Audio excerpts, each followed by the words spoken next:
Call the House to order. I now call the House to order. We will take up question number one. Question number one. Question number one being raised by question number one being raised by Sri Melbourne MLA CM Minister MLA to reply. Minister George to reply, please.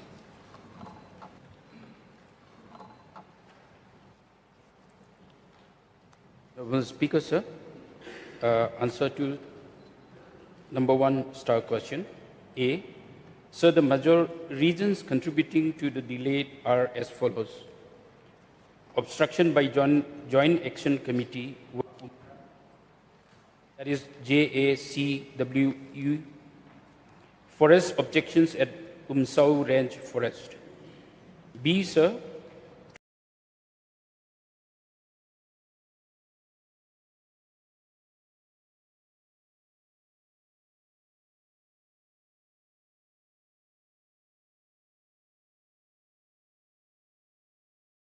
to add Soil and Water Conservation Department in coordination with PHE Department.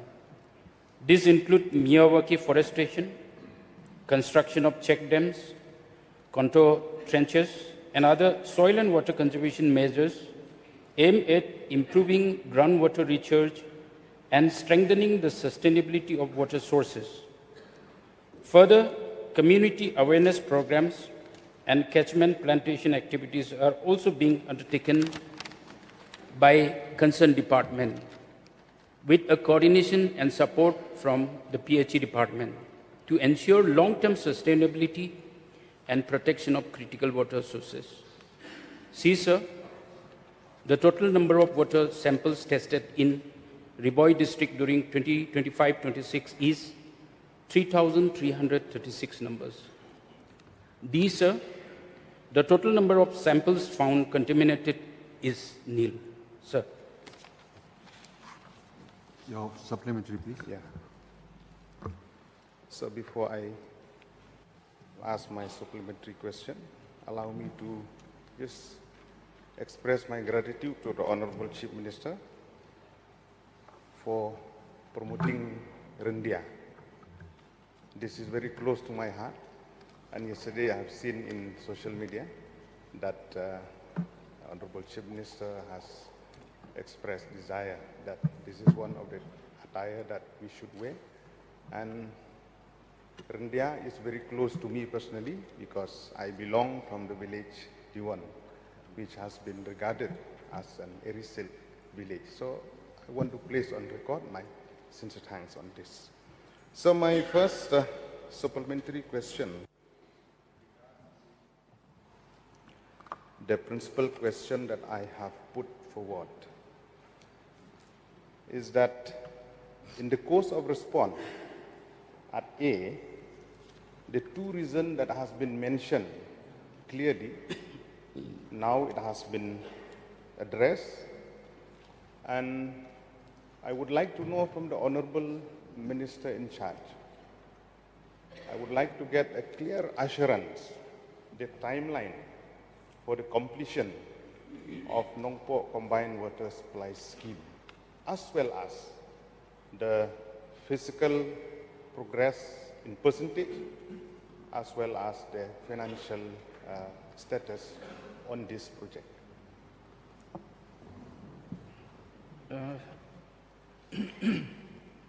Speaker, sir, first, the physical completion of the project is 75%, sir, and the target for completing the project is December 2026. So I don't have the financial, I don't have the record of financial progress, sir. For that matter, I require notice, sir. Yeah, kindly place in the table of the House. Sure, sir. Yeah, in this regard, because we have seen the central sponsored scheme under Jal Jeevan Mission, under the Jal Shakti Ministry. For the past 2 years or more than 2 years, there is no funding towards this project, in which there is hue and cry all over the state Many contractor associations, time and again, they have met the concerned department to ensure for the release of their bill, including for the Nongpo Combined Water Supply Scheme also.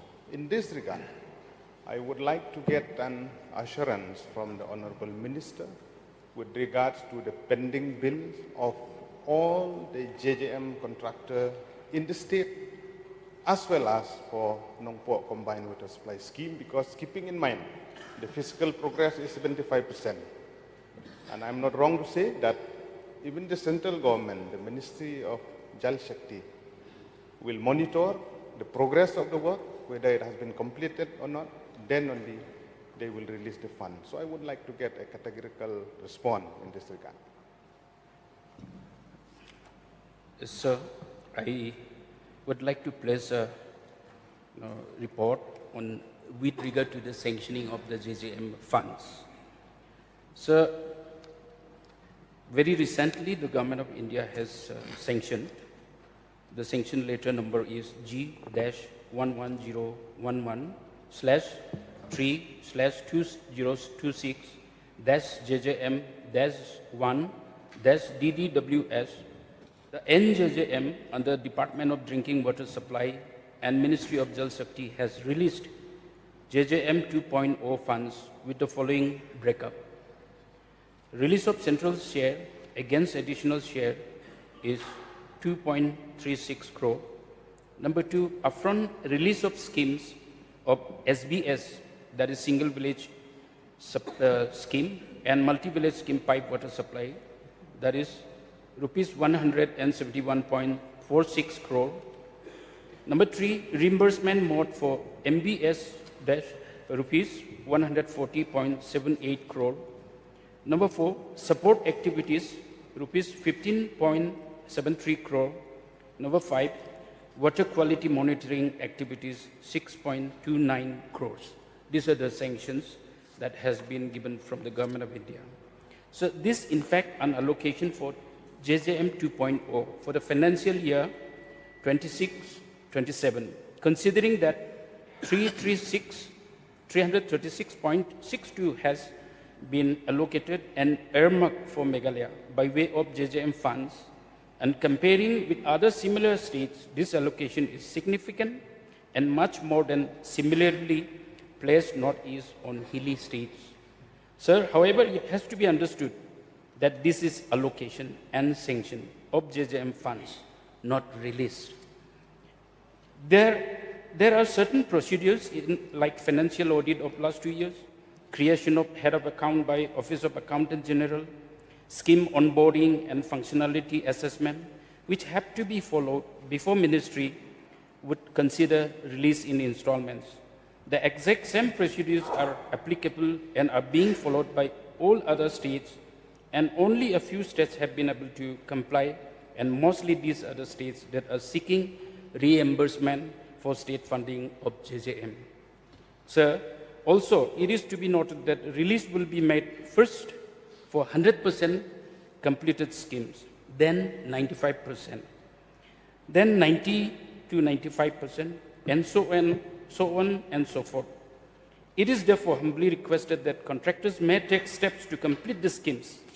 Then functionality of the completed schemes is also an important criteria for payments, and a comprehensive exercise is underway to ensure functionality of completed JJM schemes. The same process and procedures are being followed by all the states as mandated by the Government of India. Sir. Yeah, thank you, Honorable Minister, for that elaborate response.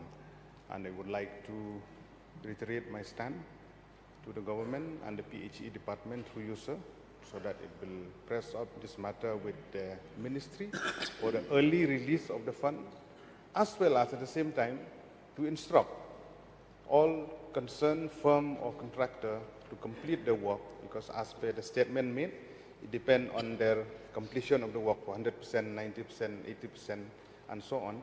So in this regard, I would like the government to press upon. So my supplementary question number 3. Whether the government has conducted any assessment, keeping in mind the course of response at B, any assessment and mapping of depleted, dried up, or declining spring, stream, and traditional water source in the state? If yes, how much it has progressed and the status in this regard, sir? So with regard to that questions, it is about critical water sources, what I am meant to understand. So the study was done by the department and 785 critical water sources has been identified. And for that, the necessary interventions in addressing the critical water sources are underway, sir.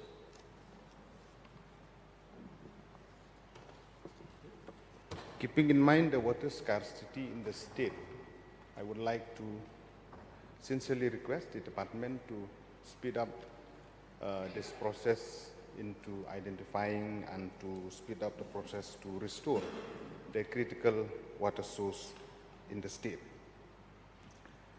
May I know, in this regard, the fund allocation for restoration of water sources in this regard and the status and the fund that has been allocated specifically as per the response at B, sir? Whether there is any allocation specific for this purpose? Sir, I'm sorry to say that I don't have the figure with me about this fund allocation because it is with the soil and water conservation, and the principal question is about certain water supply scheme project. So therefore, I may not be able to give you the figure, but obviously I will be able to give you the kind of intervention that the department is taking with regard to addressing the critical water sources. So the interventions are structural interventions like continuous contour trenches. May I, sir? It will take some time. Continuous contour trenches is a... You may lay in the table of the house. It will Fine. take time in question. Okay, I'll lay this on the table of the house. Thank you, sir.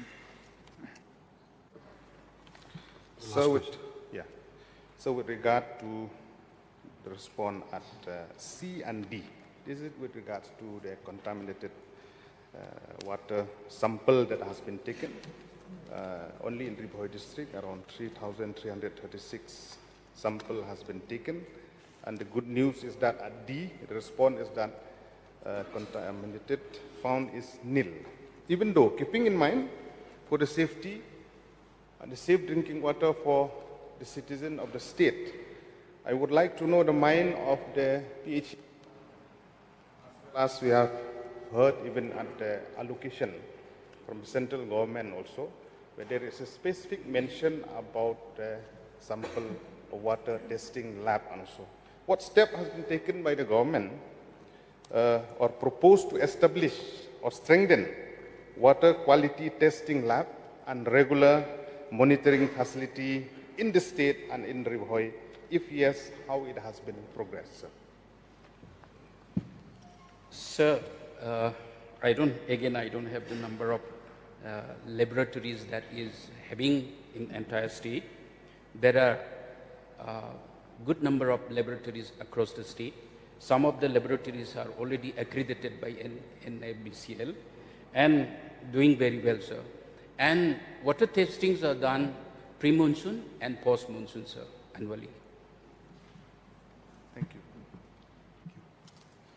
So we move on to the next question raised by Ronnie Lindo. I think the Honorable MLA who has raised this question is absent, so we'll move on to the next question. Question number 3, raised by Bahevi Stone Karpran, and Honorable Minister to reply, please.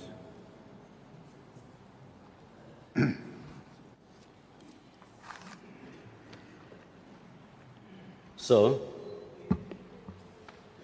the name of schemes, projects of the Community and Rural Development Department, which falls under the purview of social auditing, are as below.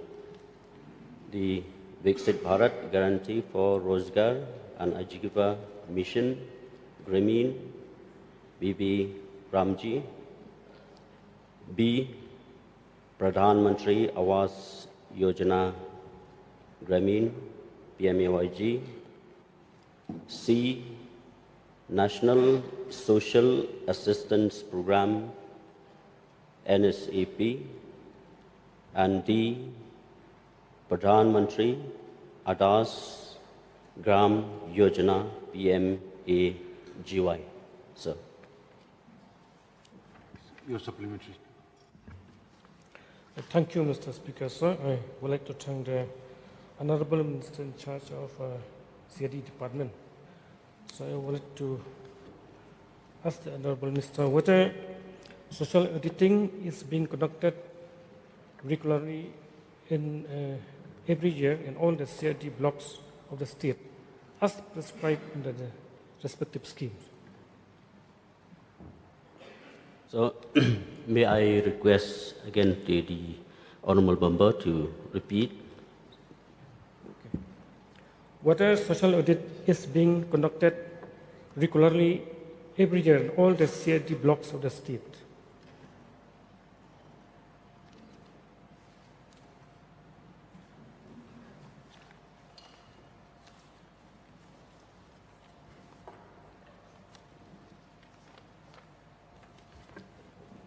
There are 17 schemes.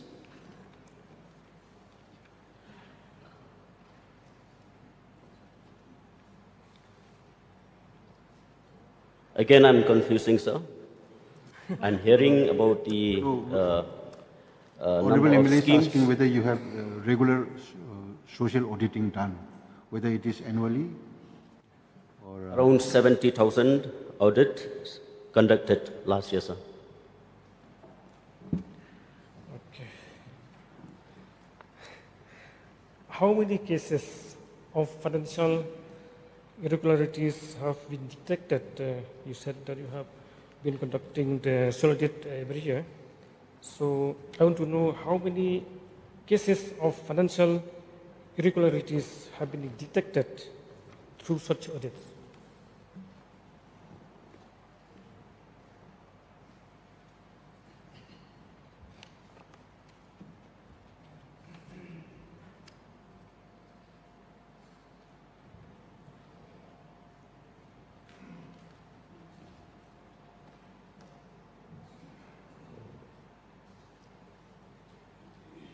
Four number of cases found irregularities, sir. These four cases in how many years? In the last how many years?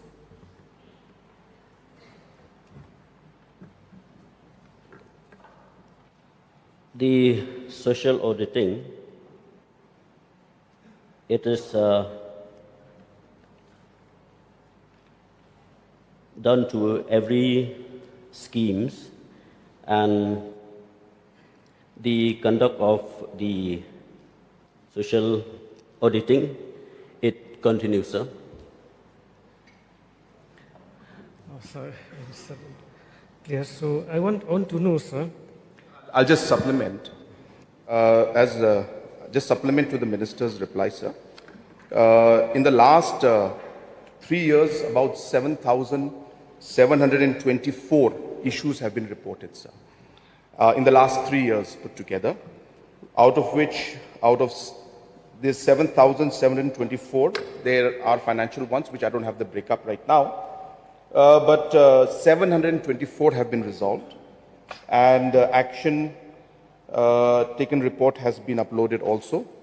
And just also, sir, for the knowledge of the House, about 4,19,959 audits have been conducted in the last 10 years, sir. 8 years, in fact, have been conducted. So that's the number, sir. And in the last year itself, 69,524 audits were conducted. So the audit thing is happening at a very large scale, sir. And to share with the House, apart from the mandate given by the Government of India, our own state government act was brought in to ensure that the audits were taking place, and we had our own act that came into being, which is called the Meghalaya Community Participation in Public Service Social Audit Act 2017. And based on that, over and above what the Government of India and the CNRD department does, there are almost close to 13 more different schemes which are being audited today, sir.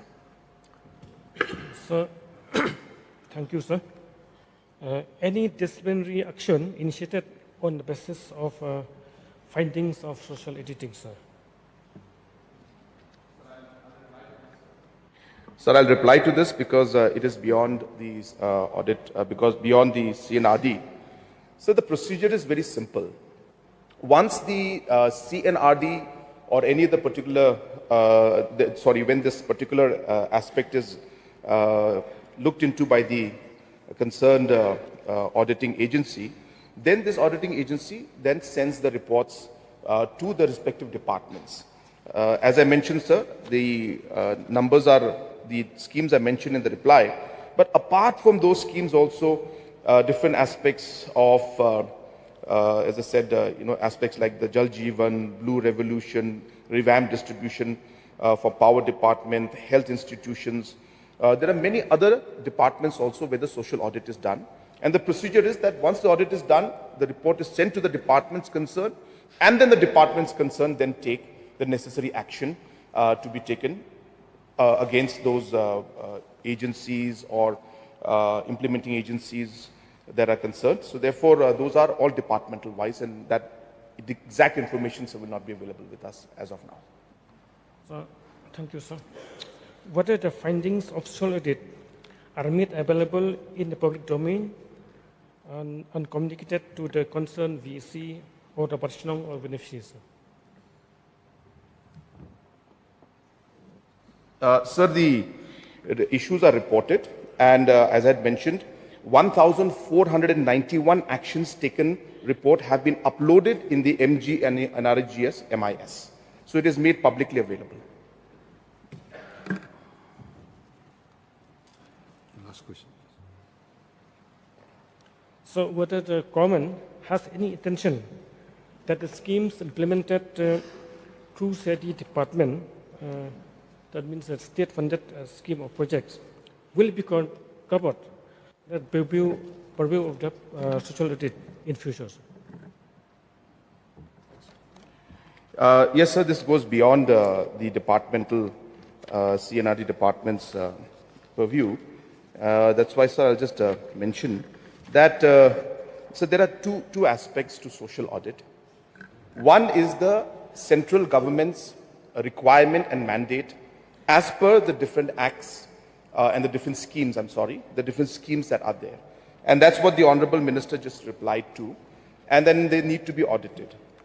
But in the year 2017, Meghalaya enacted its own act called the Meghalaya Community Participation and Public Services Social Audit Act. And based on this particular act, multiple schemes were taken into consideration for social audit across different departments. So while in the beginning, the social audit was done by an agency or a society called MSAT, which is the Meghalaya Society for Social Audit and Transparency, which was formed in 2014. This state act came in, and once a state act came in, sir, other schemes of the government of Meghalaya and the government of India have been slowly and steadily being included in the social audit procedure. As I mentioned, sir, there are food and civil supplies, so that is being audited, sir. Education department, the PM Poshan, the Samagrya Shiksha scheme of education department, the Pradhan Mantri Awas Yojana, urban of the urban affairs department, the Blue Revolution of the fisheries department, the revamped district distribution sector scheme of the power department, the Jal Jeevan mission of the public health engineering department, the Meghalaya livelihood and forest ecosystem management project of the Meghalaya Basin Management Agency, health institutions of the health and family welfare, and so on and so forth. So there are many schemes, and as it happens, we continue to include more and more schemes, because, sir, at the end of the day, the social audit, the objective is really to make the the accountability there. And if there is any aspect of course correction that needs to be done, that correction is done through these interventions. So social audit is a very, very important aspect because it is mostly done by the beneficiaries. A lot of the beneficiaries are also part of the social audit process. And this MSAT society that we've created is an independent agency in society where independent directors are there, sir. So this process is a very, very well balanced and a process that creates accountability. And because of this accountability that is there, you actually end up seeing the implementing agencies performing better because they know that they will be audited. So it's a very robust, I should say, mechanism of creating a very strong accountability in the system. And that is why, as I said, government has gone beyond.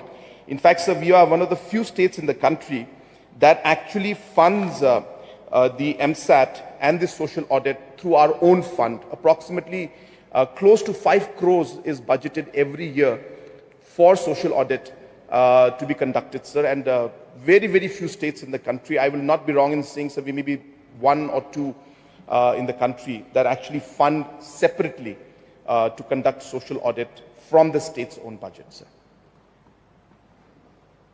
Yes, pardon, please. Sir, with regards to this question, the question is very simple and very clear, sir. However, it seems that the minister is not coming prepared to the House. He doesn't know anything, and it seems he's confused, even with a very simple question, sir. So the question is very simple, sir, whether auditing has been carried or not, and how many times, and the way how this audit is being carried out. And however, the Honorable Chief Minister is trying to mix up with central schemes. So these schemes have been mentioned clearly. So we want to know whether the intention of this question is that we want to know whether the objective is being served or not. We want to know the effective of these social audit. So what action has been taken against those organizations or associations who have been found that there are irregularities in their implementation of different schemes, sir. We want to know exactly. We want to know from the minister. It seems that this question, it doesn't require the chief minister to come for his rescue, sir.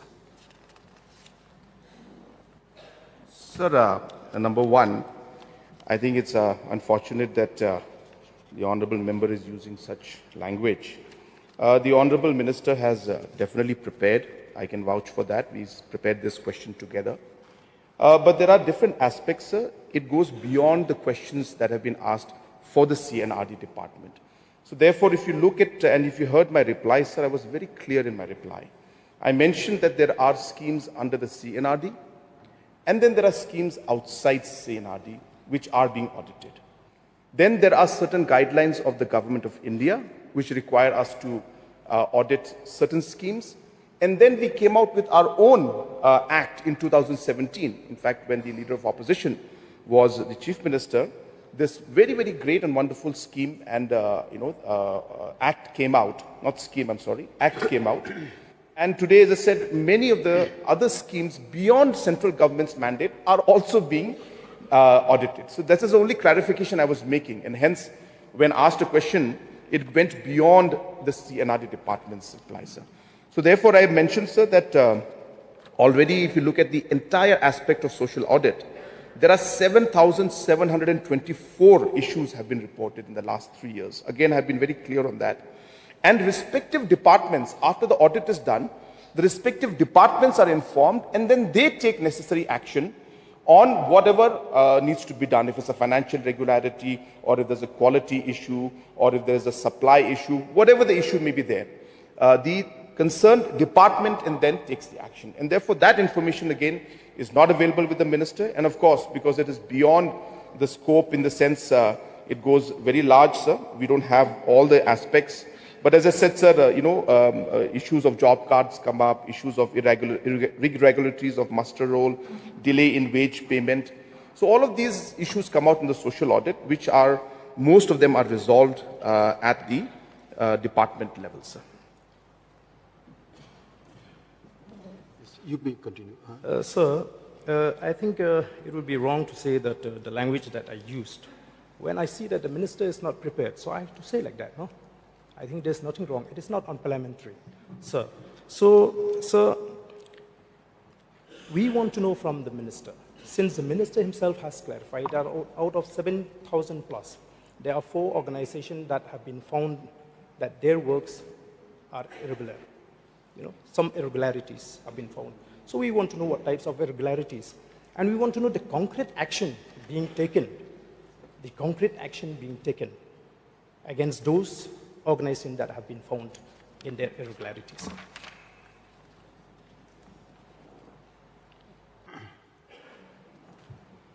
You have a reply on that? So, I'd like to thank the honorable member for wanting me to answer the particular question, and the answer which the question which some of the which the member is asking, of course I've answered, but some of the details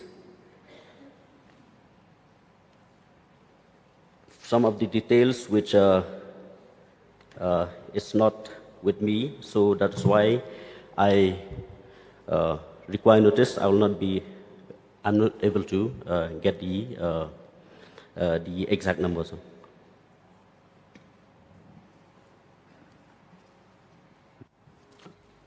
Dr. Mukul Sangma, please. Hello. Mr. Speaker, sir, it's a very important question which has been tabled by the honorable member.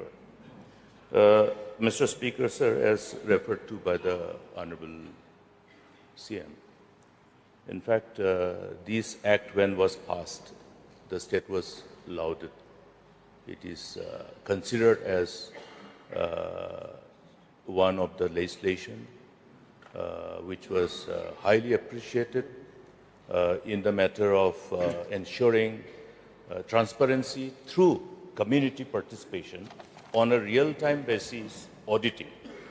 Now, therefore, Mr. Speaker, sir, I would like to get a categorical reply from the government, having seen the report of the society. But then, on the ground, the perception of the people, it's completely contradictory.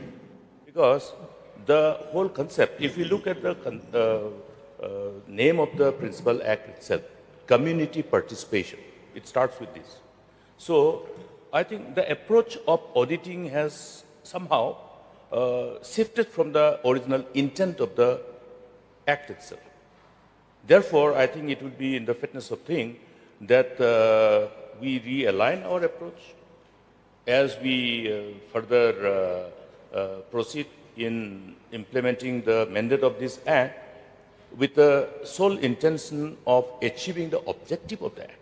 Because when we launched this program, the people are informed in advance, all the stakeholders. So the idea of the social auditing, as per the mandate of the act, is to do auditing on a real-time basis, rather than the post-mortem. We have the CAG and other auditing procedure, which is more or less post-mortem. But this is on a real-time basis, so that rather than the penal action or punitive action, rather than taking any penal action subsequently, we are able to have a course correction at the time of implementation. That was the idea, so that there is a complete involvement. So may I get a categorical assurance from the government that CM himself can have a review of this whole approach of implementation of the mandate of this act? I'm a little disturbed mentally by seeing how it is being done. Because when we started, we launched, I think everybody knew the purpose. And there was I must say, when we reviewed these, even Honorable Prime Minister used to review programs initiated by states involving the chief ministers. And when we shared this, it was highly appreciated. And in fact, he advised other states also to emulate.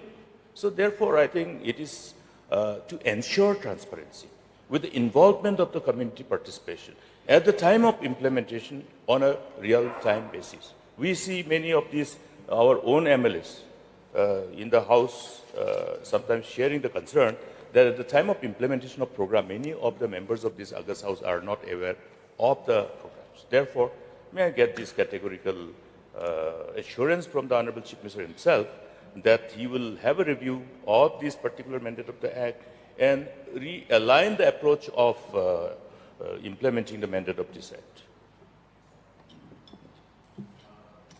Yes, sir. I would like to once again thank the Honorable LO and sir, put on record that yes, it was during the time when the Honorable Leader of Opposition was the Chief Minister. This particular act came into being in 2017. And yes, as mentioned, sir, this was the first time in the country that this kind of an act came up. So definitely it was a very, very impactful and a very meaningful step that was taken. And we are carrying forward that particular process. And as we have to do course correction in all the different schemes, we also have to do course correction within the auditing also, as mentioned by the Honorable LO. So there could be circumstances, instances where there could have been certain areas where the objective may not have been met as per the mandate of the Act and the rules. Hence, sir, definitely I will review this personally. I will call a meeting of this particular scheme and this particular Act and review this and ensure that whatever has to be done to make sure that this Act has the impact, the desired outcome which it was supposed to, we will ensure that we not just now, sir, but continuously review it. As correctly mentioned, sir, this is actually a really great way because it's not, as he said, it's a post-mortem. It is on the spot. So you're looking at things like you just simply go while the scheme has been implemented and you ask them, and they tell you, well, our wages have not been paid. And there and then the course correction takes place and their wages are paid. So it's almost like the CM Connect program which we have. So that's what we try to do, sir. So I take the suggestion very positively and definitely, sir, assure the Honorable Leader of Opposition and the House that I will personally look into this and ensure that there is course correction within the social audit system also. Thank you so much, sir. So we move on to the next question, raised by Dr. Mizanur Kazi, question number 4. The Honorable Chief Minister to reply, please.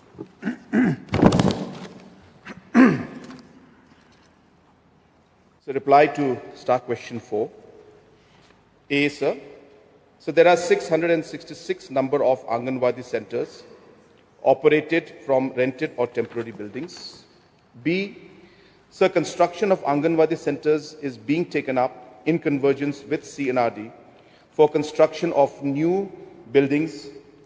Upgradation of Anganwadi centers is being taken up under Meghalaya Early Childhood Development Mission.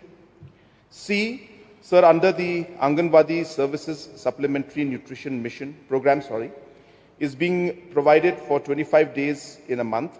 It consists of 2 main components. Number 1, hot cooked meal. It is prepared and served at the Anganwadi center by the Anganwadi workers for children under the age group of 3 and 6. 2, take-home ration. It is provided once a week for children from 6 months to 3 years, pregnant nursing mothers and adolescents. And the state government has also recently taken initiative to expand and enhance the provisions of the hot cooked meal twice a week, and eggs will soon be provided. Your supplementary, please. Mr. Speaker, sir, I would like to thank Honorable Chief Minister, sir, for his reply. And through you, I would like to know from the Honorable Chief Minister that how many Anganwadi centers operate from rented or temporary buildings under Salsala CDPO, and how many of them have proper kitchen and toilet facilities? Sir, this breakup I don't have. It's a very, very specific detail he's asking. So I won't have that reply with me under the Salsala CDPO, how many are there. But as I mentioned, sir, there are 666 total. We have total number of 6,188 Anganwadi centers, and 5,522 are either owned by the community or owned by the government, but 666 of them are operating from a rented and temporary building. I do not have the numbers of specifically Salsala CDPO I can provide it to the honorable member. But I can inform the House that out of the 6,188, the water supply is there in 1,271, and the toilets are there in 561. Okay, I got the reply now. So I can tell you that in Salsela, there are 299, and owned are 211, and rented buildings are 27. Speaker, sir, in my question, I asked whether all these rented or government buildings, whether all of them have a kitchen facility.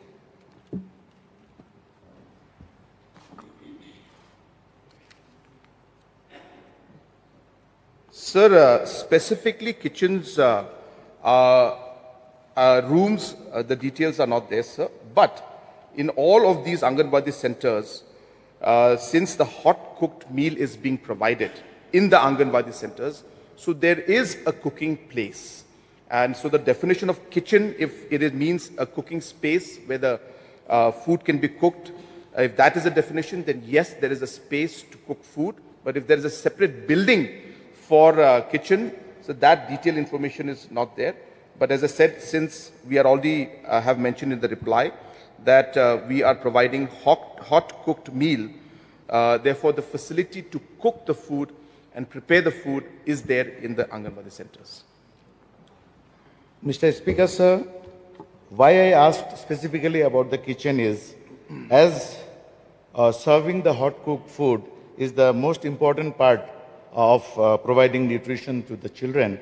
So it is a very important thing that all the Anganwadi centers do have a functional kitchen. So I would, through you, Mr. Speaker, sir, I would request the Honorable Chief Minister, sir, to kindly have a look that all the Anganwadi centers across the state should have a permanent kitchen facility. And again, Mr. Speaker, sir, through you, my second supplementary question would be, as I could see during the course of his reply from the Honorable Chief Minister that construction of Anganwadi centers is being taken up. So, whether there is any time-bound plan of completion of these buildings, and if yes, what is the time frame that these rented or temporary Anganwadi buildings will be government-owned? So just to clarify to the honorable member and to the House, that these are two separate issues, so that people understand very clearly, sir. So the rented and the temporary buildings is one issue, and construction of Anganwadi centers in government or community-owned locations is a second issue. So they're not the same. Now let me clarify, sir. In terms of the rented buildings and the temporary locations that we have, the reason that we had to go ahead with those temporary locations is because we did not find land. This could mostly be in urban areas where it is very difficult to find land, and hence where temporary buildings are being used and we are paying rent for those, sir. So therefore, the investments are not being made to construct a new building, but wherever repair is required, since it is not a government-owned asset, nor is it community-owned, there is obviously not investment made by us in the manner in which we are making in the other locations. So part B is that now there are still, out of the 6,188 centers, so there are 2,148 48 centers where the new building construction and renovation is taking place. Out of these 2,148, 1,670 have already been completed. And the rest that is left, we will be adding, and we will be completing them very shortly, sir. This project, in fact, approximately about 83 crores has been sanctioned for this. And you'll be happy to know, sir, that this money is coming from externally aided projects. So this is an early childhood development project, and we are using the funds from there in convergence with MG and REGS. So the material component is coming from the early childhood development, and the other manpower and the other aspects are coming in from the MGNRGS, and we are converging. So it's a very efficient way of actually implementing. And as I said, we have completed 1,670, and very shortly, so we should be able to complete the rest of the 2,148. And I again reiterate, sir, this is not for the buildings that are on rent. So the 666 ones which are under rented, so they are owned by somebody else. Government is not spending money to improve that infrastructure. But as I said, as and when required, if there is a need, we talk to the concerned tenant, the landlord who owns the building, and we figure out how to improve it. And main reason why we're not getting space there is because there's no land, sir. And in most of the cases, it is in urban areas. And there's a huge challenge for government to buy land. And community also in those areas is not having land. So that is a kind of fix we are in. But as I said, we are working on that. I'm sorry, just stand corrected, sir. We had, I said 83 crores. It's 64 crores, sir. So 64 crores has been spent on it. And 83 crores is the total budget additional. So the rest of the money will be used for the rest of the upgradation that is going on. Mr. Speaker, sir, as a representative, we get numerous complaints regarding the quality and the timely supply of nutrition to the children. So, may I know from the Honorable Chief Minister, sir, what are the mechanisms that are in place to monitor the quality of food that is supplied and the timely supply of the nutrition? Sir, these checks are being done on a very, very regular basis. The exact numbers I don't have with me of how many have been done in the past few months. But, sir, it's like an aspect of the social audit itself. So it is very much part of that, sir, and we look into all these aspects, the quality of the food, the timely implementation of it, and timely distribution. All of these are being regularly monitored by us as department. And if there is any specific issue, because it's a large network, sir, as I said, we have 6,188 Anganwadi centers. So definitely there could be, areas where there could be concerns. We don't shy away from that. But what is important is for us to take the corrective measures once that happens. So I'll be happy if all the honorable members, if you have any concerns in your specific areas, then we will ensure that we take necessary action. But as I said, from the department side, and the government side, sir, regular checks are being done to ensure that the quality is maintained. Speaker, sir, I thank Honorable Chief Minister, sir, for his assurance. And through you, I would like to know from the Honorable Chief Minister, sir, the status of implementation of schemes such as Poshan Abhiyan and Saksham Anganwadi in the state, particularly in reference to rural areas, and whether these schemes have been able to decrease the malnutrition rates in the state. Yes, sir. All these schemes today are being implemented at the grassroots level, and I'm happy that the honourable member has raised this issue. So the House will be happy to know that the figures as per the NFHS that came out recently, the percentage of stunted children in the last under 5 in the last 3 years, sir, has gone down by more than 10%, sir. So it was 46.5%, and now it's at 36%. So definitely we are seeing a huge improvement, and this is, as I said, the NFHS data. So the impact of what we are doing today, the different schemes being implemented and implemented well, and being audited and being ensured that all monitoring systems takes place, there is a very, very positive response. But obviously, sir, we are not happy just with these numbers. We want this to be at zero, and therefore we have come out with a very, very special program and a scheme called the 1,000 Days Program, which monitors the child's health from conception to the point where child is, at 2 years old. So there are specific interventions that we have programmed for the child's health at every stage. And apart from what Government of India and the existing schemes are giving, we have decided to go for additional interventions to ensure that we bring these numbers down to zero, sir. So therefore, there's a lot of focus on this.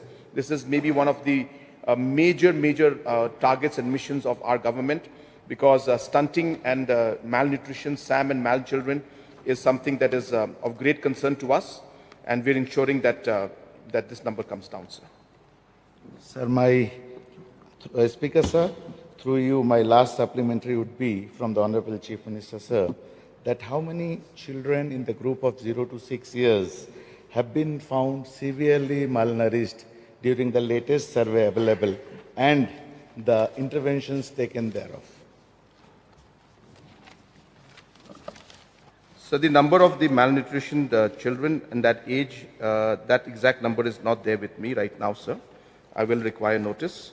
But as I said, sir, this aspect we are monitoring on a regular basis, and we are ensuring that the numbers will come down. But as I said, sir, if you look at the NHFS data, the numbers have now come down to 36.8%. So if I do the calculations with that, based on the total number of children from 0 to 6, which is approximately 3.3 lakhs. So with that so there's about 70,000 is the number I'm getting, but I don't want to go with that number right now. I would like to give actual factual numbers to the House. It would be incorrect for me to give a guess number based on the percentage and the total numbers that are with me. I don't want to go into calculations, but as I said, I will lay it on the table of the House with all the details. But as I said, sir, the positive news is that the number is decreasing, and the average decrease that we are seeing in Meghalaya is higher than the national decrease, though we are still above the national average. We are very sure, sir, within the next maybe couple of years, we should be able to go down below the national average, sir. Yes, please. To come, Mr. Speaker, sir, now this is an issue which still remains as a challenge confronting all of us. I would like to be very specific to my concern, which I would like to bring to the notice of the government and then get the necessary response thereof. Now, I visited a number of times the hospital, the CHCs, PHCs, and every time we see the mothers who were admitted in the hospital, almost more than 70% of the mothers were found to be anemic, particularly in East Garois. So I had a consultation with the doctors, and then the response was that this is usual in East Garois. Usual. Unusual is being referred to as usual. So therefore, I think there is an urgent need, because as we all know, the plant nutrition of the mother plant will determine the health of the fruit. So stunting growth and other things are connected with the health of the mother, nutritional level of the mother, and particularly the level of anemia in East Garois of the mothers. It's alarmingly very, I must say, high. The hemoglobin levels are around 6, 7, that's a fact. And every time when we have this problem, we have to refer the patient outside for blood transfusion, etc., etc.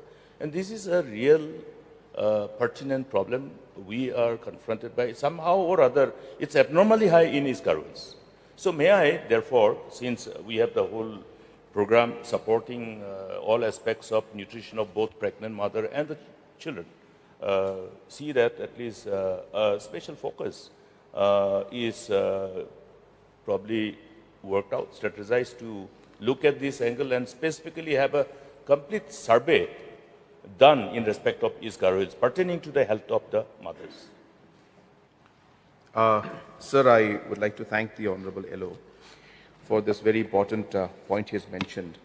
And sir, the House will be happy to know that in the last 7 years, we have created a tracking system where all the pregnant mothers are tracked through an online system. And this is real time, sir. And each of the mothers, their identity, of course, is kept anonymous, secret. But we know where the mothers are and what the reference is. And we ensure that, sir, we then identify each of the mothers who are high-risk mothers. And most of the high-risk mothers are the anemic mothers, sir. And therefore, not just for East Garo Hills, sir, we have a full spectrum for the entire state, sir. So even real time, right now, sir, in this house, we can go down. I could have shown it on the screen also. It's a beautiful software. It's an online, and there is no. There is obviously the access is there, and you can go into all the details, sir. So the point, sir, is that we are monitoring all the high-risk mothers, and based on our assessment, approximately about 10% to 15% of the mothers are high-risk mothers at any given time, sir. And based on this data, we ensure that we go with very, very specific interventions, and more importantly, sir, whether it's nutrition-based interventions or even the medical care that needs to be given, we go into all of this aspect and ensure that the mothers who are high risk, we take them and put them in safe motherhood houses, sir. There are transit homes where we pay the mother for staying there for 15, 20 days before delivery, so that the care can be given to them at that point. And these 15% of the high-risk mothers, mostly anemic mothers, we ensure that we are providing them more additional nutrition to counter these kind of challenges, sir. So therefore, this is being done, sir, but I take the suggestions given by Honorable MLA, whose constituency also is in East Garo Hills, and therefore I will, sir, personally also look into this aspect. We can do a special study, as mentioned by the Honorable LO, who is obviously a doctor himself, so we will have all the data. So we will ensure that we go into that aspect. I think it'll be good for the mothers, because this again, sir, was one of the first missions that we started. And so the House will be happy to know that today, because of the interventions and very, very specific interventions that we have done, based on data input that we're getting and the monitoring we're doing, so today the maternal mortality rate has come down by 55% in the country, sir. This is in the state, sir. And this is the highest drop that has happened anywhere in the country. And this is because of specific interventions that we're doing. But as I said, we need more guidance, we need more support, we need more action, sir. And as I said, for us, we are not happy with 55% increase. We don't want a single mother to lose a life when the mother is bringing a life into this world, sir. That is the motto that we have. And that's the motto with which we are working today, sir. So let me assure the House, we will leave no stone unturned to ensure that all the possible care. It is complicated, it takes time. It's not easy, sir. But we will do our very best, because this is something that we are all very, very concerned, very passionate and deeply concerned about this issue, sir. And let me assure the House and the Honorable LO that we will leave no stone unturned, as I said. And I will do a special audit and a special care for the East Garo Hills district and go into details. Thank you, sir.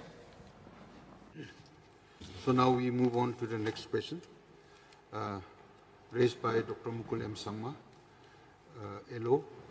Minister in charge to reply, please. Thank you, Honourable Speaker, sir. Reply to star question number 5. 1, sir, the infrastructure required for a medical college is defined under NMC MSR 2023. The details is as per statement placed on the table of the House. 2, sir, there are 179 sanctioned posts for Shillong Medical College as below. Number 1, Director Medical College, number of posts 1. Number 2, Dean of Medical College, number of posts 1. 3, Medical Superintendent, number of posts 1. Number 4, Chief Administrative Officer, number of posts 1. Number 5, Professor, number of posts 17. 6, Associate Professor, number of posts 27. 7, Senior Resident, number of posts 40. Number 8, Junior Resident, number of posts 22. Serial number 9, Tutor Demonstrator, number of posts 25. Serial number 10, Clinical Psychologist, number of posts 1. Serial number 11, statistician, number of posts 1. Serial number 12, assistant professor, number of posts 41. Serial number 13, chief account officer cum financial advisor for medical college, number of posts 1. 3, sir, 50 students were admitted during the first academic year 2025-26, sir. The question hour is over. So we move on to the next item. We come to item number 2. It's a 0-hour notice. Sri Adan M. Basomait, MLA. Allowing me to raise this 0-hour notice. Sir, this is not merely a question of a tender, sir. It is a question of rupees 850 crore of public money and of the government's responsibility to ensure that every rupee is spent transparently, economically, and in the best interest of the people. So I feel that the government cannot simply say that a tender has been floated, therefore everything is in order. The official tender for New Shillong Water Supply Scheme Phase 2, Part A, valued at about 850.58 crore, was issued on 31st July 2026, with bids scheduled to close on 28 August 2026. Therefore, sir, I feel this is precisely the stage at which this House must demand answers before the contract is awarded and before the state becomes financially committed. So, it has come to my knowledge that the government had assured the local contractors association that tender for phase 2 would not be invited in one single package, particularly when the nature of works, several components do not involve highly specialized technical work. So if that assurance was indeed given, the government must explain why the project is now being tendered in this manner. So a single massive package can have the effect of excluding otherwise capable local contractors who may not have the financial or technical capacity to compete for the 850 crore contract. The issue, therefore, is not whether local contractors should be given an unfair preference.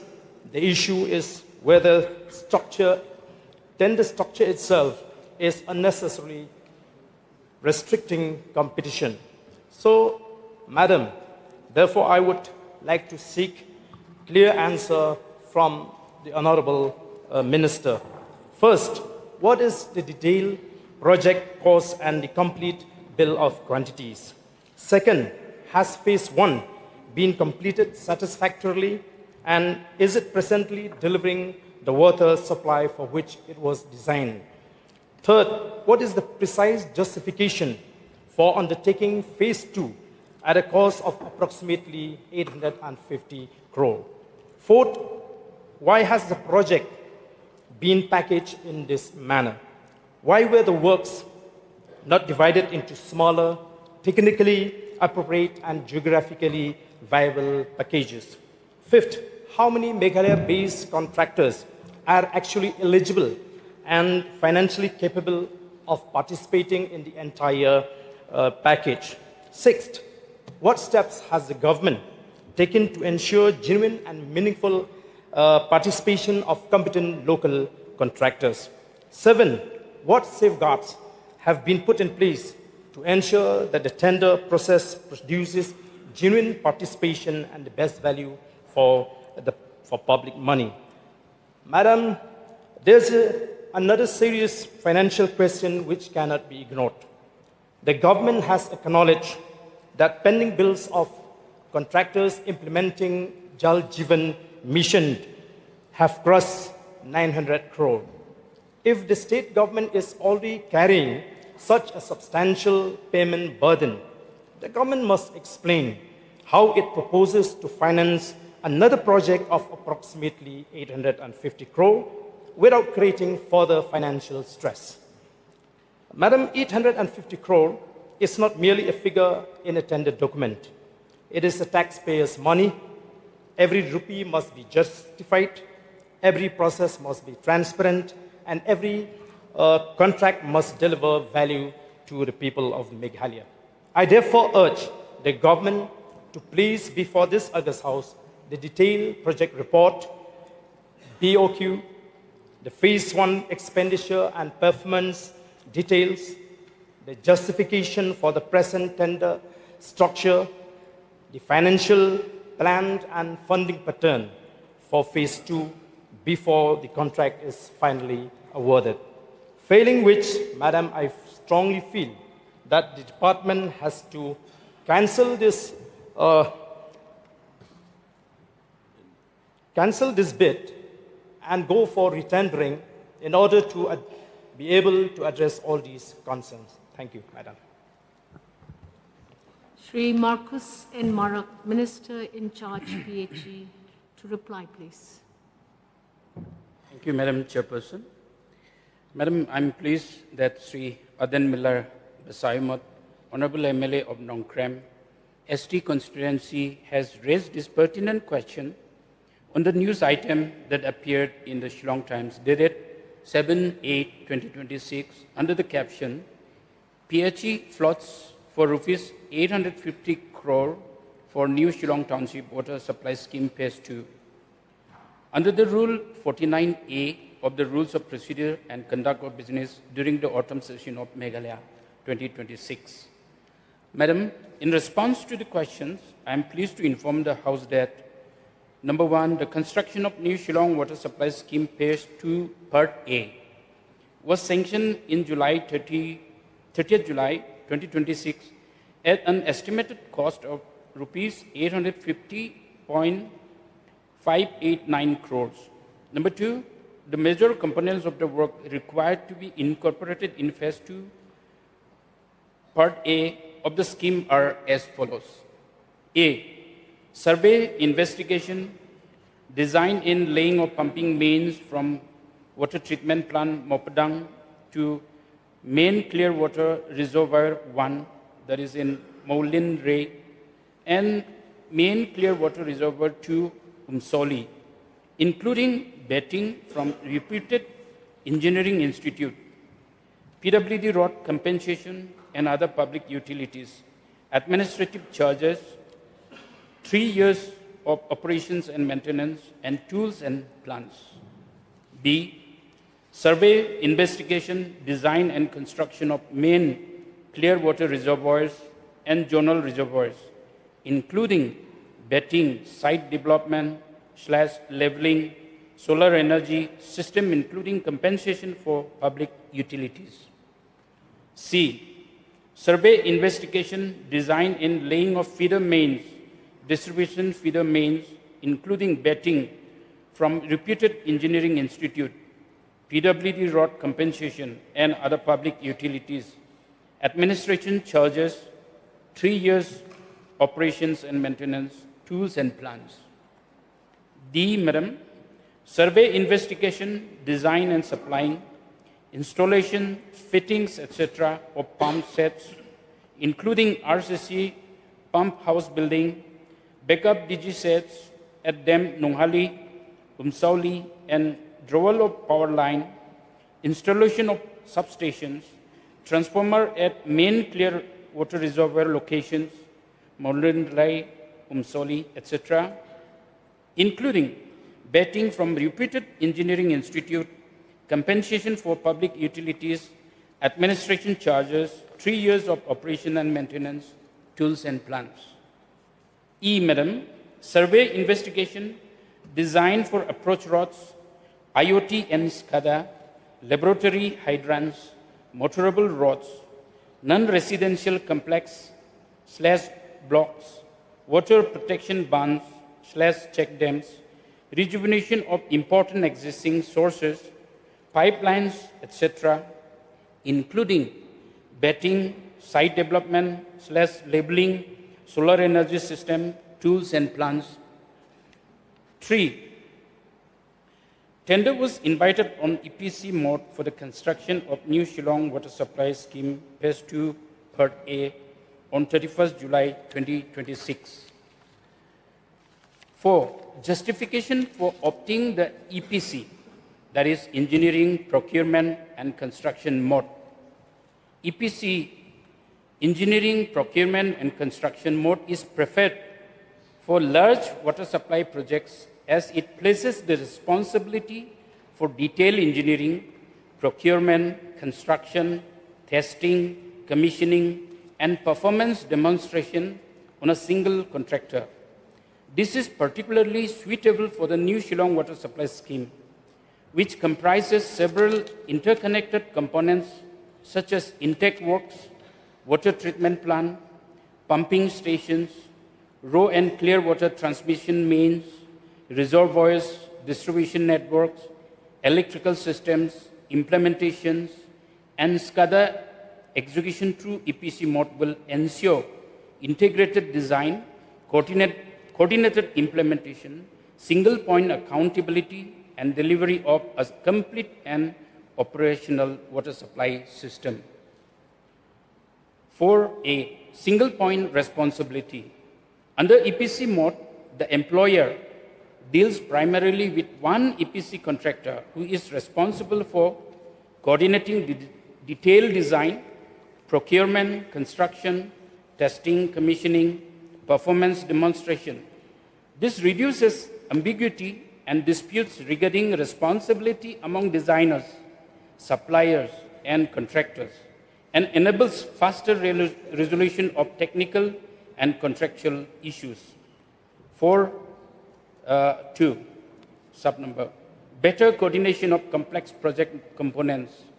Large water supply schemes involve many interdependent works, including intake/water source arrangements, water treatment plant, raw water and clear water pumping systems, raising main transmission pipelines, reservoirs, distribution networks, SCADA, electrical systems, and associated civil works. Through EPC mode, these components can be designed, procured, constructed, integrated, tested, and commissioned as one coordinated system rather than as isolated packages. 4.3, greater cost certainty and financial control. EPC contracts are generally based on agreed contract price or clearly defined pricing mechanism. This provides the department with better control over the overall project cost, subject to approved variations and contractual provisions. It is also reduces the likelihood of cost escalation arising from interface gaps, repeated design, or coordination failures among multiple contractors. 4, Madam, fast implementation.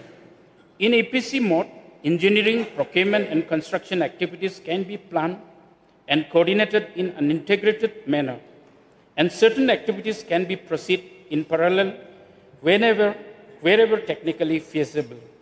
This can substantially reduce the overall implementation period compared with the conventional sequential arrangements involving separate design, tendering, and construction stages. 4, 5, Madam, transfer of key project risk. Significant risk relating to detailed engineering, procurement, construction, methodology, equipment integration, performance testing, and achievement of specified outputs can be appropriately placed with EPC contractor. If the works are divided into numerous separate packages and allotted to different contractors, the department would face major coordination challenges, including difficulty in ensuring that the engineering designs of different contractors are compatible and capable of functioning together. Such fragmentation may lead to delay, disputes, redesign, unavoidable cost, and time overruns. 4, 6, Madam, performance-based accountability. EPC mode ensures that the contractor is accountable not merely for construction of individual components, but for delivery of a functional water supply system that meets specified performance requirements. For example, in respect of pump sets, the contractor will be required to supply, install, test, and demonstrate that the pumps conform to the required specification, have adequate capacity and power, and are capable of lifting the required water demand to the storage reservoirs. The design of pumping arrangements and transmission mains must be properly correlated with water treatment plant, main reservoirs, feeder mains, distribution mains, electrical systems, and SCADA-based monitoring system. The contractor may also be required to demonstrate treatment capacity, treated water quality, pumping performance, energy and equipment performance, and overall system functionality before final acceptance. For sub-number 7, Madam, reduce interface problems. Sir, Deputy Speaker, sir. Reduce interface problems. Under multiple contract packages, the department would have to coordinate several independent contractors, such as separate agencies for the water treatment plant, pipelines, electrical works, pumping systems, civil works, and SCADA. This may result in gaps in responsibility, delay in decision-making, dispute at interface.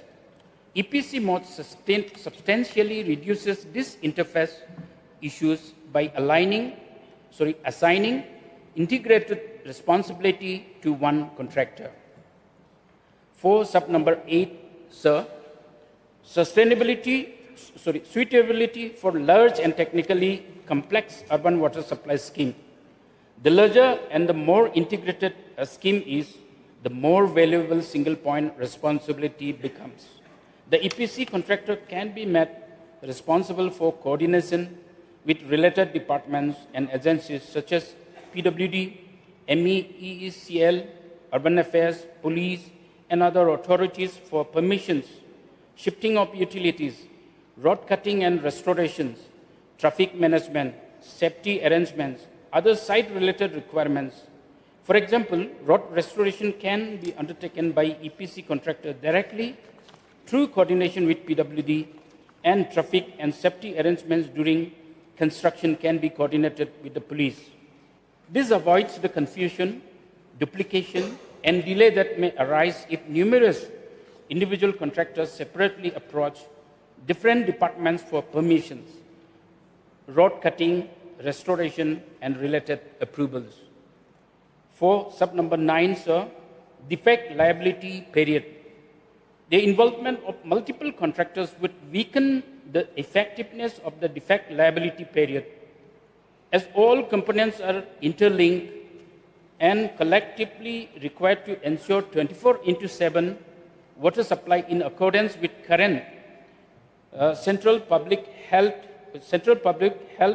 and environmental engineering organization norms for urban areas. If multiple contractors are engaged, it would be difficult for the department to monitor and supervise the works effectively and to ensure uninterrupted supply of safe potable water to the public.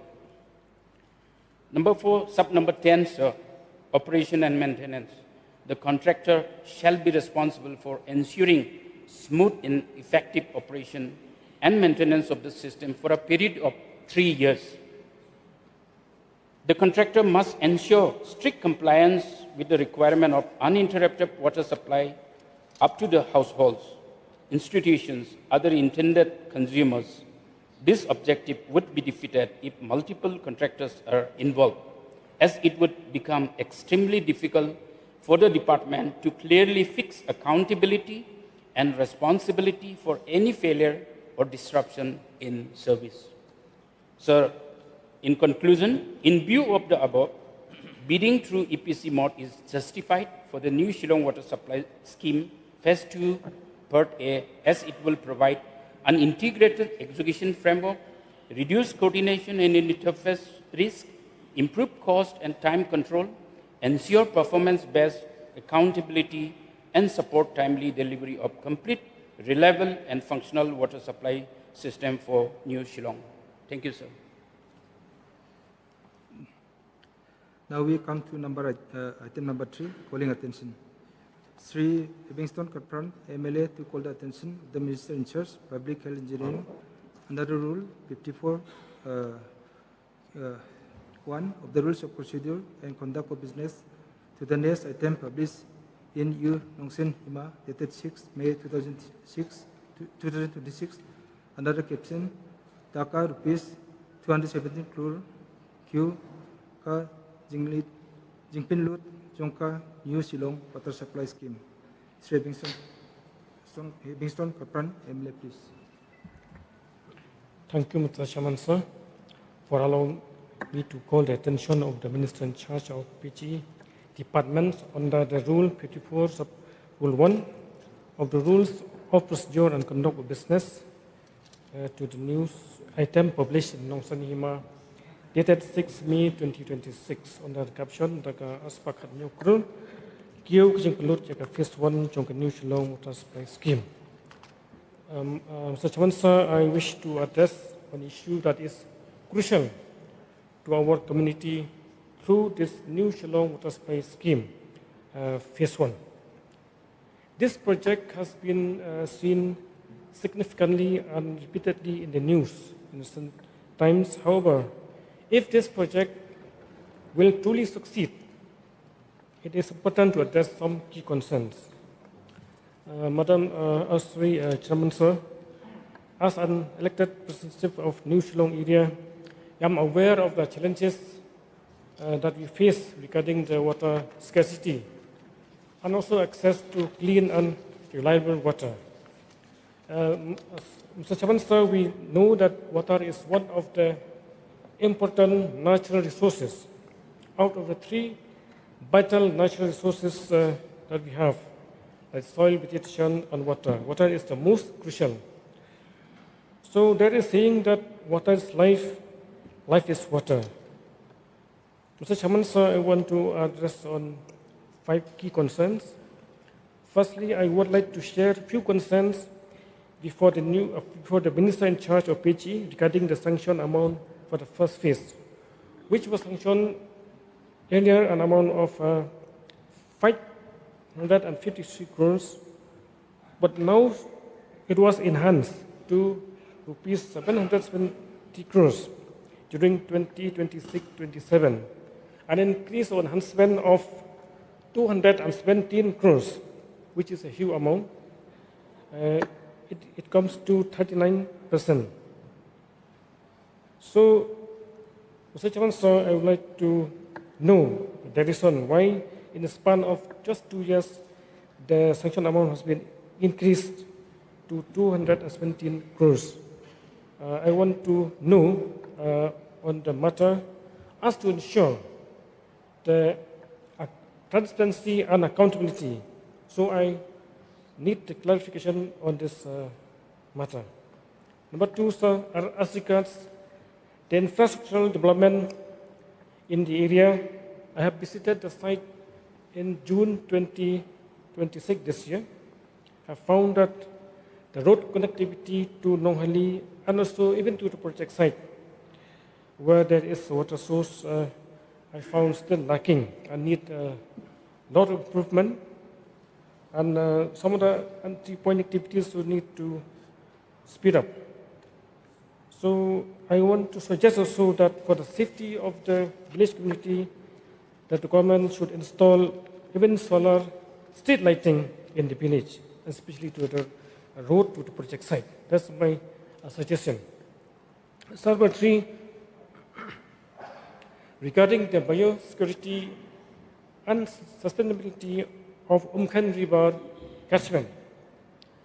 This Umkhan River serves as lifeline for many villages in the area, more than 20 villages. We would like to draw the attention of the government while implementing this project to take care of the environment, especially protection and conservation of soil, water bodies, vegetation in and around the river. The government should take up even afforestation in the blank patches in the area to ensure the long-term sustainability and also to maintain the cleanliness of the surrounding area. Number 4, sir, as regards the growing employment problem nowadays which people are facing, I urge government to consider the involvement of local contractors while implementing this project. There be some components which our local contractors can take up. So, by doing so, I feel it is also a matter of trust and community empowerment. There will be a sense of belonging, the sense of ownership, and the sense of responsibility. Lastly, sir, I would like to suggest comment that while implementing this mega project, it's a big amount, so I suggest that the government should constitute the monitoring committee. By doing so, this monitoring team should conduct regularly for the smooth and effective implementation of this project. Sir, I also suggest the government to devise a plan or mechanism that during the post-project period, for the proper maintenance, operation and management of this project for the assets created by including all the stakeholders. That's my humble suggestion. Lastly, sir, since this new Shillong water supply scheme holds a great promise, especially for people of that area, let us embrace this opportunity with vision. Again, that include local employment, environmental stewardship, and for proper management. With this submission, I resume my seat. Now, Sri Marcos and Marak, Minister in charge, PHE, to reply, please. Honorable Deputy Speaker, sir, I am pleased that Sri Hebingston Karpan, Honorable MLA of Morang Kneng ST constituency, has raised this pertinent question on the news item that appeared in U Nong Sain Hima, dated 6/5/2026, under the caption, Daka Rs 217 Klur Q Ka Jingpin Lut Jongka New Shillong Water Supply Scheme. Under the Rule 54.1, during the autumn session of Meghalaya Legislative Assembly 2026.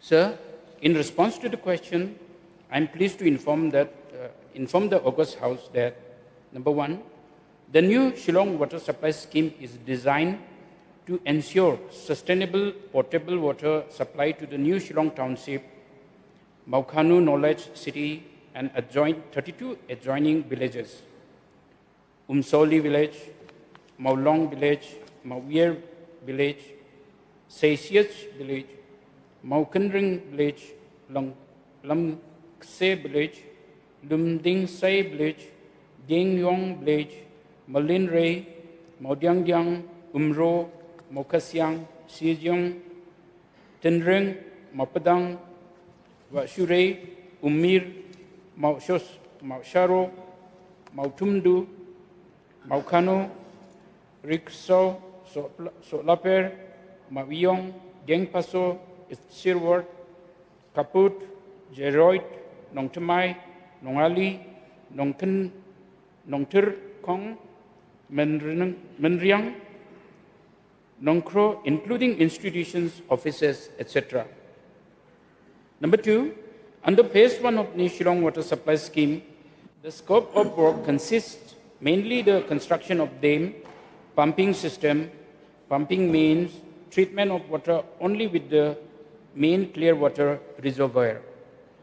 Number 3, new Shillong Water Supply Scheme Phase 1 was designed to pump and convey the water from the dam location up to the treatment plant location. The main components of work under Phase 1 are as follows. 1. Construction of the dam at Nongali, Umken River. 2. Construction of jack wells at Nongali, Umken River. 3. Laying of MS pumping main. 4. Construction of Stage 1 pumping station at Dieng Paso. 5. Installation of pumps/motors at jack wells and Stage 1. 6. construction of treatment plant at Mopadang. 7, construction of approach roads. 8, installation of automation SCADA. 9, land acquisition. Number 4, the original sanction of New Shillong Water Supply Scheme Phase 1 was accorded by PHED/CE-PHE-1324/CON, dated 15 March 2024, amounting to rupees 538.44 crores. Number 5, the revised New Shillong Water Supply Scheme Phase 1 was sanctioned by number PHED/CE-PHE/1324/CON, dated 26 May 2026, amounting to 772.924 crores. Sir, reasons necessitating revision of cost Phase 1. Implementation of the project has progressed substantially. However, unforeseen site constraints and mandatory design changes have emerged, which could not have been reasonably anticipated during DPR preparation. The revision of the estimate has become unavoidable due to following interrelated factors. Number 1, shifting of dam location. The originally proposed dam site has been shifted further upstream after learning that a landfill is also proposed in the vicinity of the original proposed dam site at Nonghali village. To avoid any further future environmental and public health risks associated with the landfill, the shifting has resulted in increase in dam width, overall structural dimensions, modification to overflow and non-overflow sections, redesign of radial gates, spillways, and upstream/downstream aprons. These changes have substantially increased civil and mechanical construction quantities and costs, rendering the originally sanctioned estimate inadequate. Number 2, additional earthwork for Jackwell slope stabilization. The upstream shift of the dam location has altered local topography around the Jackwell periphery, necessitating additional excavation, earthwork, and slope stabilization measures to ensure structural safety and long-term operability. These works were not part of the original scope and have contributed to the revised cost. 3, compensation demands from local Dorbar Shnongs.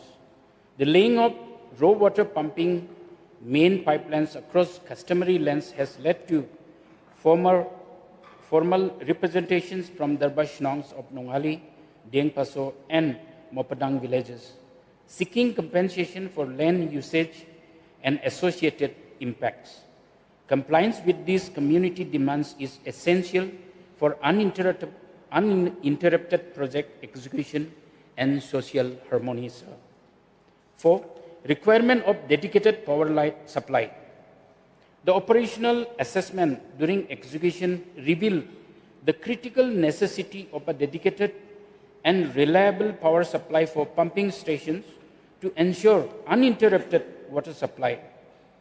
This requirement was not captured in the original DPR, and provision of independent power infrastructure has now become mandatory for system reliability and efficiency.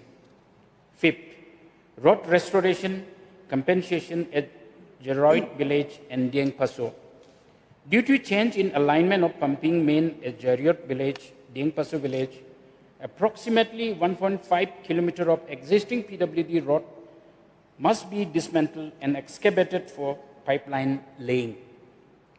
The Public Works Department has accordingly submitted a separate road restoration and compensation estimate, which has been incorporated into the revised project cost.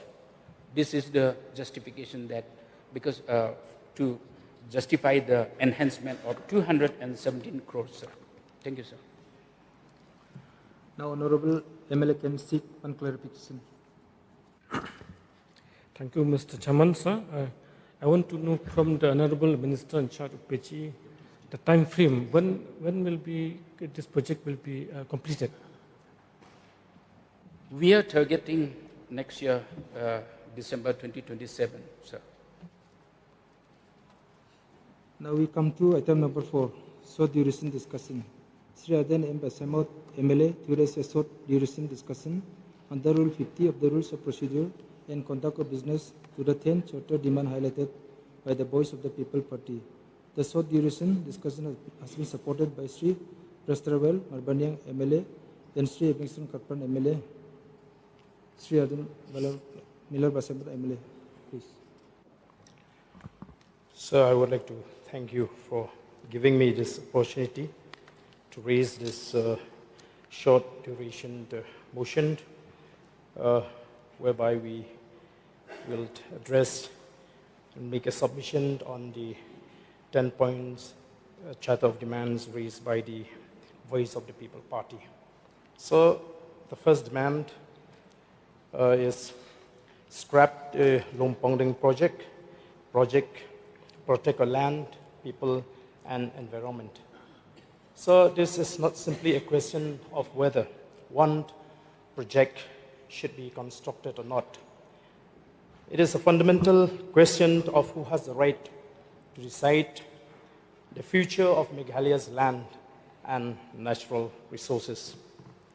So no development project should be imposed upon the people without meaningful consultation, transparency, and consideration of its social and environmental consequences. Land in Meghalaya is not merely an economic commodity, as I used to say, sir. For indigenous communities, land is identity, livelihood, inheritance, and a connection with generations yet to come.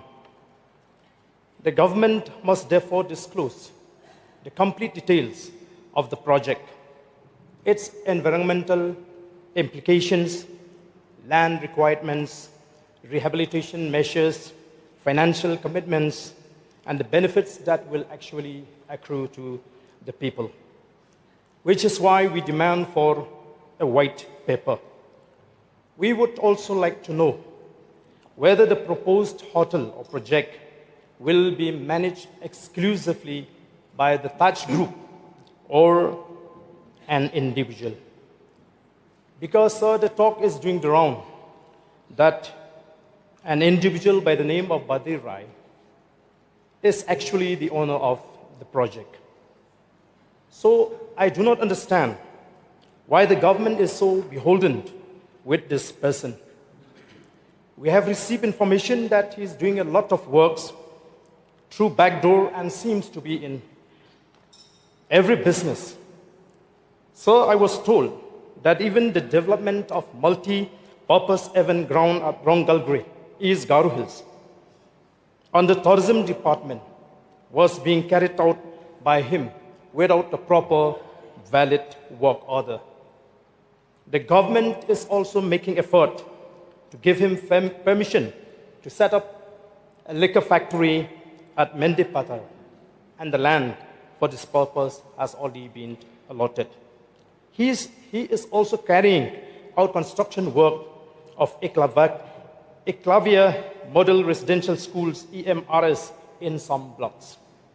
So we feel that the government cannot call it development when the people who own land are made to pay the price of that development. Our position is very clear, sir. Development must be people-centric, environmentally sustainable, and based on consent and transparency. Not secrecy, no coercion, or background transfer of control over land. Meghalaya land is not the government property to be distributed at will.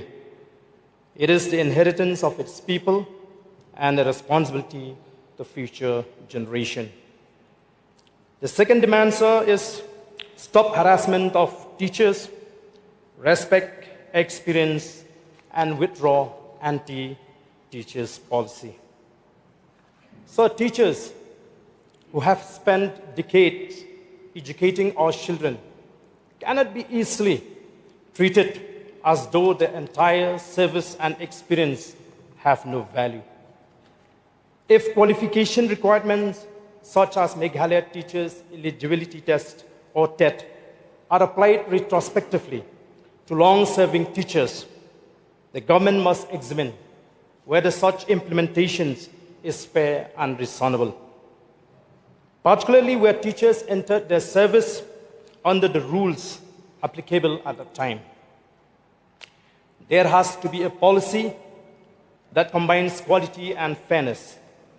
Training, upskilling, and professional development can improve standards without humiliating or unnecessarily destabilizing experienced teachers.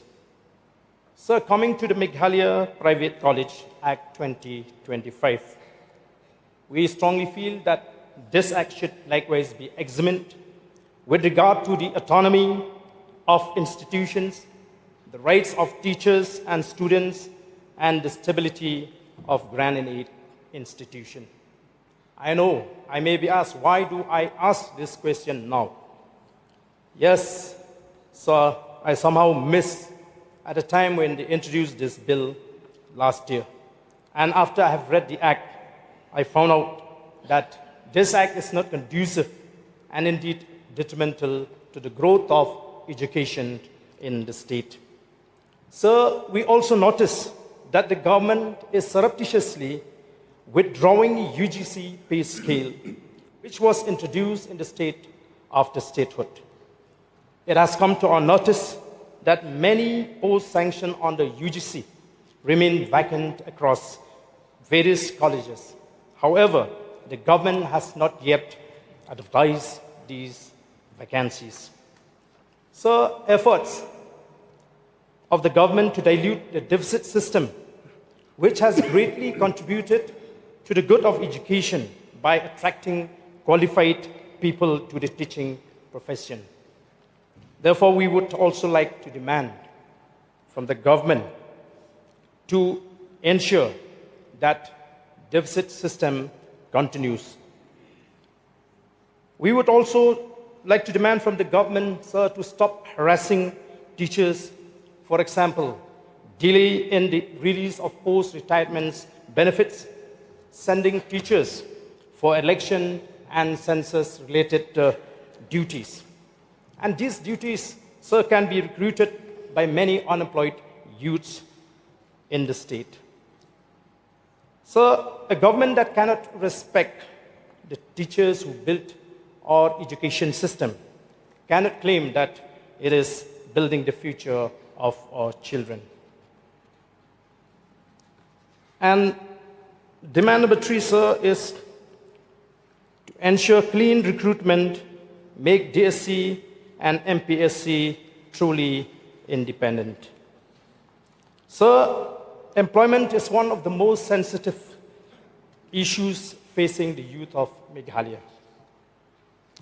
When a young person believes that recruitment depends upon political connections rather than merit, the credibility of the entire government suffers.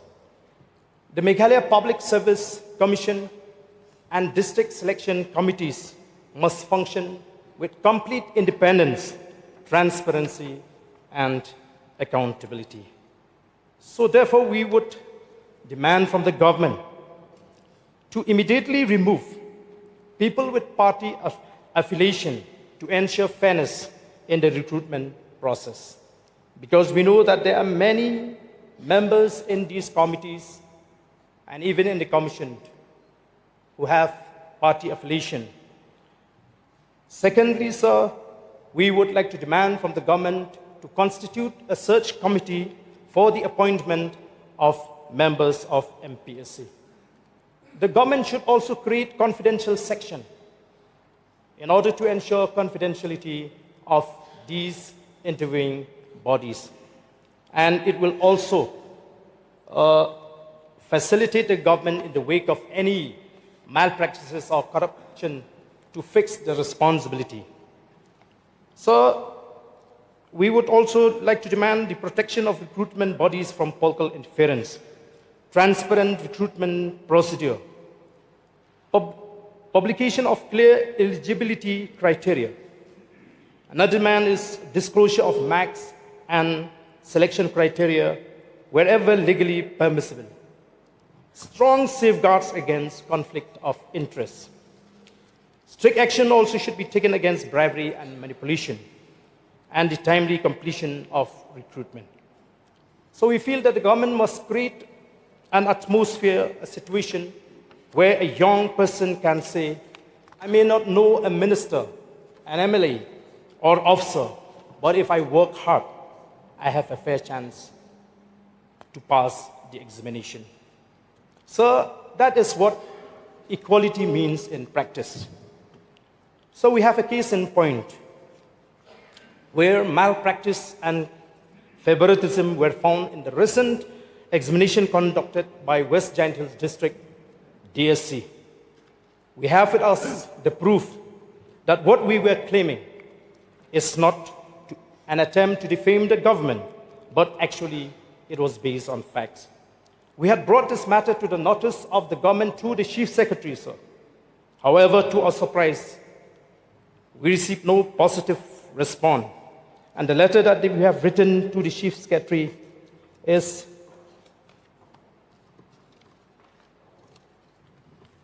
on the 29th June 2026.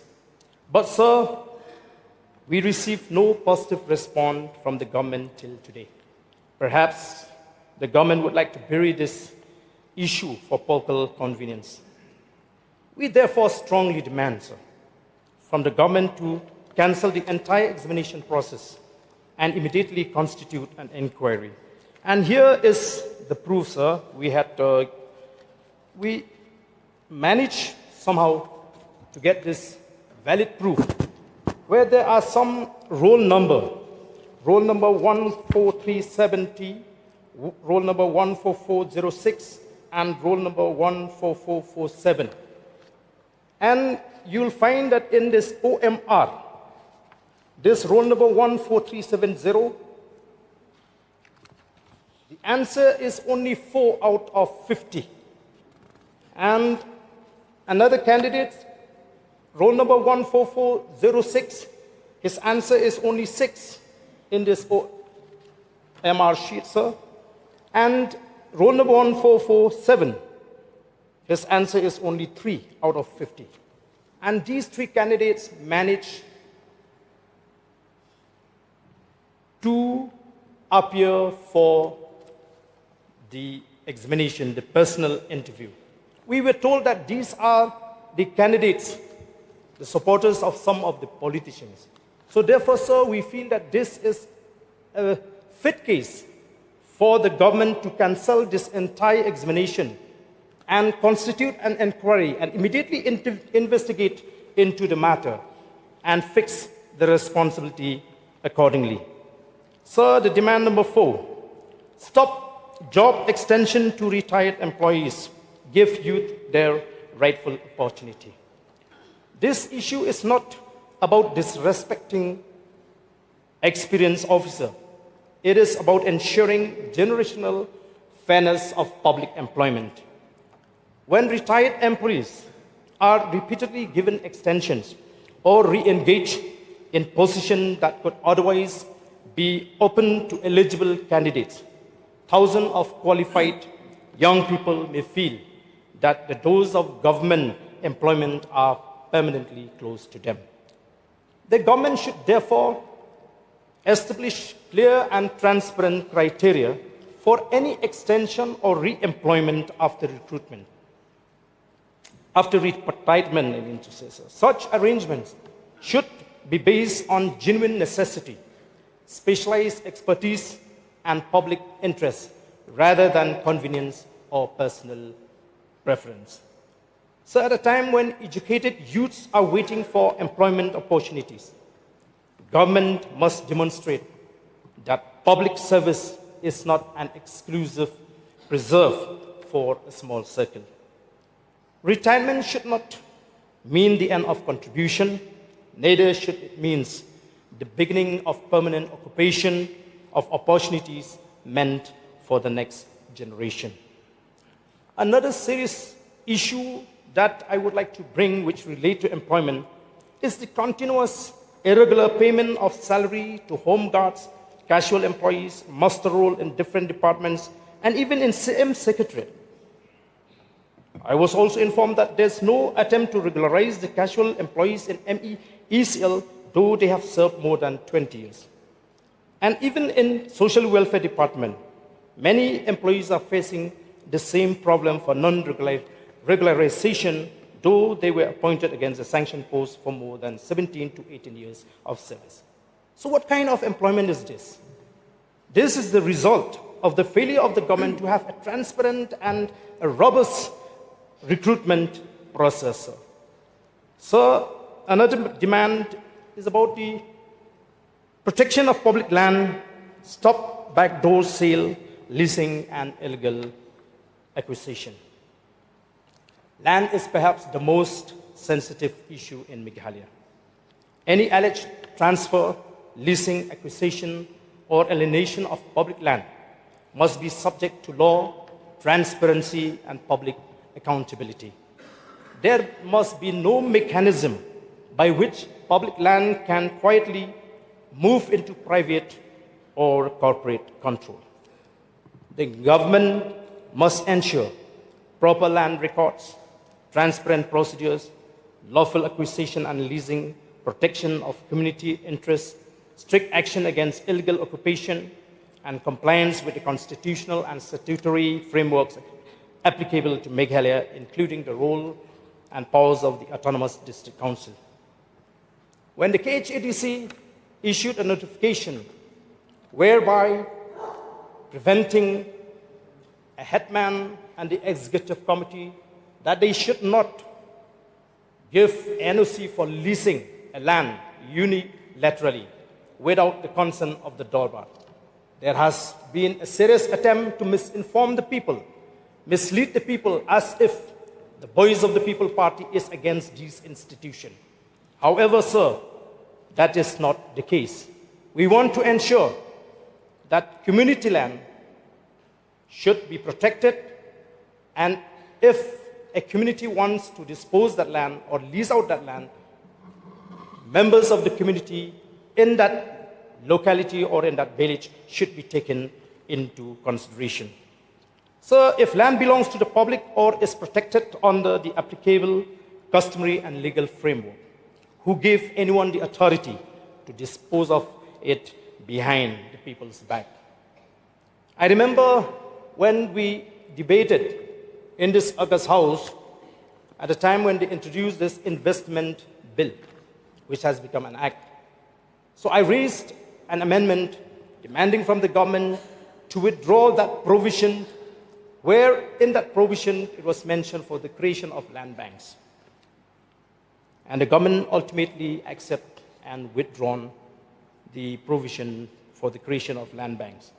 However, sir, it is very sad to say that the withdrawal of this creation of land bank from this act is only to be created through backdoor. Everywhere you will go, you will be informed that some individuals, they are busy finding huge tracts of land to buy, which they will ultimately sell to the government. So this is a very serious issue, sir, which we feel that such practice should be stopped, and in case of any requirement for land development or for any project, the people of those villages or locality should be taken into consideration. Development cannot become an excuse for land alienation, sir. We know that once land is lost, money cannot buy it back. And once community rights are surrendered, generation may pay the price. So, number 6, secure Meghalaya, stop illegal influx, and protect border communities. Why we decide to raise this issue? Because we know that there is an ongoing influx in the border areas, especially in the West Kars Hills district. So border security is not merely a national security issue. It also a question of livelihood, demographic stability, law and order, and protection of vulnerable border communities. The government, therefore, must strengthen border management through better coordination between the state administration, police, border agencies, and the union government. There should be effective border surveillance, proper documentation and verification, stronger intelligence gathering, protection of vulnerable border areas of villages, better infrastructure and border communities, and firm action against trafficking, smuggling, and other illegal activities. The objective should be to identify persons who are unlawfully entering or residing in the border areas. Border communities should not be left to carry the burden of an issue that requires coordinated action by the entire state machinery. So another demand is to stop coke and cement plant to protect environment and public health. So Meghalaya cannot sacrifice its forests, rivers, agricultural land, and public health in the name of industrialization. The question is not whether Meghalaya needs economic development. Of course, it does. The question is what kind of development we are willing to accept. Industries must comply with environmental laws, pollution control requirements, land use conditions, and public health safeguards. Existing illegal or non-compliant plans must face appropriate enforcement action. The government should also conduct rigorous monitoring of air pollution, water contamination, dust and particles emission, impact on agricultural land, forests, and biodiversity, health impact on nearby communities, and compliance with environmental clearance. We must reject the false choice between environment and development. The real choice is between responsible development and destructive development. So therefore, we demand from the government that the government should cancel the public hearing conducted at Loom Sermon for establishing Shri Cement, because it was not done in a democratic and transparent manner. We fail to understand why the government is so hell-bent to facilitate Shri Cement to set up its plant. This government, with due respect, has been known as a government that promotes outsiders. So a factory can be rebuilt, a poisoned river, destroyed forest, and damaged public health cannot be easily restored. And the demand number 8, sir, is to detect and deport illegal immigrants, establish a transparent and time-bound process. So as we are aware of the fact that foreigners' issue has taken place since the year 1979. However, it is very disappointing to know that the government did nothing to deal with this problem seriously. The government of Assam, after the Assam protests, had signed an accord with political parties and students' organization, and that accord is known as the Assam Accord 1985, where 1971 was declared as a cut-off year for any foreigners who reside in the territory of Assam. The official record in Assam Assembly and in Lok Sabha indicated the estimate of foreigners, which shows that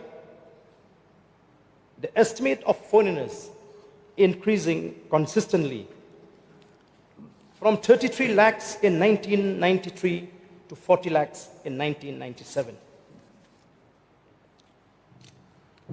30 lakhs in 1993 to 40 lakhs in 1997, to 50 lakhs in 2001, and to 80 lakhs in 2016. As per the statement of one writer from Assam in his book named NRC, Turning Hope into Despair, I quote, sir, "There is not a single indigenous Muslim MLA in the Assam Assembly with a strength of 126 MLAs at present. In 2001, Assembly election, 31 Muslim MLAs were elected, none of whom belong to indigenous Muslim communities. It shows that the government of Assam knows the figure of these foreigners that are there in the state of Assam. In contrast, Meghalaya did nothing in this connection. Lately, what happened? What are the steps we would like to know taken by the state government in the wake of severe military crackdown in Myanmar in August 2017, which led to the mass exodus of Rohingyas, where around 7 lakhs Rohingyas fled to Bangladesh and thousands to India. Also, after the Manipur crisis, which led to the moving away of Manipuri residents from Manipur to neighboring states, which I'm sure they must have entered and perhaps assimilated even into our state. I understand that during the crisis, we cannot say no on humanitarian ground. But the question is, do we have a proper record about the number of people who came to Meghalaya for shelter? The government, sir, should establish an effective system to identify persons who are unlawfully residing in Meghalaya, verify their status through lawful procedures, and take appropriate action in accordance with applicable law. The problem should not be allowed to continue indefinitely through administrative inaction. A credible mechanism should include proper verification of identity and nationality, coordination with relevant central authorities, identification of vulnerable border areas, action against persons facilitating illegal entry.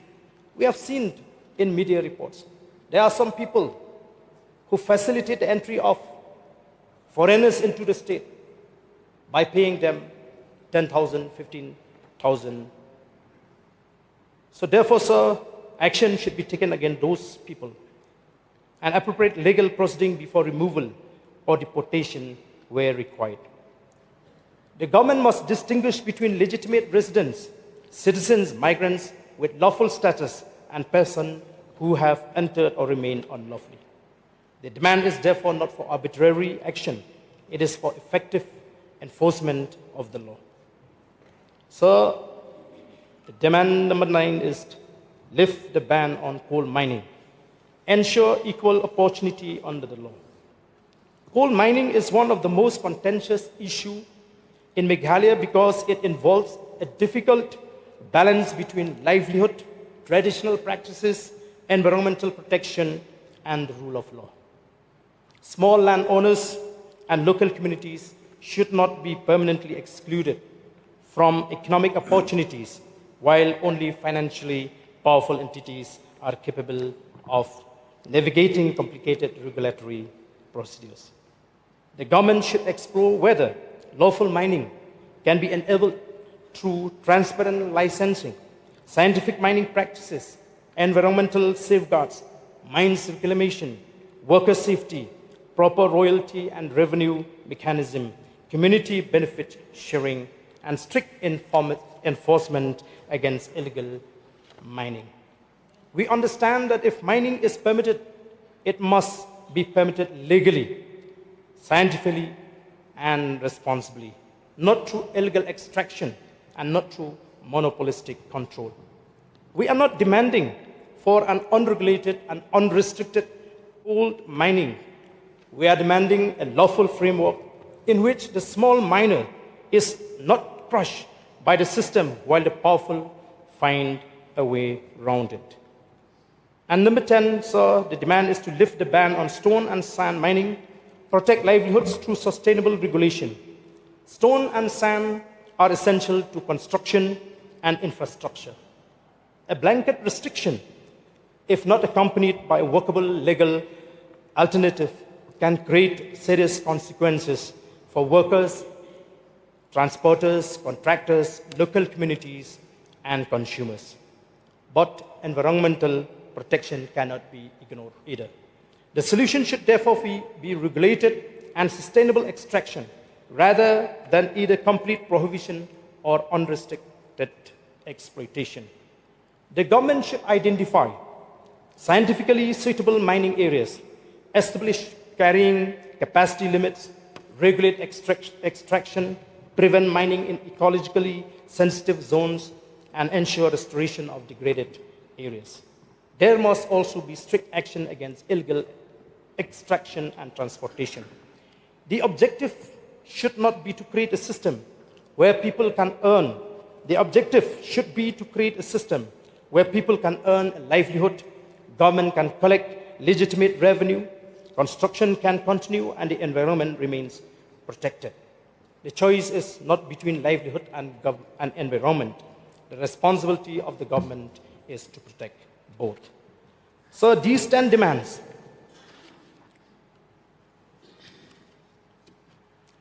are not 10 isolated political slogans. They represent 10 tests of governance. They test whether the government will protect our land, respect our teachers, give our youth a fair chance, protect public property, secure our borders, safeguard our environment, enforce the law, and protect the livelihood of our people. We are not opposed to development. We are opposed to development without accountability. We are not opposed to industry. We are opposed to industry that destroys our environment and compromises public health. We are not opposed to mining. We are opposed to illegal and unregulated mining. We are not opposed to investment. We are opposed to investment that comes at the cost of the rights of our people. The government must understand one fundamental truth. Meghalaya is not only a territory to be administered, but a homeland to be protected. Our land is not for sale. Our environment is not expendable. Our youth cannot be kept waiting. Our teachers cannot be humiliated. Our recruitment system cannot be compromised. Our borders cannot be ignored. And the law cannot be selectively applied. Therefore, these 10 demands are not demands for political favor. They are demands for justice, transparency, accountability, and responsible governance. Let the government choose its side, the side of opacity and privilege, or the side of the people of Meghalaya. So with these few words, sir, I would once again thank you for giving me this opportunity to raise these 10 points, Charter of Demand of the Voice of the People Party. Thank you, sir. Anyone willing to participate? Yes. Though it is a short duration discussion, it's become a long, short duration discussion. Anyway, I'll give you some time, but would you please, Bakar Pran, if you can, could be please be brief. So, thank you, Mr. Speaker, sir, for allowing me to participate in this demands as raised by our honorable member from Nakam, Badan M. Saimoy. He has dwelt at length all the 10 demands. So only one point I would like to impress upon the comment.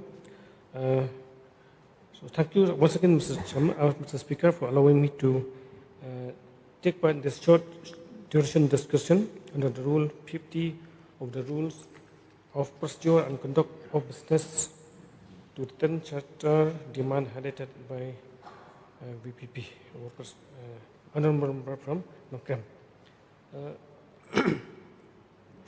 So this House do discuss the problem faced by local small-scale sand and stone miners. So as a people representative, I feel that it is our responsibility to safeguard both the environment and also the livelihood of the people. Sir, the issue at hand presents a delicate balance that requires our immediate attention and action.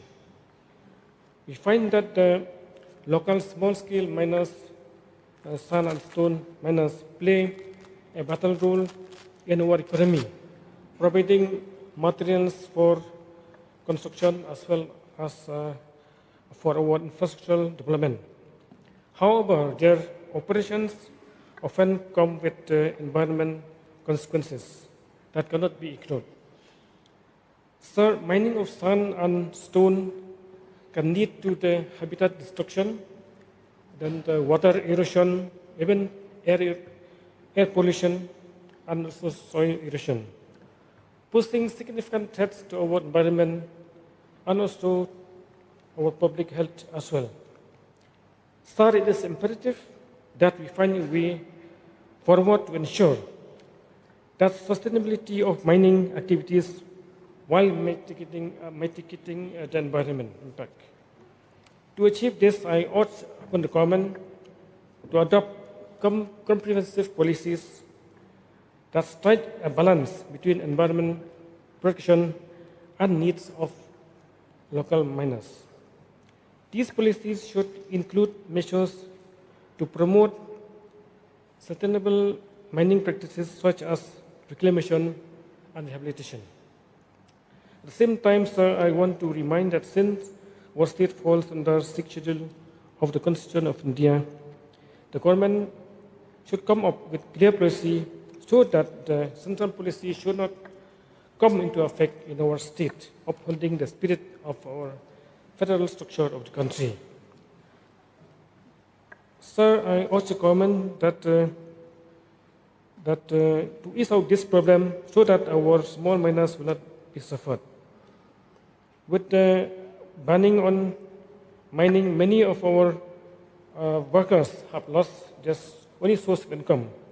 And even the truck drivers also, and also workers have been affected because of this. Families that once relied on daily wages from stone mining or sand mining are now struggling.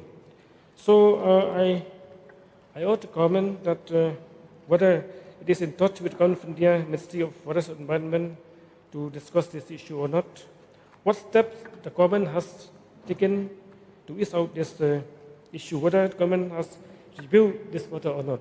With this submission, I to my seat, sir. So if there are no other participants, Chief Minister, to reply, please.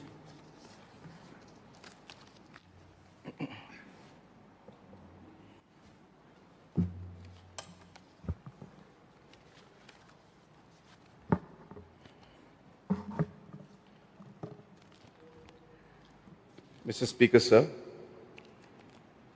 I rise to reply to the short duration discussion tabled by Honorable Member from Nongkrem, supported by Honorable Member from Meghalaya and Honorable Member from Morangkaneng, on the 10-point charter of the Voice of the People Party. So the issues raised in the charter merit a careful examination of both the facts and the actions taken by the government. I would therefore like to place before this august House the factual position on each matter and the steps undertaken by the government. And the records will show that every action has been taken within the framework of the Constitution, the laws of the land, and the directions of the competent authorities, while keeping the welfare of the people of Meghalaya at the forefront. Sir, I will go through the points, may not be in the sequence that they have mentioned earlier, but I will go as per the points that have been put in front of me, but I will cover all the 10 points. I do request, sir, if I be allowed to reply without any interference. And obviously, I would request if the members can be present throughout my reply. So the first issue which I would like to address is the depoliticization of the recruitment under the MPSC and the DSC. Sir, it must be placed on record that the independence of the MPSC from political interference is not a matter left to executive discretion. It is a constitutional guarantee. The chairman and members of the commission are appointed by the governor under Article 316 of the Constitution of India. Under Rule 4 and 5 of the MPSC Regulations, 1972, the commission consists of a chairman and 4 members holding office for a term of 6 years or until attaining the age of 62 years, whichever is earlier. Crucially, the chairman or any member can be removed from office only in the manner provided under Clause 1 and 3 of the Article 317 of the Constitution, and the conditions of service of a member cannot be varied to their disadvantage after appointment. Further, the MPSC falls within the jurisdiction of the Meghalaya Lokayukta, constituted under the Meghalaya Lokayukta Act 2014. Any allegations of bribery or favoritism is subject to independent statutory scrutiny, entirely outside the control of the government of the day. Now let me place on record the reforms that this government has undertaken. In November 2024, we constituted a dedicated MPSC Reforms Committee chaired by Professor David Siemle, himself a former chairman of the Union Public Service Commission. It consulted the public and we implemented its report.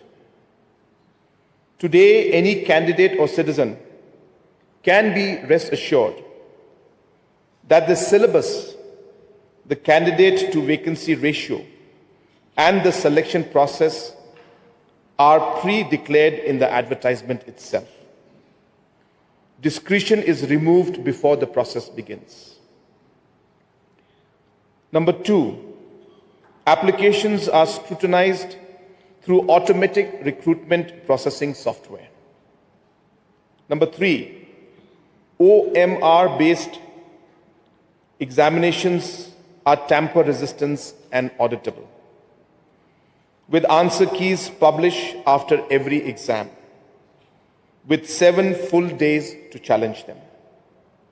D, the marks of every qualified candidate across the screening test, interview, and the totals are published on the MPSC website, with individual marks viewable at every stage through the portal megrecruitment.nic.in/RPA marks.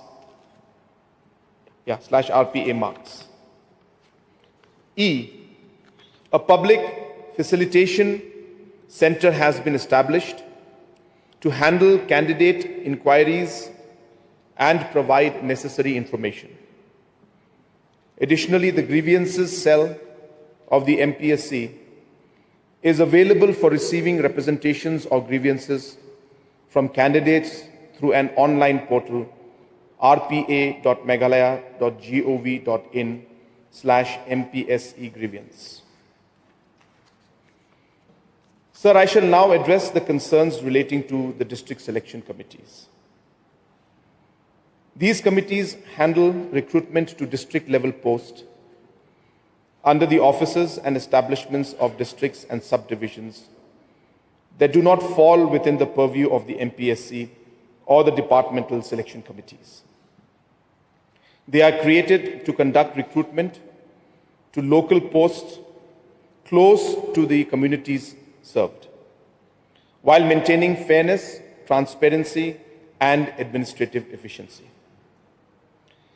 The present composition of the DSC, a chairperson, a non-official vice chairman, 2 non-official members, and a member secretary, is not an ad hoc arrangement. It has remained unchanged since 1982 and has been consciously reviewed and retained by successive governments over more than 4 decades.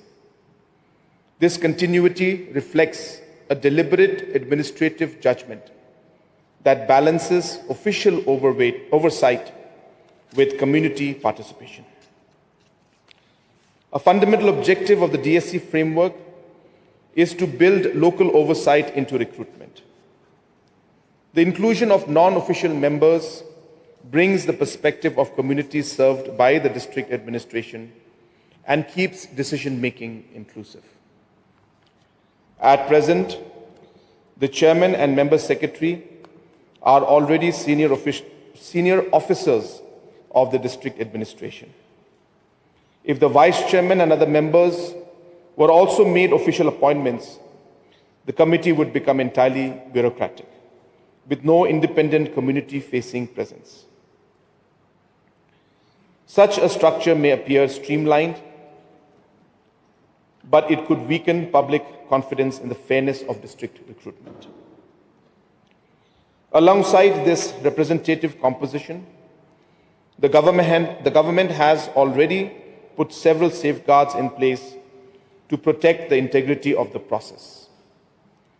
These include, number 1, videography at examination venues and an enhanced number of invigilators to deter and detect unfair means during written examinations. Number 2, merit lists based solely on aggregate marks in the written exams and interviews wherever applicable. Written examination marks kept in sealed covers, opened only at final evaluation after the interviews. And publication of written examinations results on the notice board in order of serial or roll number immediately after declaration. These measures have strengthened the credibility of DSC across districts. So while the core principles have remained sound, experience shows that different districts have at times followed varying practices in vacancy scrutiny, examination schemes, question paper setting, evaluation, answer key finalization, interviews and declaration of results. And because of these practices evolved through multiple office memoranda, executive instructions and circulars, there is at present no single consolidated procedural framework.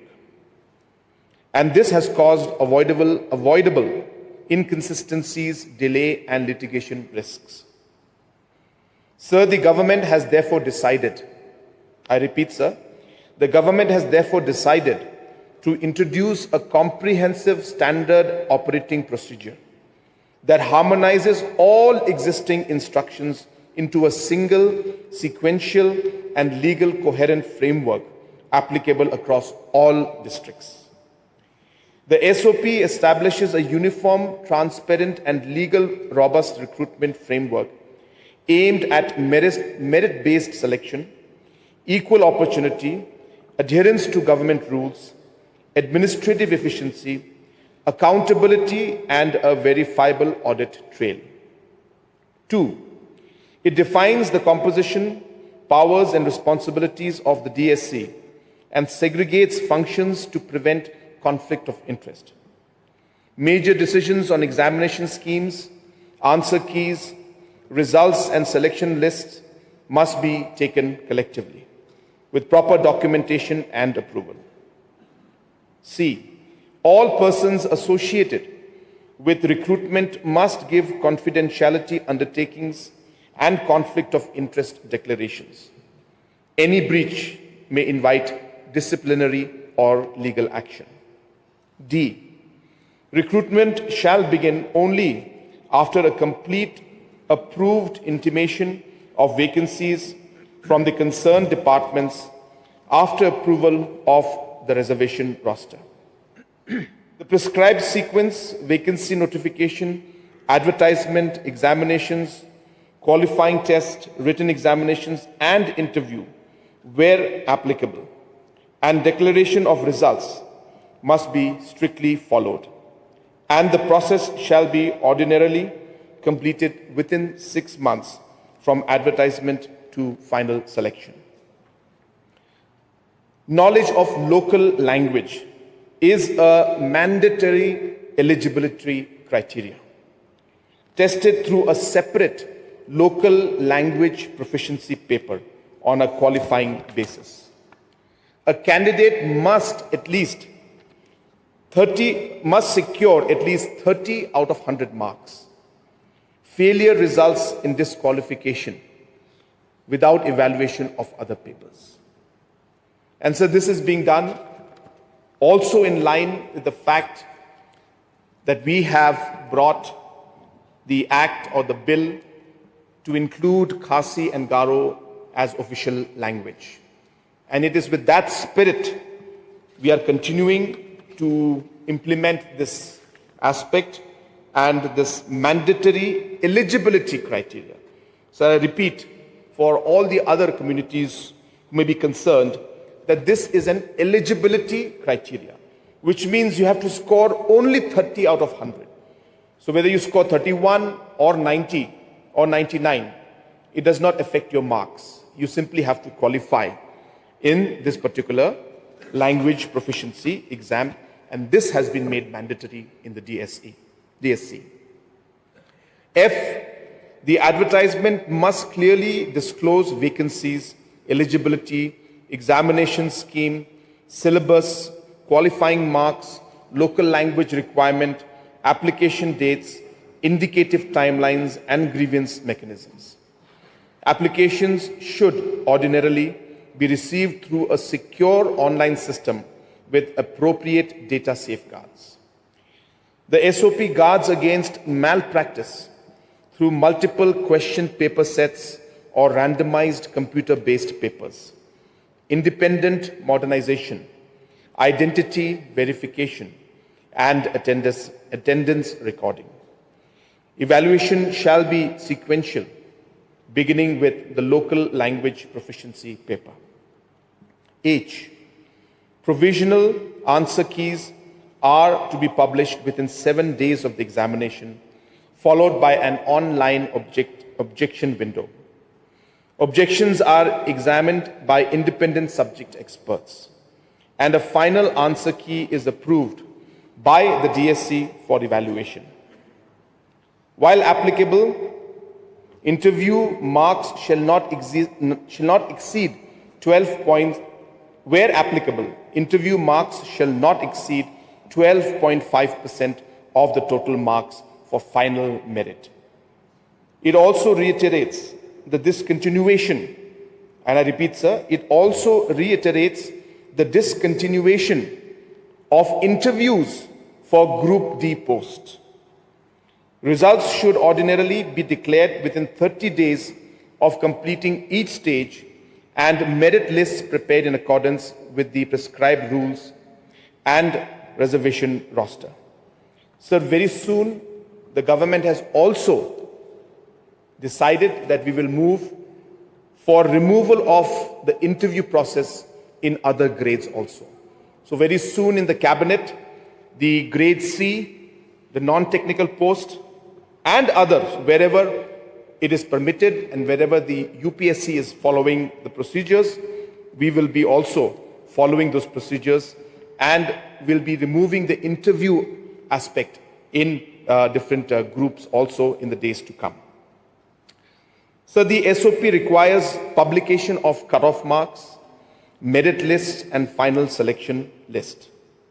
A dedicated grievance cell shall dispose of grievances ordinarily within 15 days, and recruitment records are to be preserved securely for at least 5 years or until related litigation concludes, whichever is later.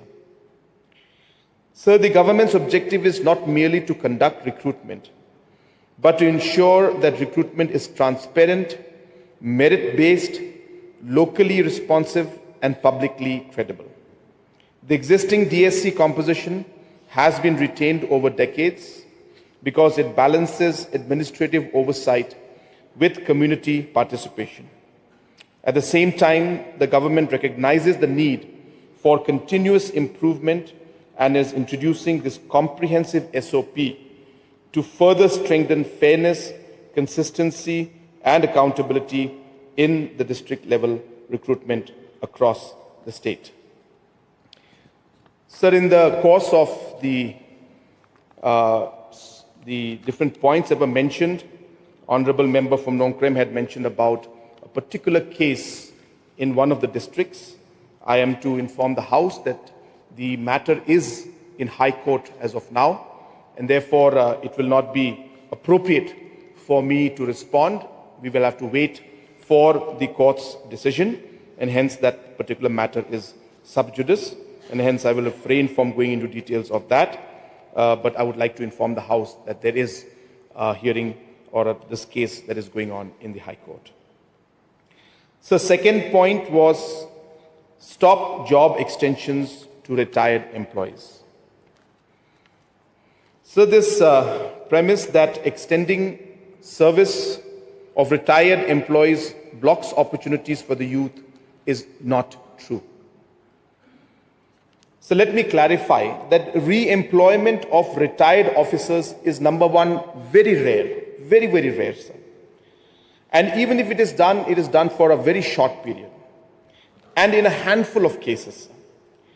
And it does not block the youth unemployment because it is the re-employment, sir, of the retired officer concerned.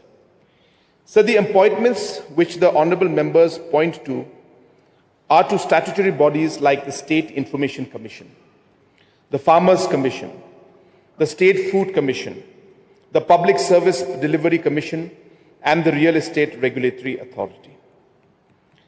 These are not service extensions, but appointments that the law prescribes to be of significant domain expertise and duration of experience.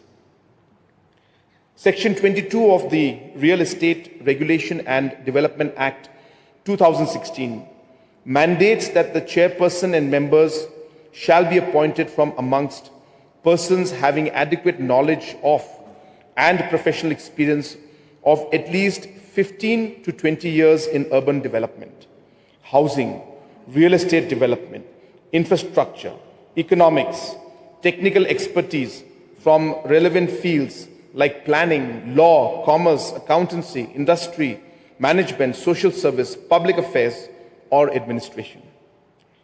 Section 15 of the Right to Information Act 2005 prescribes that the State Chief Information Commissioner respectively shall be appointed from amongst persons of eminence in public life, with wide knowledge and experience in law, science and technology, social service, management, journalism, mass media, or administration and governance. Similarly, Section 16 of the National Food Security Act 2013 prescribes that the chairperson and members of the State Food Commission shall be appointed from amongst persons who are or have been member of the All India Service or any other civil service of the Union or state, or holding a civil post under the Union or state, having knowledge and experience in matters related to food security, policy making, and administration in the field of agriculture, civil supplies, nutrition, health, or any allied field. Sir, I would also like to place on record the details of employment opportunities provided to the youth over the last 3 years. Sir, over 9,000 vacancies have been advertised in the last 3 years. 1,011 appointments were made through MPSC alone. 2,413 police vacancies have been filled through the Central Recruitment Board. 769 doctors have been appointed through the Meghalaya Medical Services Recruitment Board. 1,686 appointments were made through the DSC. So therefore, this recruitment took place in the last 3 years alone. Sir, I also would like to mention here that there were certain mentions or certain points that were made regarding the appointments that were made on ad hoc basis, and the fact that they've been there for 17 years and not been regularized. So for the knowledge and information of the House, the members, and the public at large, sir, ad hoc appointments, as per definition, are appointments that were made on a sanctioned post, receiving the scale that is meant for that sanctioned post. But the appointment which was made on an ad hoc basis, not following the necessary procedures of selection, which means there was no advertisement, there was no process that was followed, and the concerned officer at that point in time, against the sanctioned post, appointed a person without following procedure. In legal terms, sir, that would be an illegal appointment. These ad hoc appointments, sir, continued for years. In 2007, when the Supreme Court came out with a verdict against a case where the ad hoc employees were demanding to be regularized, the Supreme Court gave us two options. Option number one was to remove all these ad hoc employees and go for fresh recruitment. Or number two, to go ahead and recruit and regularize through a procedure, regularize these ad hoc employees who have been working for many, many years. And 2007, December was put as a cutoff date. So the cabinet had a decision, or rather had the choice of removing these ad hoc employees. But realizing that these people have been working while the process was not followed, these people have been working in that post for decades, some of them. Some of them appointed in 1995, 98. And hence the government and the cabinet at that point in time took a decision that we will regularize these employees. The court is giving us a choice. We will take this choice and regularize. And we did, sir. And now through the different procedures, because the departments also don't have all the records. In the first batch, 2,000 names came to us. Second batch, another 1,000 plus names came to us. Third batch, again another 1,000 names came to us. And the fourth batch, another 45 names came to us. So through the last 3 years, multiple departments have sent, sir, we missed out these 5 people. Sir, we missed out these 20 people. So the ad hoc employees pre-December 2007, based on this Supreme Court order, were regularized. Now, why can't we do it for the people up beyond December 2007? So because the court will not permit that. The court gave us an option. Today, if we go ahead and regularize an employee who was not recruited following the procedure, post 2007 December, and if somebody goes to court, then court will question the government as to how we regularized this process when in the first place the recruitment procedure was not followed. So hence it is not a simple matter where somebody says, why aren't we recruiting employee, why aren't we regularizing an ad hoc employee? So obviously we also feel for our people. We also realize that we need to help and support wherever possible. But we need to work under certain regulations. We need to work under certain procedures. And that is the reason why employees who are appointed post-2007 on an ad hoc basis, sir, please, again, I repeat, that this ad hoc means sanctioned post, but while appointment was done, the recruitment process was not followed. So technically, it's an illegal appointment. But we got the option from Supreme Court to regularize pre-December 2007, and we took it. Sir, also there's a lot of issue about muster rolls and casual employees. Sir, you will be happy to know, and the House will be happy to know, and the employees will be happy to know, sir, that apart from the maternal mortality rate that we addressed, and I was mentioning in my question hour, so the salaries to the muster rolls was one of the top priorities when we took over in 2018. And I'll tell you why, sir. This is the reason, sir, this happened was because of the regular meetings of Disha. As a member of parliament, I used to go for Disha meetings. And whenever I used to go for the Disha meetings, the maternal mortality issue would come out. The money for the old age pension would come out. And the salary of the master roll would come out. Inevitably, because I used to have a public hearing after every Disha meeting. And in 2016-17, when I was having these Disha meetings, I could see that everywhere, every Disha meeting, every district, this was, a major issue. So we decided in 2018, of course it took us about a year to implement, that we will ensure that money is released in advance to the different departments for master rolls.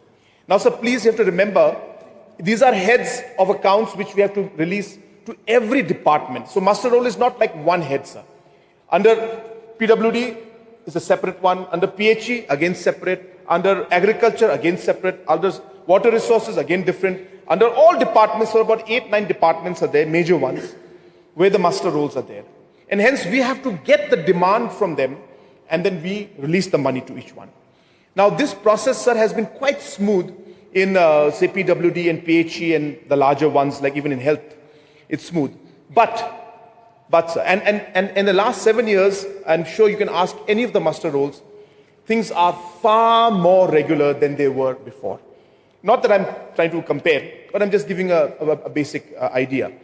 The payments are far more regular, and now that since the things are regular, sir, the expectation also is that there cannot be a delay for more than even a month or 2 months.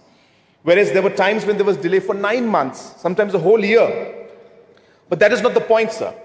So we are ensuring that the master roll amounts are released. There could be glitches once in a while, sir. Sometimes a new chief engineer comes in, or a new finance person comes in. Sometimes the files take time. They miss out that particular quarter's amount. These kind of small issues do come up, sir. And we are happy to address them. And we're happy to, ensure that that we take steps immediately to rectify the problems. And whenever these informations come to me, I'm the first one to call the concerned department and finance department to release that amount. So if there are any issues in the master roll cases, sir, we are very happy to resolve it.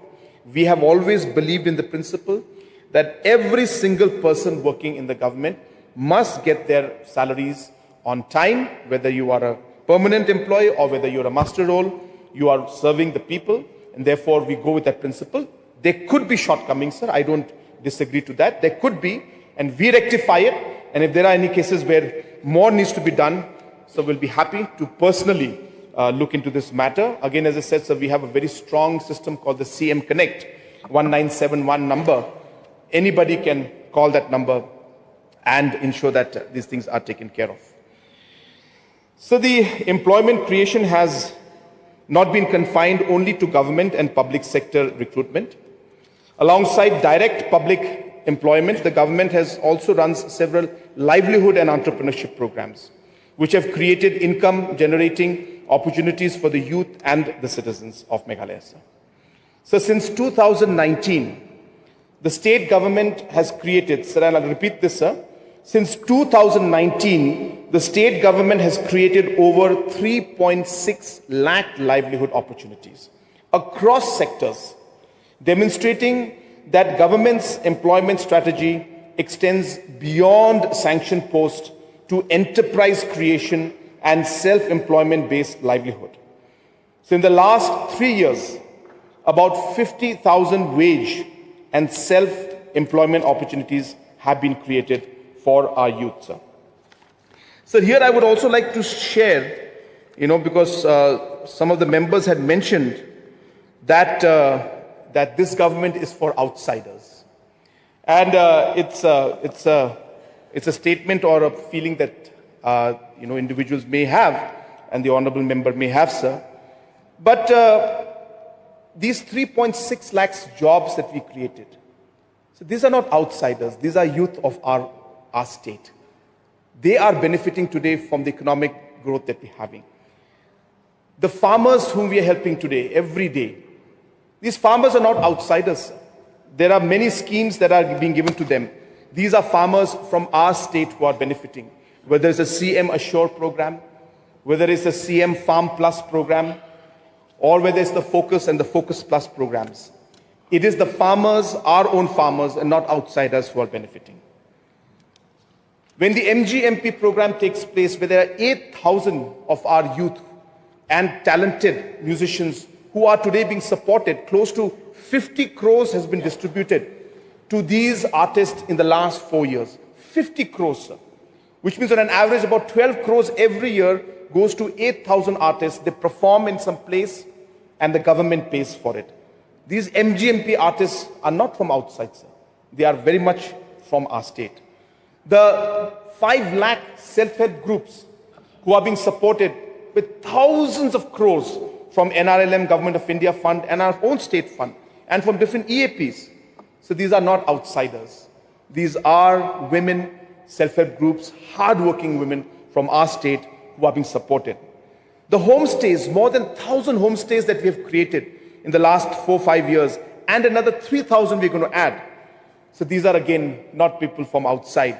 They are people from our own state who are benefiting. The hundreds of prime tourism vehicles and the prime agriculture vehicles who are getting the benefit. Again, sir, these are not outsiders, sir. These are all people from our state. And hence, when it comes to job creation and employment, this government has put that as one of the top priorities. I keep repeating this, sir, because for any government, and I can share this with you with full confidence, for any government, the number one challenge today, especially in India, is employment. It's not just Meghalaya, it's the entire country. Everybody's rushing for investments so that industries can come up, local industries can be promoted. Why? It's not because they want the investment to come in. It is because what the investment coming in then leads to and creates. And that's why, sir, economic growth and economic policy cannot be just simply seen from one lens. When you see an economic policy and a strategy, you have to see the entire spectrum. It's like looking at the rainbow and just saying that, we just look at the violet or the red or the blue or the green. You can't see it just in one color. You must see the entire impact of what an economic policy and what investment does. And that's why economics and policy making and governance are very complicated subjects. And yes, there are some areas sometimes we find that we're not maybe doing the things in the best efficient manner. We pull back, sir. Our government has never hesitated from taking a step back if we find that we are maybe not going in the right way. And then we do course correction and we move forward. And that's how things happen, sir. So therefore, let me assure the honorable member and the House and the citizens, and especially the youth, sir, that all of these programs, the 3.6 lakh jobs created in the last 5 years, this is for the youth of our state, sir. So next is regarding protecting land and stop backdoor sales, sir. So the statement that public land is being sold to corporates is incorrect, sir. Every acre of land acquired by the government of Meghalaya for public projects has been acquired in full conformity with the Meghalaya Transfer of Land Regulation Act 1971. So the government's process of procuring land for development projects is transparent, sir, and is on record. There's nothing to hide, sir. An expression of interest is called for all willing landowners who quote their own price, sir. And after receiving no objection from all authorities, including the headman, we move forward. So the Deputy Commissioner then holds a public hearing and an inquiry to confirm that the land is free of encumbrance, certifies that the price is reasonable, and only then is the proposal considered. The final decision on purchasing any land is made collectively by the Cabinet. This again, sir, is a very important practice we started. Any procurement of land cannot be done in isolation by any department. The decision was taken at the Cabinet, where entire Cabinet and government machinery is involved, sir. So this is exactly how the land for Shillong Airport expansion and the new Shillong Township were acquired, sir. So the government is following all due processes and is procuring land only for projects that unlock vast opportunities for the youth of the state. So here I would like to state that while we are looking at protecting our land, which of course, this is something which is sentimental and, at the heart of what our tradition and our culture is. So government has always maintained a balance. There has never been a situation where we have bulldozed in any way. There has never been a situation where we go from the back door and get the sale of any land done. Everything is done in a procedure and a manner that is known to all. And as mentioned by the honorable member and the mover of this short duration, he mentioned that the community should be taken into consideration. And sir, I agree totally with that particular aspect. But I would also like to stress that the honorable member and his political party should practice what they preach. So today, you're aware, sir, that there is an act of the Khasi Hills Autonomous District Council Regulation and Administration of Land Amendment Bill 2026. And there is a clause there in section 16, which says that in section 16 of the Principal Act, the word, quote, after prior consultation with respective Dorbar Shnongs, Dorbar Raid, and Dorbar Hima, unquote, appearing after the words Executive Committee shall be deleted. So this particular amendment is quite unfortunate. And I must say it goes completely against the principle that was just mentioned in this discussion that we are having today. And I quote again, community should be taken into consideration, sir. Whereas in the Khasi Hills District Council, this particular act today is being amended to remove the Rangbashnongs, remove the Raid, as well as the Hima from this entire procedure of participation, sir. So where is the fairness? Where is the fairness? And sir, when we talk about ensuring that there must be a system of transparency, that there must be a procedure in which all the different aspects are involved. Sir, our forefathers had that sight, had that vision. They knew that this must be done. And that is why today, sir, we have traditional institutions and setups. We have Rangbashnongs, we have the Raid, and we have the Hima, precisely to ensure that multiple checks and balances are there in our traditional system. And this system has been followed for decades and centuries, sir, I must say. And therefore, I urge, sir, that maybe this particular demand that is there, I would like to put this demand back to VPP.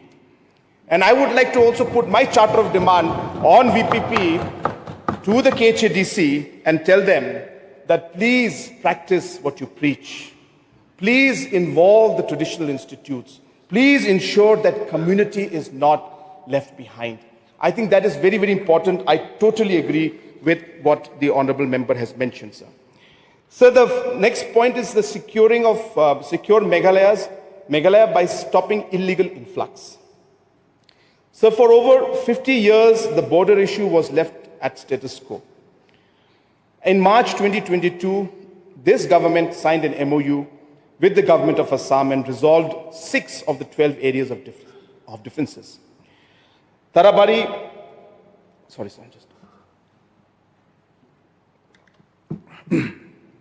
in West Khasi Hills, Gizang West Khasi Hills, Hahim in West Khasi Hills, Boklapara, Khanapara, and Ratachera. Sir, these are not easy decisions. These are not simple decisions. So they are very, very complicated and vexed decisions. But the government has ensured that we strengthen the border security by ensuring that our land is protected at the border area. So with utmost, respect to all the past governments, we have seen how complicated this was, and hence for many, many decades, we could not move forward in this issue. but realizing the challenge and always maintaining that principle in our hearts. So we have a very strong principle we always believe. And that principle is that there is a purpose of why we are here today. There is a reason why God has given us this opportunity. And we will ensure that we do everything in our capacity to resolve problems that could not be resolved in the past, to do things that decades later, 50 years later, people will look back and say that it was this government that did these works. And this is that principle that drives us even today to take some of the toughest decisions that we have taken. I'm sure, sir, I don't want to list all the decisions, but they have been very tough for us. But we did it with that simple principle that we are here to make a difference. Sir, along the Indo-Bangladesh and interstate border, 18 anti-infiltration checkposts and check gates. Sorry, I just have some water.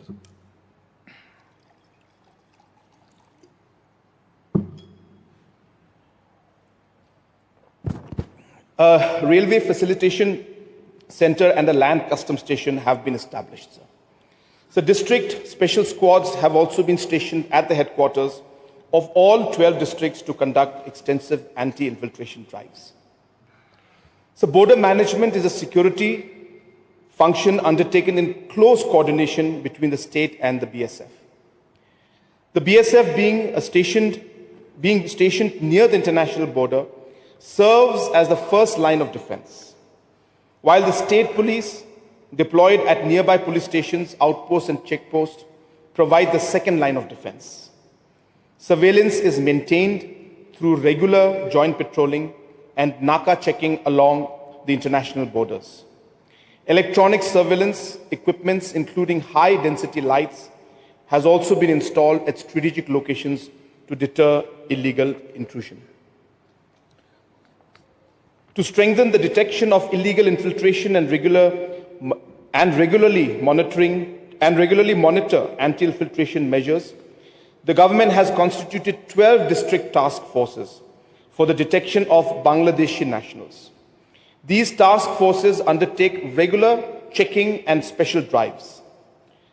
Surprise checks are also conducted once every month by joint teams comprising a magistrate, personnel of district police force, and staff of the infiltration branch.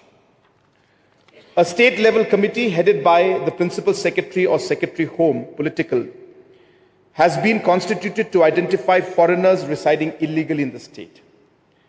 The committee is mandated to identify foreigners who have overstayed since 1st of January 2011 and submit monthly reports to the Ministry of Home Affairs. In addition, a lead intelligence agency mechanism with the Border Security Forces as the nodal authority conducts regular coordination meetings with the Meghalaya Police, Central Paramilitary Forces, and Central Intelligence Agencies. Nokmas, headmen, and village defense parties in border villages have been actively engaged in strengthening border security. Regular awareness programs on cross-border crime and national security are conducted at the police station and outpost levels. Senior officers of the border district also visit border villages regularly to understand the difficulties faced by residents, and on several occasions have stayed overnight in these villages to build confidence among the local communities.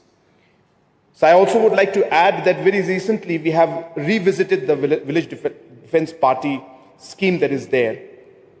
And we have enhanced the scheme and figured out mechanisms in which we can engage even more constructively with the village defense parties to ensure that different equipments, wherever necessary, different technologies, and obviously financial support be given, especially in very, very sensitive zones, sir. So this process also has started. About a year back, we revisited this whole thing. And I'm happy to inform the House that we have made considerable steps forward. But of course, it's a very large exercise, so we need to continue doing that. But the process is on today to engage with our villagers, because they are the best source of intel information to us that can come at, immediately on a real-time basis.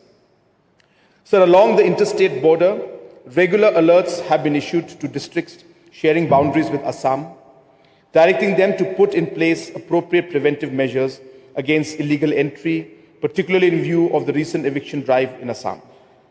Effective checking is being carried out along national highways and internal roads with the support of village headmen and village defense parties. Apart from infiltration from Bangladesh, the state also faces the entry of persons of doubtful citizenship from Assam, Tripura and West Bengal, who claim to be residents of those states. Such people are sent back directly from the place of detection. Sir, to safeguard the demographic structure and the interest of the indigenous inhabitants of the state, the government enacted the Meghalaya Residents Safety and Security Act 2016. District task forces have been constituted in all the 12 districts under the Act, and an online application was launched in September 2022 in collaboration with NIC. To date, 966 localities, 561 sub-localities, 1,653 landlords, and 5,042 tenants have been registered. This represents an increase from the figure placed before the House in February 2026, with only 817 localities, 427 sub-localities, 1,110 landlords, and 3,297 tenants had been registered. So the government has also implemented the Meghalaya Identification, Registration, Safety and Security of Migrant Workers Act, which requires migrant laborers intending to work in the state to register with the Labour Department. So in this matter also I would like to further mention that the facilitation center in Umling area the work is under process. We are working towards ensuring that we make it functional at the earliest. And we'll ensure that all the tourists coming in, whatever support required, including, we have already mentioned this, there will be a food court also there. But along with the food court, there will be a facilitation center for our tourists. And there will be a similar thing which we will do in the Ratachera border side also, where a facilitation center is proposed. And we are going to move on that line also. And at the same time, sir, even in different parts of the state, the same process will be followed. For the Meghalaya Identification, Registration of Migrant Workers Act 2020, so the rules have been finalized, and there were certain aspects of the rules which needed to be discussed after the amendment, and those discussions have taken place. And tomorrow in the cabinet, we will be passing those rules, and once those rules are passed, then we will be effectively able to implement all the provisions of this particular act. So the state border headquarters continues to issue regular alerts to the border districts, while local communities have been mobilized to promptly report instances of illegal entry to the authorities. So the next issue, the stop coke and cement plants. So the process of detection and demolition of illegal units is an ongoing activity being conducted by the Meghalaya State Pollution Control Board in conformity with all existing environmental laws. We are detecting coke plants operating without clearance and have abolished them. During phase 1 in July 2023, 44 plants were demolished, including 39 units in West Khasi Hills and 5 units in East Khasi Hills. During phase 2 in 2025, 28 demolitions were executed, including 17 units in West Khasi Hills and 11 units in East Jayante Hills. And hence, sir, we are taking prompt action, and as I said, we have demolished over 72 plants in the last 3 years. So 11 cement plants across East Jayante Hills have been inspected, sir. Their pollution control devices are linked to online monitoring. And the setting up of cement plants is strictly regulated through various rigorous environmental clearances under Environment Protection Act and through public hearing, etc. Sir, as mentioned by the mover of this particular short discussion, that the industries must comply. And that is again the principle that we also follow. And therefore, in every aspect, to ensure that we balance between development, economic development, and environment and ecology, laws are in place. And those laws must be complied to. And those who do not follow those laws and do not comply to it, action again is taken as per the provisions in the Act itself. And as I said, this government has never shied away. We have demolished 72 illegal coke plants in the last 3 years. And the message is quite clear and strong that anybody who will not follow the procedures, action will be taken against them as per law. So the establishment and operation of coke and cement plants are not permitted without obtaining the requisite statutory permissions, including consent to establish and consent to operate from the board, wherever applicable, along with other approvals required under prevailing environmental laws. In view of the above, sir, the government remains committed, as I mentioned, to ensuring that all industrial activities are carried out in compliance with environmental laws and statutory requirements. Regulatory inspections, regular inspections, continuous monitoring, and strict enforcement actions against violations will continue to protect environmental quality and public health in the state. Detect and deport illegal immigrants. So the state government has already put in place systems to tackle concerns regarding illegal immigration. Under the Meghalaya Resident Safety and Security Act 2016, verification is underway and 817 localities and 427 sub-localities in East Khasi Hills stand registered to date. The Anti-Infiltration Directorate is the nodal agency in the state for the detection and deportation of illegal immigrants, and the procedure is followed as per the directives of the Ministry of Home Affairs. From 2021 till date, 736 foreign nationals staying illegally in the state have been detected and prosecuted, and 262 have been deported after completing their sentence and obtaining travel permits from their respective missions. These figures reflect the firm commitment to uphold the rule of law and safeguard the state's security and demographic integrity. In view of the measures already in place, the government remains committed to ensuring that detection, verification, and deportation of illegal immigrants are carried out in accordance with the law and established procedures. Continuous monitoring, interagency coordination, and regular enforcement actions will continue to strengthen border management and maintain public order in the state. Lift the ban on coal mining. So the ban imposed by the National Green Tribunal in 2014 on unregulated coal mining had a significant impact on Meghalaya's coal-dependent communities, affecting the livelihood of thousands of traditional miners and their families. At the same time, it brought into focus the need to address concerns related to unsafe mining practices, environmental protection, and regulatory compliance. The Honorable Supreme Court, in its judgment in Civil Appeal number 10,720 of 2019, directed that all coal mining activities in Meghalaya must be undertaken strictly in accordance with the Mines and Mineral Development and Regulation Act 1957, the Mines Act 1952, and the Environment Protection Act 1986, and carry out coal mining operations.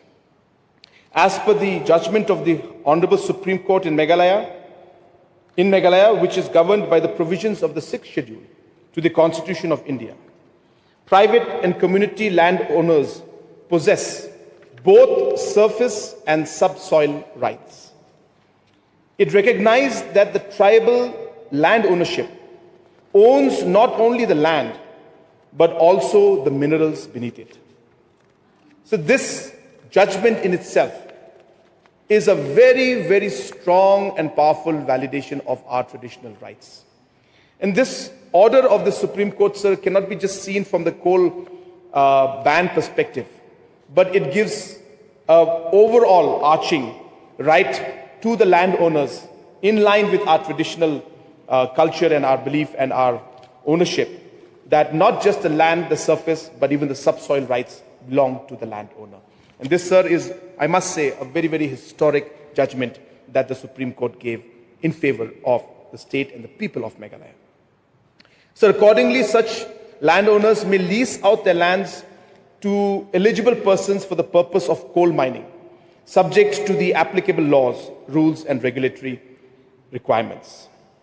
In compliance with the directions of the Honorable Supreme Court and to facilitate the transition of safe, legal, and scientific mining, the Government of Meghalaya notified a standard operating procedure on 5th of March 2021. The SOP established a clear framework for the grant of prospecting licenses and mining leases for coal, thereby enabling a gradual shift from unregulated mining practices to a regulated and sustainable mining regime.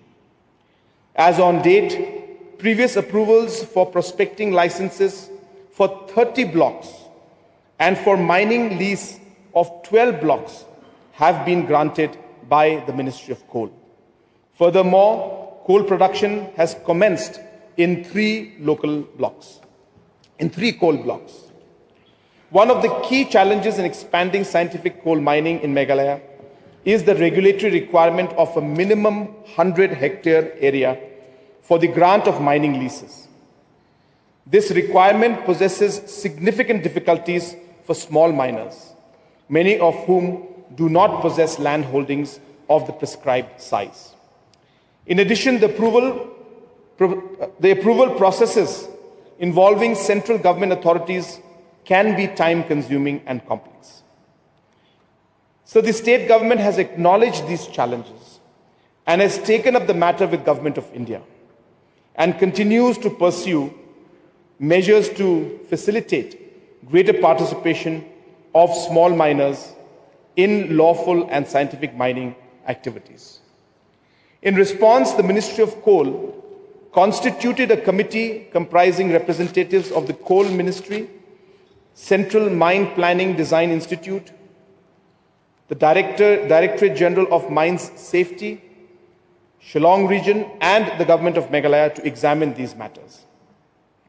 So the meeting of this committee was held on 31st of July 2026, and several concerns were deliberated.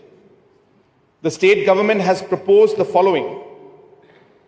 Number 1, delegation of powers under Section 26 of the MMDR Act 1957, specifically power to grant prior approval under Section 5(1) and the mining plan approval under Section 5(2) to the state government. B, reduction of minimum concession area. C, setting up a project monitoring unit to monitor mining activities in the state. D, examination of an alternative safety-oriented mining technique suggested by a local coal association. So the meeting concluded with directions to the department concerned to examine the proposals submitted before the committee. The next meeting of the committee is tentatively scheduled to be held very soon. I expect, sir, within this next 20 days to 30 days, the committee will meet again. So consultations have also been held with coal miners associations and other stakeholders to understand their concerns and facilitate a practical solution within the existing legal framework. The challenges faced by small miners are being actively addressed through due legal and regulatory processes. The government is making continuous efforts to restore their livelihood by facilitating the lawful resumption of coal mining while ensuring strict adherence to safety standards and statutory requirements. Sir, the point that is mentioned here, to lift the ban on coal mining. Sir, I'm happy to inform the Honourable Member and the House that the ban on coal mining has been lifted. There is no doubt about that factor. So therefore, if anybody is unaware whether the ban is still there or not, so the ban has been lifted. There is no ban on coal mining. The point that Supreme Court has mentioned is that you can mine, but you have to mine as per the law. You have to mine as per the regulations, which are the Mines and Minerals Regulation Act, the Mine Safety Act, the Mines Act, and the Environmental Protection Act. So therefore, I want to make it very clear on this, on the floor of the House, sir, in this August House, that mining, the ban on coal mining has been lifted, but the process of allowing the scientific procedure to happen is a matter of great complications. And the reason it is there, sir, I must share with the House, is because our land holding systems are different from the rest of the country. So here, the government of India and the coal ministry has to look at Meghalaya in a very, very different manner. And they have to create different laws because of our land hosting systems being different. That's challenge number one. Challenge number two, sir, our seams are very thin. It's not like other places in the country where the seams are very thick and you can do open cast mining and you get the coal and you can mine. Here, since the seams are very thin, open cast mining does not become economically viable. And hence, the government of India would have to come out with a special technique to ensure the safety is also maintained and yet the economic viability of the project or the mine also comes out. So we are trying to balance these two aspects. So what I'm happy to inform, sir, the House and all the honorable members, and through you, sir, to the coal miners also especially, that, sir, we have started the process of discussion with the government of India. And I'm so pleased to tell you, sir, that the last meeting that I had with the Honorable Minister of Coal, and I was with the Honorable MLA from Sutunga, who had accompanied me, and our officials were there. And in that particular meeting, the minister was very, very clear. And of course, I cannot go too much into details of the discussion, but I can tell you that much, that he said, find a way. He told his officers, find a way. And we need to find a way because the mines and the people there, the land holding system is different. And therefore, the system that we are proposing for the rest of the country cannot work in Meghalaya. And he was very, very particular about it. So while he formed the committee, I can share with the House, sir, I requested the Honorable Minister that if a time-bound manner or a specific time can be given to resolve this. And there again, Honorable Minister gave directions that he wants this issue to be resolved at the earliest. So, sir, we are very hopeful on two aspects. Number one, that the size, the holding from 100 acres will be reduced drastically, which means our small-time miners will also be able to participate. It may not be very, very small, but it will be somewhere where it is manageable and will cover majority of our miners. And number two, the technique for mining would be something that will ensure that we don't go with the old mechanism, but at the same time, we adapt to it and create the safety measures needed to ensure that the lives of the miners as well as the lives of the environment is protected.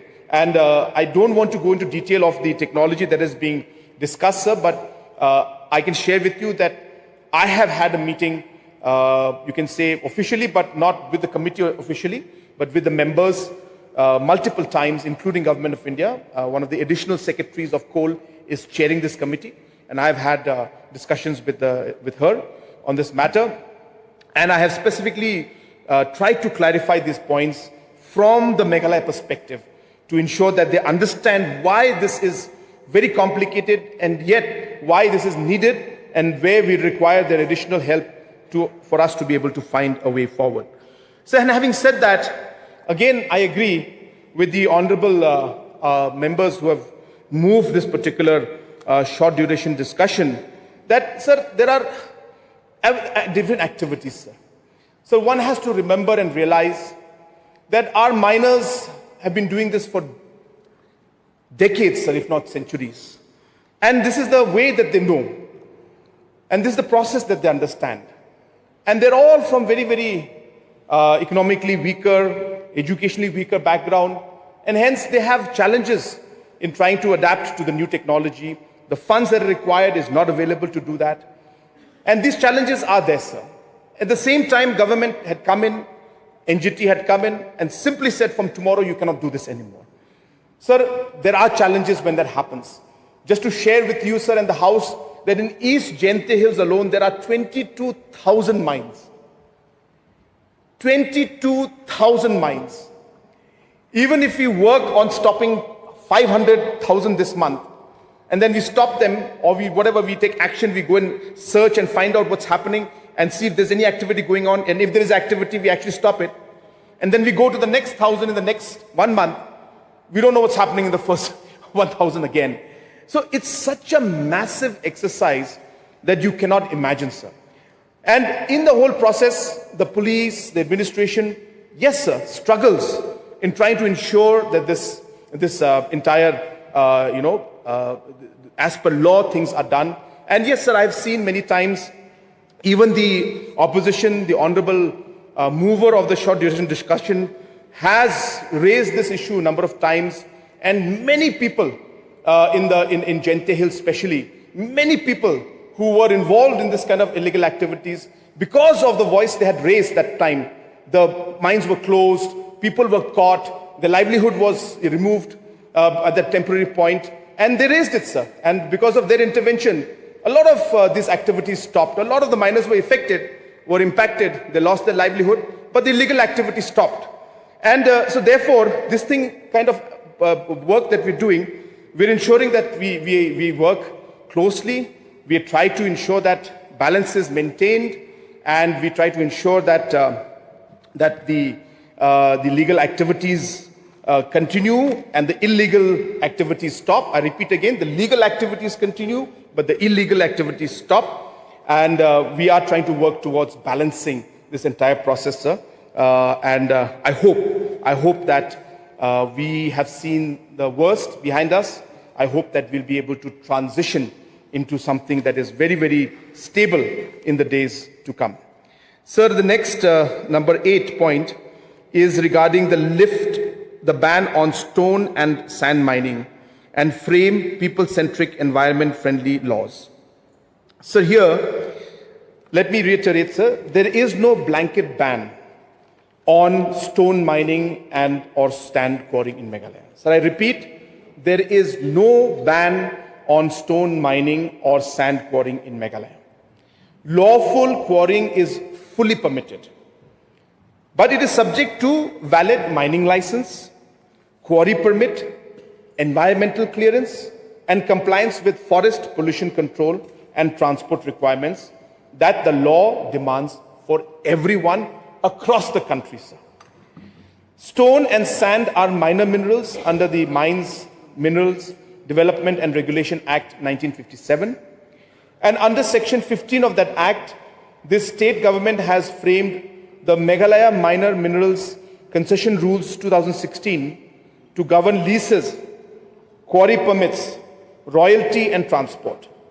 Sand mining is further governed by the Sustainable Sand Mining Management Guidelines 2016 and the Enforcement and Monitoring Guidelines 2020. This is regulatory framework and not a prohibition. Again, sir, I repeat, this is a regulatory framework and not a prohibition. Therefore, there is no ban. It is just the procedures that need to be followed, sir. Unfortunately, sir, we have examined all aspects. There is no provision for small-scale or traditional mining under Triple MCR 2016 or under the MMDR Act 1957. So the Ministry of Environment, Forest and Climate Change, Government of India, has made environment clearance compulsory for mining of minor minerals in lease areas of any size. I repeat, sir, they have made the environmental clearance compulsory for mining of minor minerals in lease areas of any size. So this is where our problem lies, sir. The state government reviewed the provisions of the Meghalaya Minor Mineral Concession Rules 2016 through a committee constituted under the chairmanship of Honorable Deputy Chief Minister. And based on the recommendations of the committee, a proposal was submitted to the Ministry of Environment, Forest and Climate Change seeking exemption for traditional stone boulder mining from the requirement of obtaining prior environmental clearance. The exemption was sought in view of the mandatory requirement of prior environmental clearance for the extraction of minor minerals, irrespective of the size of the mining lease area.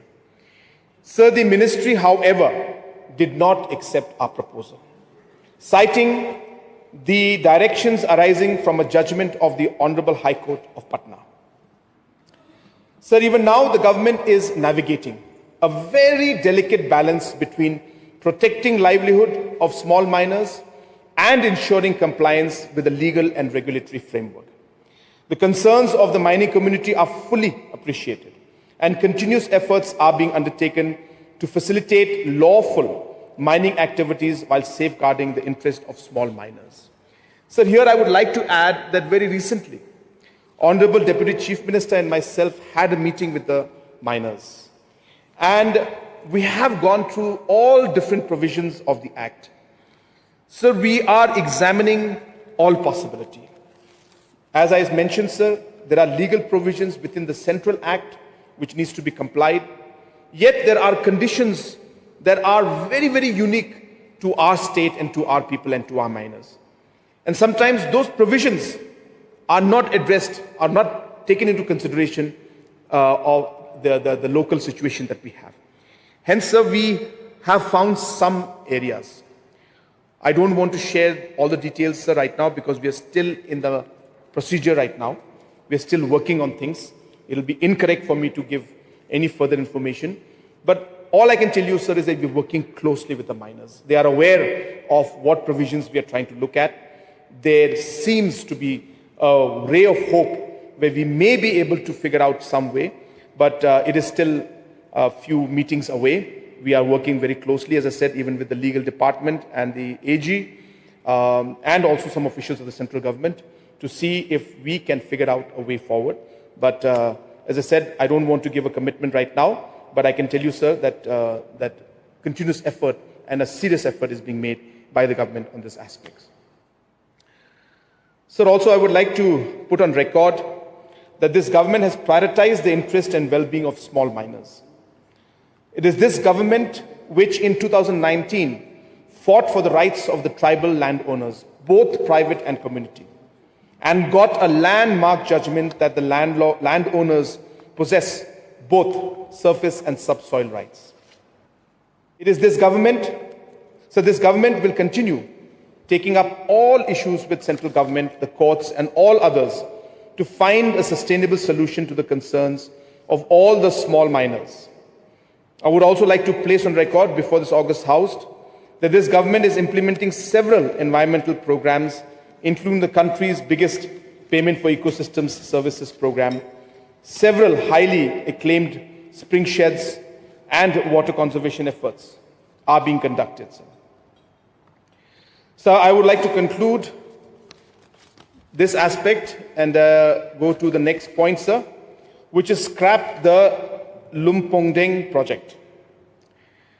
Sir, the Lumpongdeng island, spread across approximately 36 acres, has been totally excluded from the development ambit of the Umiam 5-star hotel.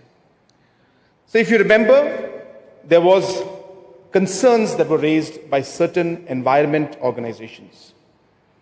And looking at the concerns that were being raised, in spite of the fact that we had made it very clear that the Lumpongdeng island will not be the main site of construction, but will only add as another area where temporary activities will take place. Suppose tomorrow we want to have a farmer's fair or even to have a small wedding destination, it will be a unique kind of a selling point where a small stage can be constructed and overlooking the lake, marriages can take place. So it was with that intention to really give it a very unique experience for anybody planning their wedding. We thought that this would be a great way to give that unique distinction where it's not available in any part of the country and would be the only state and only resort that would provide that kind of an experience. So it really was that thought process that was driving this project of ensuring that Lumpongdeng area would be part of it, but it would not be part of the main construction. It would be only an addition to it. But nonetheless, sir, as I've always mentioned, we are very much open to concerns. We are very much open to all the issues that are raised by the people. And as a government, we always believe that we must take the people along. And hence, based on that principle, realizing that people were concerned about this and were not totally agreeable to the way we were moving forward, we decided to remove Lumpongdeng from the Umiam 5-star hotel project that is there. And so therefore we have done it already, sir. So Lumpongdeng is not part of the project as mentioned, but the Umiam Taj Resort, Taj and Spa Resort is on track, sir. And the process that is followed in this is that the land that is owned there by the government, where existing government infrastructure already is there, that is the land where this hotel will be built, sir. So I just wanted to give that clarification. I'll further give more, that the government is consistently engaged with stakeholders and remains sensitive to public concerns. Following representations made by Sinjukki Rangwashnong of Riboy and discussions held with the Honorable Deputy Chief Minister on 20th of April 2026, it was decided to exclude the island from the project. The island has accordingly been withdrawn from the concession agreement, and the requisite modifications are being undertaken to give effect to this decision. So it would be appropriate to place before this August House the relevant facts and developments concerning the project. The state government accords the highest priority to environmental protection, and all projects are designed and implemented in strict compliance with prescribed environmental safeguards, statutory requirements, and sustainability standards. Even prior to the issuance of the tender for the Umiam project, the empowered group of ministers under my chairmanship had decided in its meeting held on the 8th of July 2025 that no permanent structure would be allowed on Lumpongdeng Island. So we had already decided this aspect, that, but I guess there were different media propaganda which showed that construction was taking place in Lumpongdeng, which then made people believe that. But this decision that there would be no permanent structure was already taken on 8th of July 2025. Only temporary, non-intrusive and environmentally sustainable facilities designed using lightweight, modular and sustainable materials and capable of being dismantled or relocated were to be permitted. But this is just to mention, sir, now the island is not part of the project at all. This decision was subsequently incorporated into the tender issued by the Tourism Department on 23rd October 2025 and was made an integral part of the concession agreement executed on 25th of February 2026 between the Directorate of Tourism and Umiam Hotels Private Limited. The agreement expressly prohibited any permanent construction on Lumpongdeng Island and provided that all the new development would be confined to the site occupied by the existing Orchid Lake Resort. While existing forest regulations of both the state and the Government of India permit construction on the Lumpongdeng Island, the state government went beyond regulatory requirements to ensure environmental protection. So I want to put this on record, sir, that though environment procedures and clearances allow certain construction to take place, we decided genuinely and consensuously that we will not allow any construction in Lumpongdeng, even before this issue became. So that's why when this issue came out, I kept repeating that we have already taken a decision not to put up anything there. But I guess whatever the issues were being raised were more, I guess, heard. And therefore, this kind of issue came up. But as I said, sir, since we had no intention, it did not impact the project at all. So we were happy to withdraw the Lumpongdeng Island from it, sir. So the consent of establish issued by the Meghalaya State Pollution Control Board contains an explicit condition that no permanent structure shall be allowed on Lumpongdeng Island. The CTE further provides that any violation of this condition shall render the approval liable for immediate revocation. It is also pertinent to note that the CTE is only a preliminary approval and does not by itself permit construction. Any project activity can proceed only after detailed project report is examined and approved by the Tourism Department, strictly in accordance with the provisions of the concession agreement. Additionally, let me address the issue of privatization unequivocally. Under every tourism PPP project in the state, ownership of the land remains with the government of Meghalaya. The land is leased only for implementation of the projects that create employment for our youth. The Umiam project and every other tourism project implemented by the state government have followed due process and upheld the highest standards of transparency. Private partners were selected only after meeting stringent technical, sustainability, and eligibility criteria. Similarly, public-private partnership models have been successfully adopted in several nationally and internationally recognized sustainable tourism destinations, including Bhutan, where such frameworks have facilitated responsible tourism development while ensuring environmental stewardship, retention of public ownership, and job opportunities for our locals. And I also would like to address, sir, that when any kind of these partnerships or these kind of projects come in, there are always a partnership that takes place, sir, and there is scope for that. And therefore, the Taj Group had made their own partnership agreement with whichever partner that they are comfortable with. Taj cannot be forced to do something which they don't want to do. It is their desire, it is their decision. And therefore, this particular partnership on this conglomeration of partners and groups came together and they bid it. And Taj has got very, very strict, especially since this is Taj Spa and Resort, one of the top brands of Taj. So Taj has multiple brands. So they have the Ginger, they have Vivanta, then they have Taj, and then they have the Taj Spa and Resort. So this is the top brand that the Taj group has.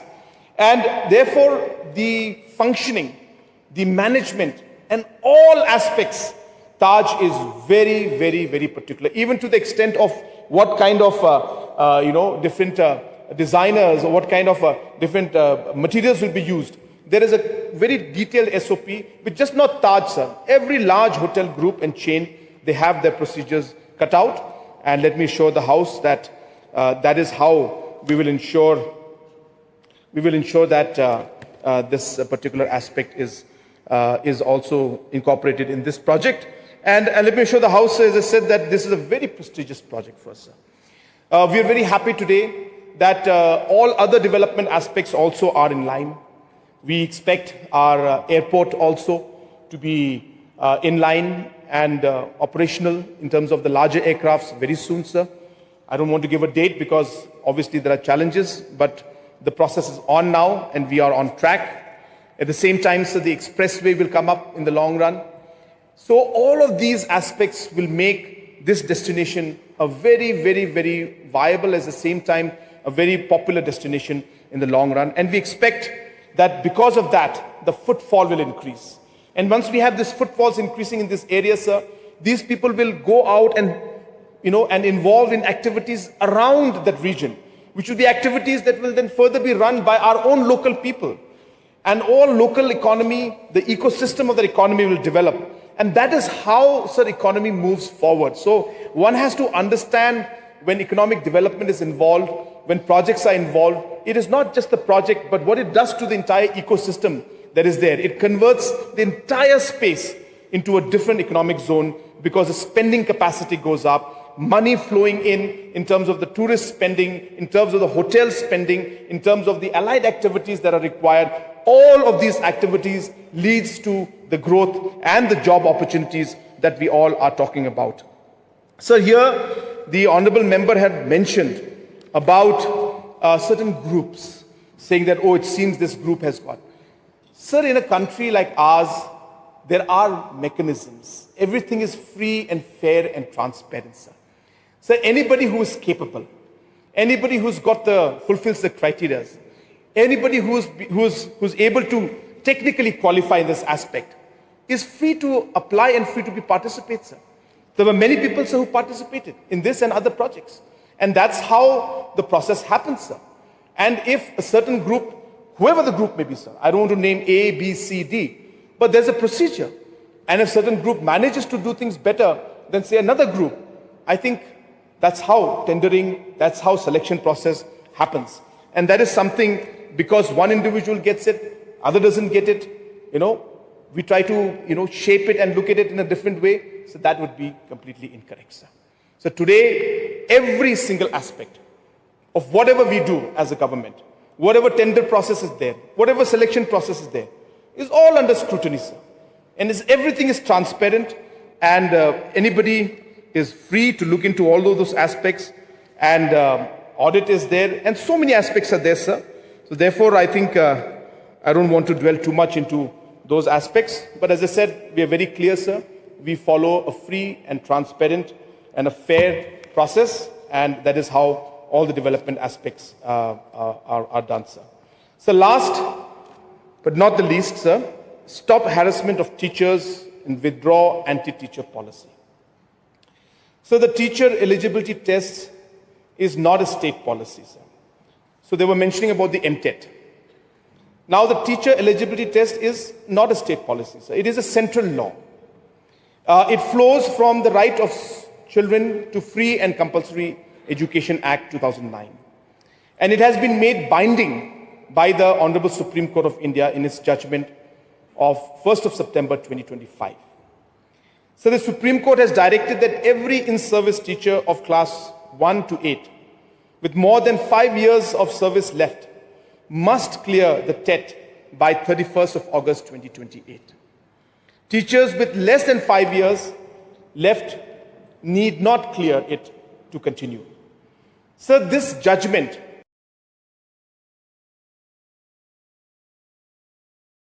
binds all governments and this House alike, and every action that we take should be within the framework of the Constitution. However, the government continues, sir, to adopt various measures for the well-being of the teachers. Sir, I personally took up the matter to raise the concerns of the teachers with the Honorable Union Minister of Education. The state government itself filed a review petition before the Supreme Court against the retrospective effect of this judgment. And the largest teacher organization body, the Meghalaya SSA Teachers Association, has independently done the same. In view of the welfare of teachers, especially those who are seniors and experienced, the state government is providing for MTET and to be conducted frequently so that a teacher's service is not jeopardized. Sir, I want to also very clearly mention in this aspect that when it came to this particular test, the Supreme Court mandated the TET.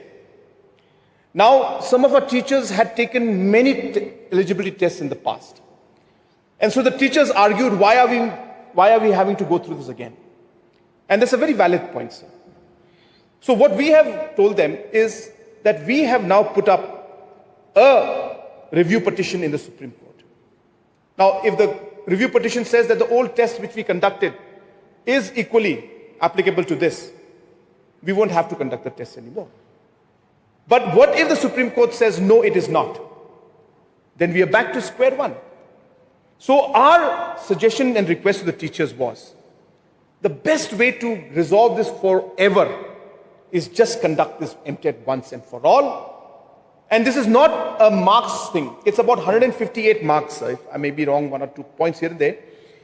You have to only qualify. So out of 158, you have to get 50 marks, something like that, plus minus. Which means any teacher who gets 51 or who gets 149, both are qualified. So this is not something that you're going to be judged based on the marks you get. You simply have to qualify. So that is the fix that we were in from the Supreme Court, from the teachers, and from the procedure that we had to follow. And hence we requested and we talked to the teachers. I had talks with them at my level, sir, closed door meeting, open door meeting, whatever you call it, sir. And we figured out how to move forward, and we explained to them that it's not something that we want to do. We don't want to force you to do anything. But we have a situation here. How do we handle this situation?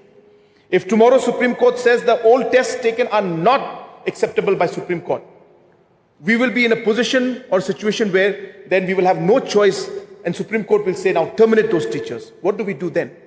And that is not what we want to do. And hence, let's prepare from now on to avoid that situation in case Supreme Court comes up with that particular order.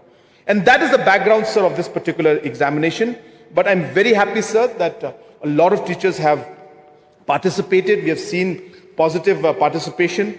Of course, challenges will always be there, but there'll be multiple rounds and teachers will be given multiple opportunities to clear this eligibility test. And we are still waiting for the Supreme Court's order. We hope that will come out in our favor, which will then ensure that most of the teachers will not have to take this particular MTET if the old test taken by them is also recognized by the Supreme Court, sir. So the Education Department has also prepared a category-wise database of serving elementary teachers, recording details of qualification, years of service left, and whether promotion is sought, among others. This exercise is essentially taken to ensure that the Supreme Court's direction should not be applied mechanically to every teacher without first determining the category into which the individual teachers falls. Thus, every effort is being taken to safeguard the interests of teachers while ensuring compliance with the Supreme Court ruling. So, sir, in conclusion for this point, I'm just going to conclude in the right note that it is not something that the state government is forcing. It is a ruling of the Supreme Court which we are having to implement, but we are ensuring that we are in touch with the teachers to facilitate the process on how we can minimize the inconvenience for them. So we are working together, sir, and I hope that we will be able to, move forward and cross this particular bridge and resolve this particular issue. So another apprehension that has been raised in this regard to the Meghalaya Private College Promotion Regulation Act 2025. So I wish to assure this August House that the Act nowhere takes away the service, security or standing of the teaching and non-teaching staff of private colleges, sir. On the contrary, it strengthens their position. So the maintenance of aided college fund, the regular audit of accounts, and government grant in aid, having a clear legal framework under the Act, are meant to safeguard the funds out of which college teachers are paid. The Act seeks to ensure that these funds are properly accounted for and utilized for the purposes for which they are meant. Sir, again, this is a very strong and wrong misconception that a lot of people have, that this government is against, our private colleges and ad hoc colleges. Today's answer. That we are against different colleges and private schools and deficit. Sir, today there was a question in the question hour. The question didn't come, sir, but I'll just refer to that question to share some points about the fact that how government of Meghalaya for many, many years, sir, has been supporting the different deficit colleges, sir.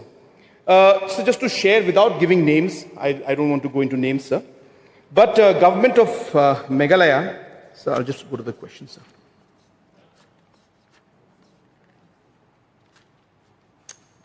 Sorry, sir. 27, yeah. No, not 27. No.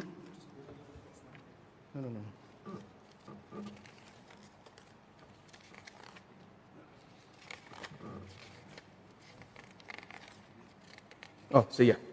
Sir, the question asked today, the annual grant in aid released towards salary of private college teachers in the state, sir. So this is annual amount. So the answer is 186 crores. is released annually towards salary of 1,166 lecturers in private colleges. And just to share with the House, sir, there are some colleges where government, these are deficit colleges, where government is giving close to 25 crores a year for one college. And there are another 3-4 colleges, some are getting 15 crores a year only for salaries. And these are all private colleges, deficit colleges. And as I said, 186 crores is being given to 1,166 lecturers. In fact, sir, the maximum amount, the second question asks, what is the maximum amount a private college teacher gets? So the state government is paying, sir. Let me again reiterate. So the maximum amount, the salary the teacher gets or lecturer gets, one of them, which is the highest, sir, is 46,64,000 a year.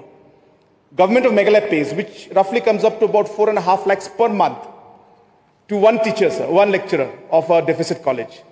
And that is more than what Chief Secretary or in fact Chief Minister or anybody gets, sir. So 4.5 lakhs per month is given to one particular professor and lecturer. And like that, so there are many others who are given large amounts. So my point is not to bring out the amount that they get. My point is to let the House know that it is incorrect to say that government does not care about them. It is because we care for them and for the education system that we are giving this money. So 186 crores every year. This is not a one-time amount, sir. Every year for 1,166 teachers we spend, and these are not government teachers, sir. These are all private teachers, but government. So we do care, sir, is what I'm trying to say. We do care. If we had not cared, we would just simply stop everything. And we're not stopping, sir. We are, of course, restructuring and we're trying to see how to make it more efficient.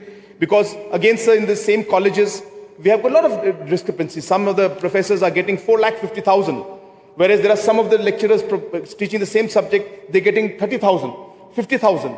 So there's a discrepancy there also because they're not under the, under the scale that is being given under deficit. So these are challenges, sir, that are in front of us. Again, I don't mean to bring it out in the House and, create a, noise about it.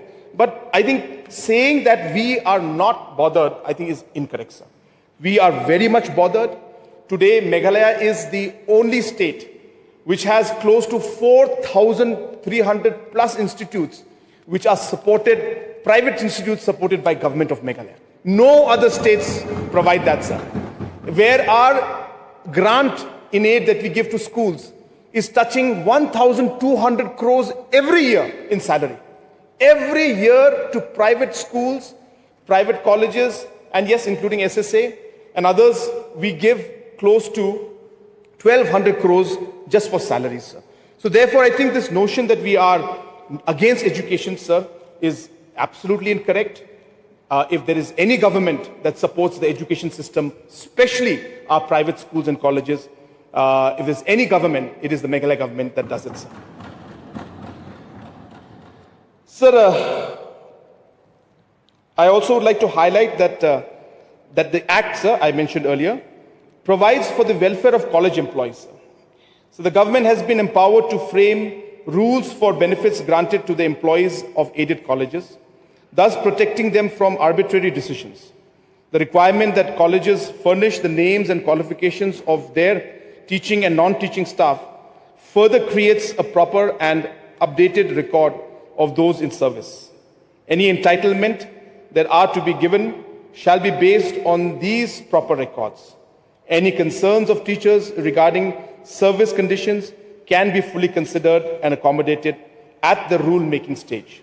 5 subcommittees comprising principals and representatives of private colleges from different parts of the state were constituted to examine specific areas, including establishment and permissions, aid, finance and fees regulation, accounts and returns, infrastructure and use of premises, inspection and compliance.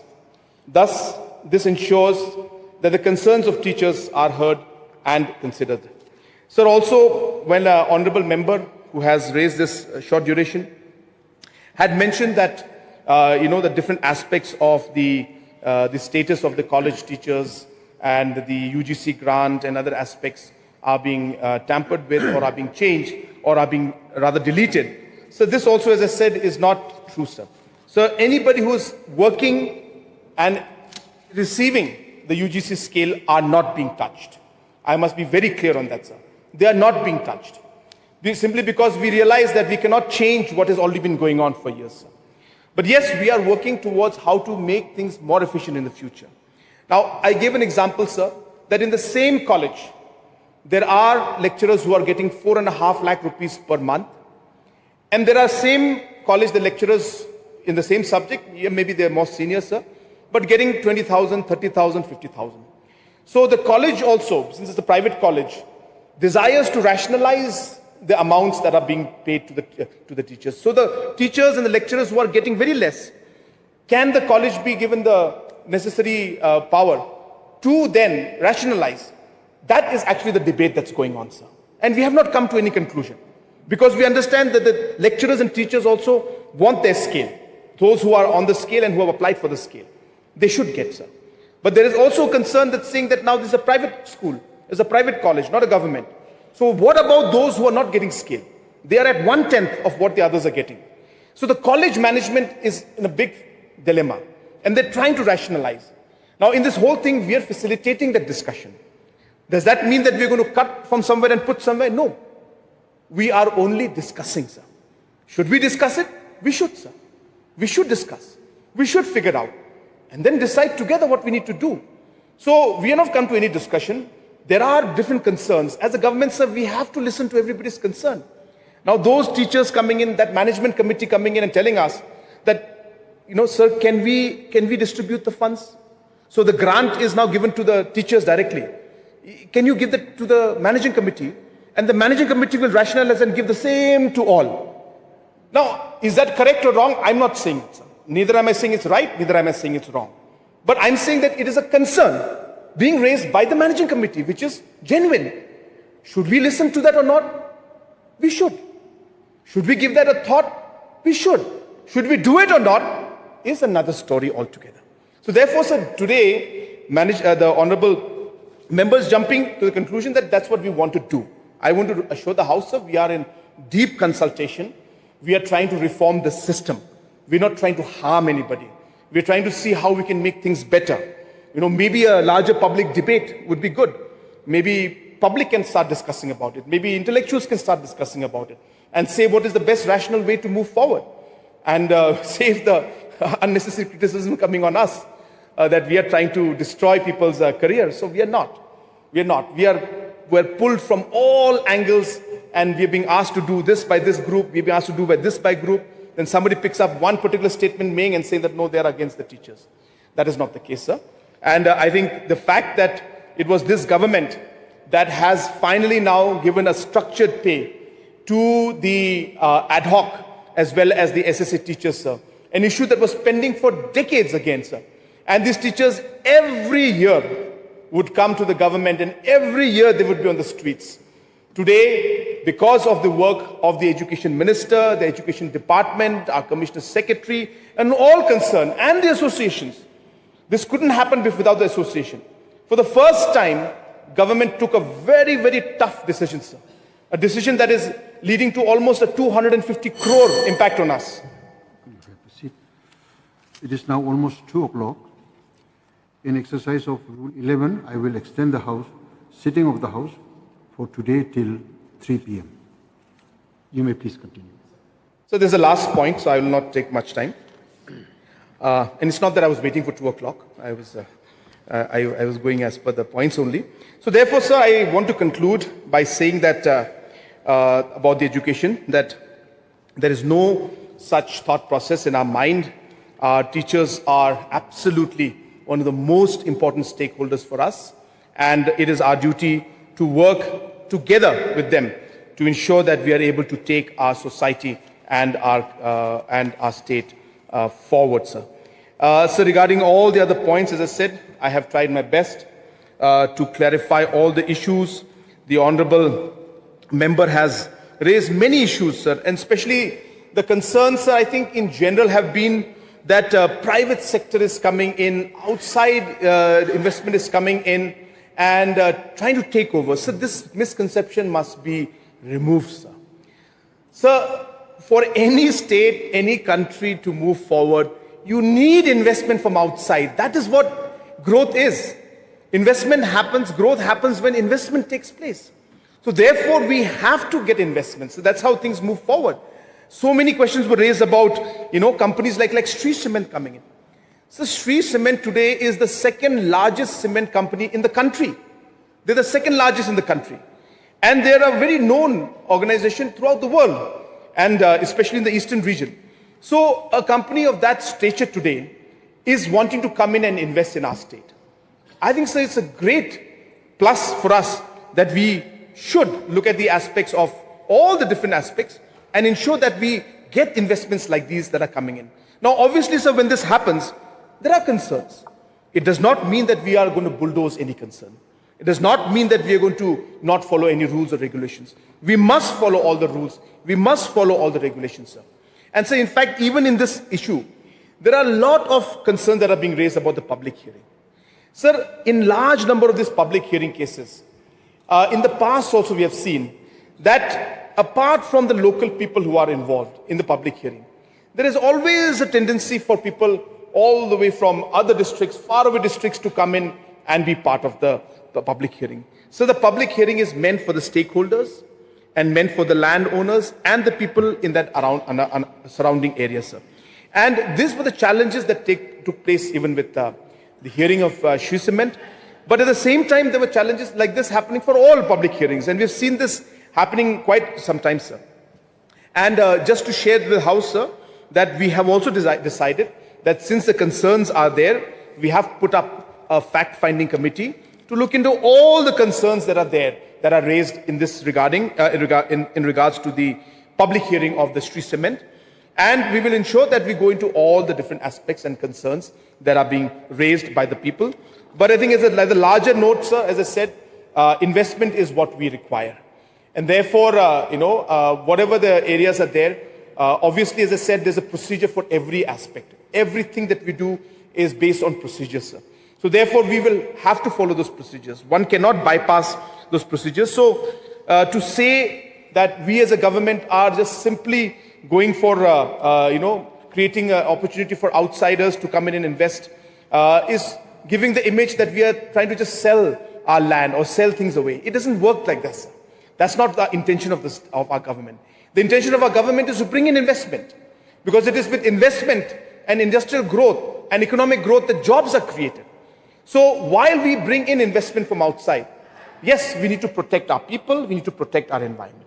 There are measures for it. There are procedures for it. And that's what we should stick to and follow. But simply to say that we don't want any investment for outside, we don't want any economic development from outside, and yet we say we want the jobs, is being, completely, you're not having the same, you're contradicting yourself, sir. So therefore, you cannot contradict yourself by saying that we don't want investment, but we want the jobs. We don't want investments, but we want to, see that our state moves forward. So there are balances and checks and balances that we need to maintain. That is what we've been doing. We've been working towards that. And as I said, sir, that yes, there have been many points that have been mentioned. I have tried to clarify all the points. It's a very long agenda that was mentioned. And as far as possible, sir, I have tried to clarify all the issues. And of course, sir, we'll have more occasions in the future also if they need to discuss any further issue.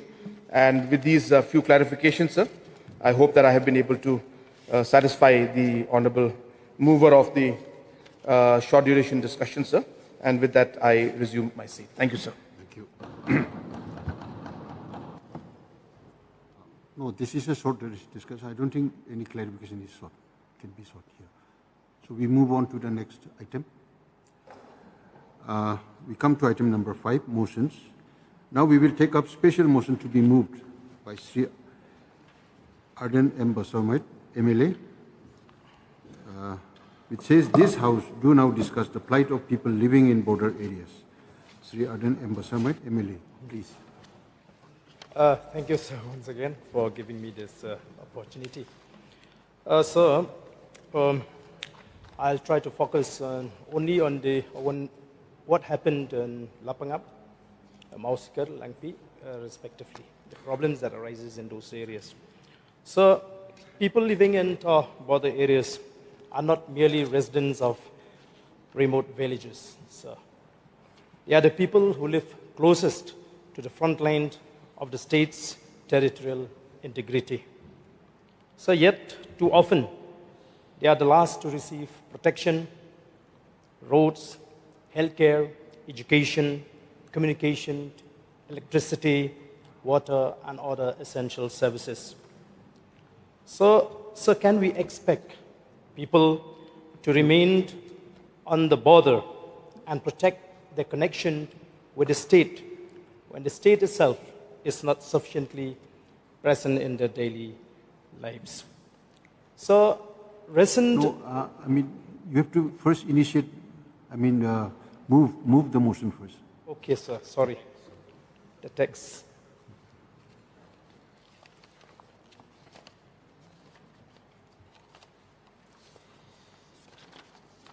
Where is the text?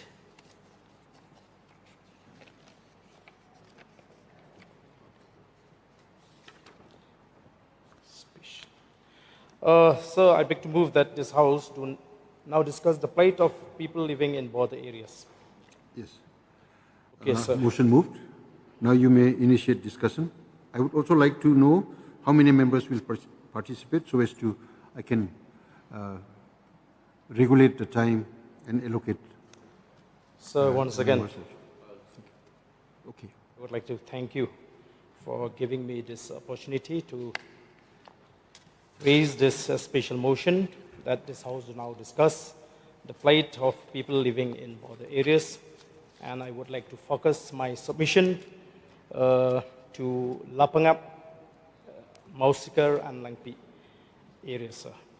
So, as I've just said, that people living in the border areas are not merely residents of remote villages. They are the people who live closest to the front line of the state's territorial integrity. And yet, too often, they are the last to receive protection, roads, healthcare, education, communication, electricity, water, and other essential services. So, sir, can we expect people to remain on the border and protect their connection with the state when the state itself is not sufficiently present in their daily lives?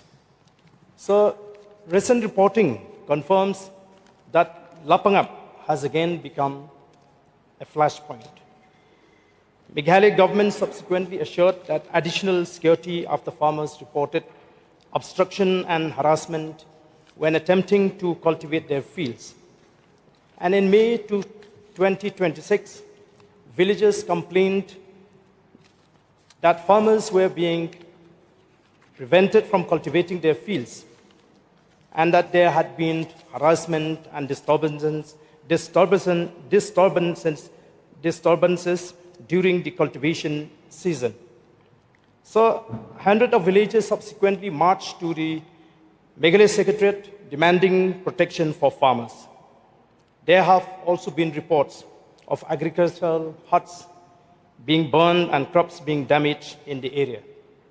So this means that for the farmer, the border problem is not merely a matter of map or a boundary pillars.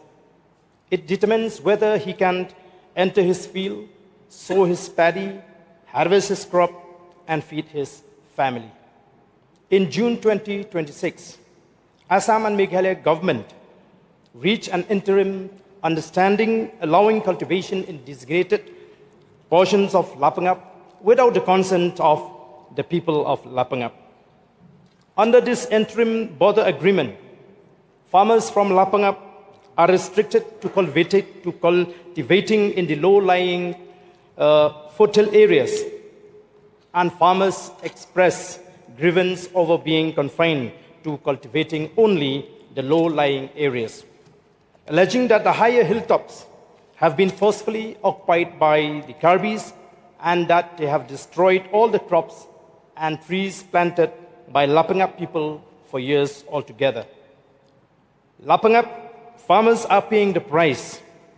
Lapangap demonstrates the human cause of an unresolved border dispute, and which is the biggest injustice to Lapangap farmers. So the most disturbing situation is that the farmers is caught between two administrations while the government negotiates the boundary. The farmer cannot postpone cultivation until the border talks are completed. Agriculture operates according to seasons.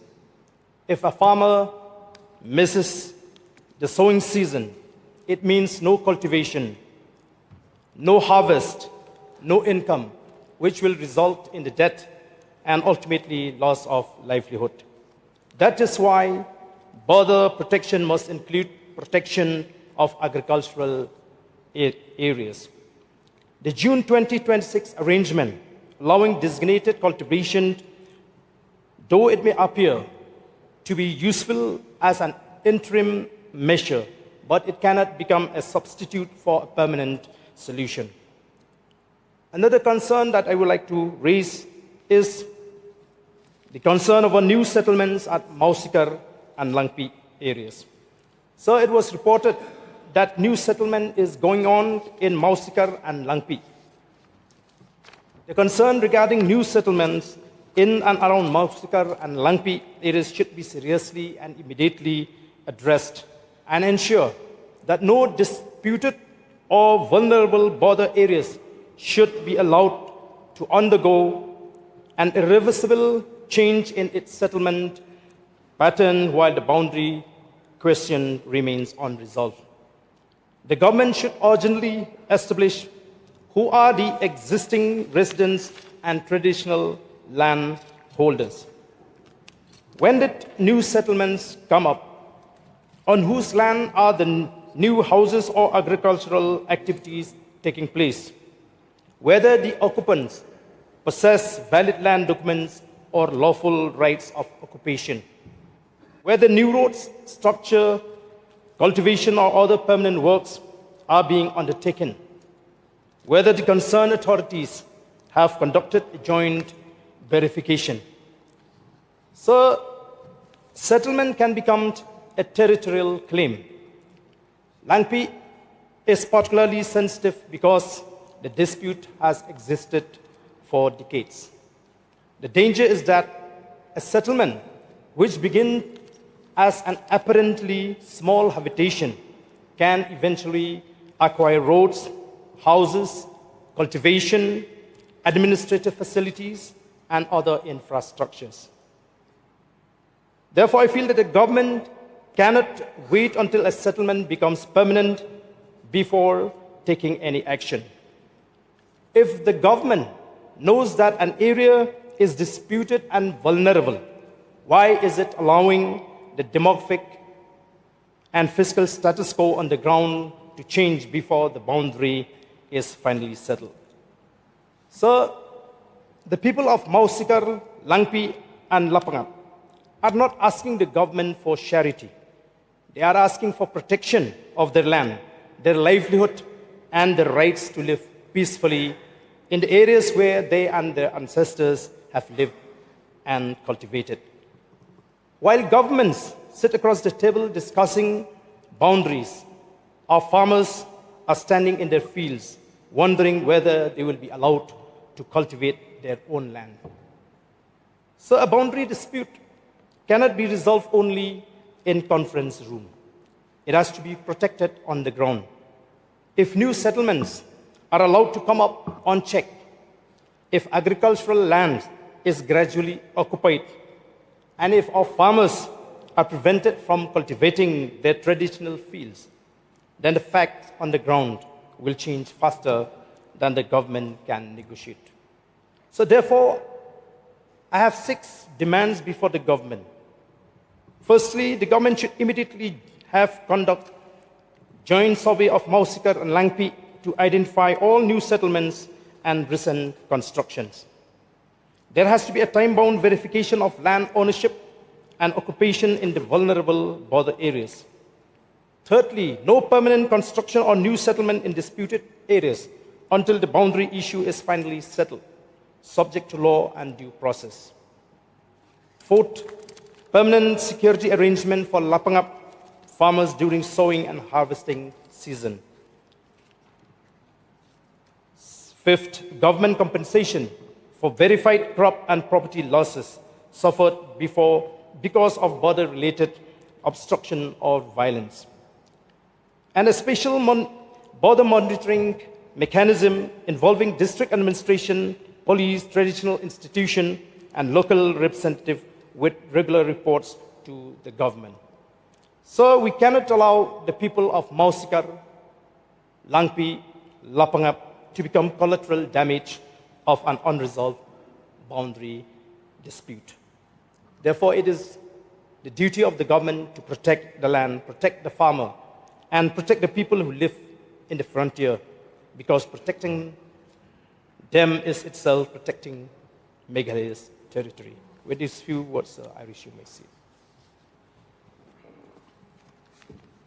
Thank you. Next speaker is Meralbon CM. You can take the floor now.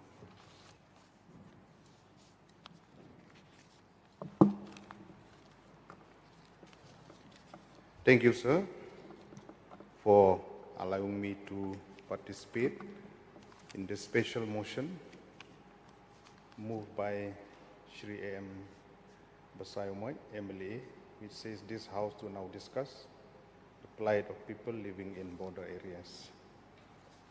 Chairman, sir, this is one of the topics which revolve around each and every legislator, especially representing border areas, be it the international border or the state border. If we look at the demography of the state, it is clearly indicated that 884.9 kilometers we share the interstate boundary with Assam, as well as around 443 kilometers we share with Bangladesh as international border. Sir, let me be very brief on the points that I'm going to state through this special motion. With regards to international border, the fence and the villages it leaves behind. In this very august house, it has been stated that at around 400 kilometers of fencing has been completed out of roughly 440, with 40 to 45 kilometers, which is still pending. Approximately almost 90% plus is completed, and the rest, around 10 or more than 10, is still left. So the reason why it is pending, departmental figure indicate roughly 27 kilometers of fencing incomplete in the Khasi and Chencha region, and about 7 kilometers in Garo Hills. Why I'm talking about the fencing, because directly, indirectly, it will have an effect, ramification to the issue, the plight, the trade, commerce, the economic activities of both India and Bangladesh. So in June 7, 2026, a resident of Lungkhong village in East Khasi Hill demonstrated and submitted a memorandum to Subdivisional Officer Pen Ursula, demanding that the fence be built on the zero line rather than further inside Indian territory. There are many other issues also concerned from the local authority as well as the traditional heads representing various groups, representing to the state government as well as the central government. Having said that, my point is that no Indian village should be left outside the fence, where alignment is unavoidable and must be a written notified protocol.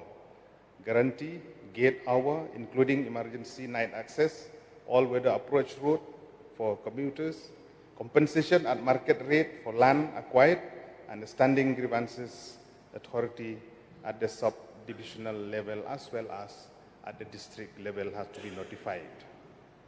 And where community land is taken, the sixth schedule authority and the traditional heads or the Dorbar Shnong, the Dorbar Rai, must be consulted before the survey, not after the pillar is planted.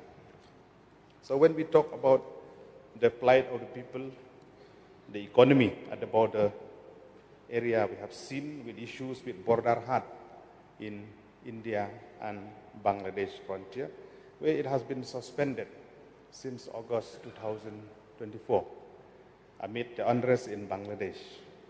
Meghalaya operating huts, including Kalaishar, which was the first in the country when inaugurated in 2011, along with Balat and Rungku, which falls in Meghalaya, India, have effectively remained shut since 6 for hut has been approved for Meghalaya. Government has stated that the state has submitted multiple proposals on border huts and land custom station and is awaiting the center approval, reopening being a bilateral matter. As of March 2026, the Bangladesh side has expressed hope of reopening closed land port and huts.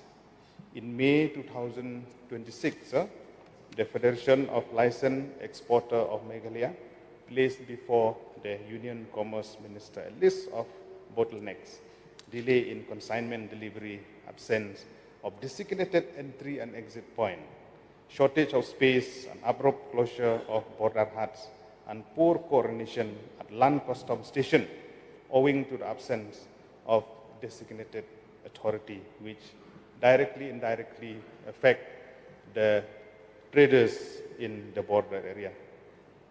So I want this House, through you, Chairman Sir, to understand what a border hut actually is to the people of the international border like Balat, Bholagan, Shela, Dauki, Kalaishar, or Rungku. It is not a diplomatic gesture. It is a market which links with the livelihood of the people. A resident of the border, international border, listed as a registered vendor, put it more clearly than any policy paper. They live at the edge of the country. They buy their vegetable and fish and other commodities from across and sell their perishable fruits across. Close that hut for 2 years and we have not merely reduced trade statistics. We have removed the livelihood of the people residing in the border area.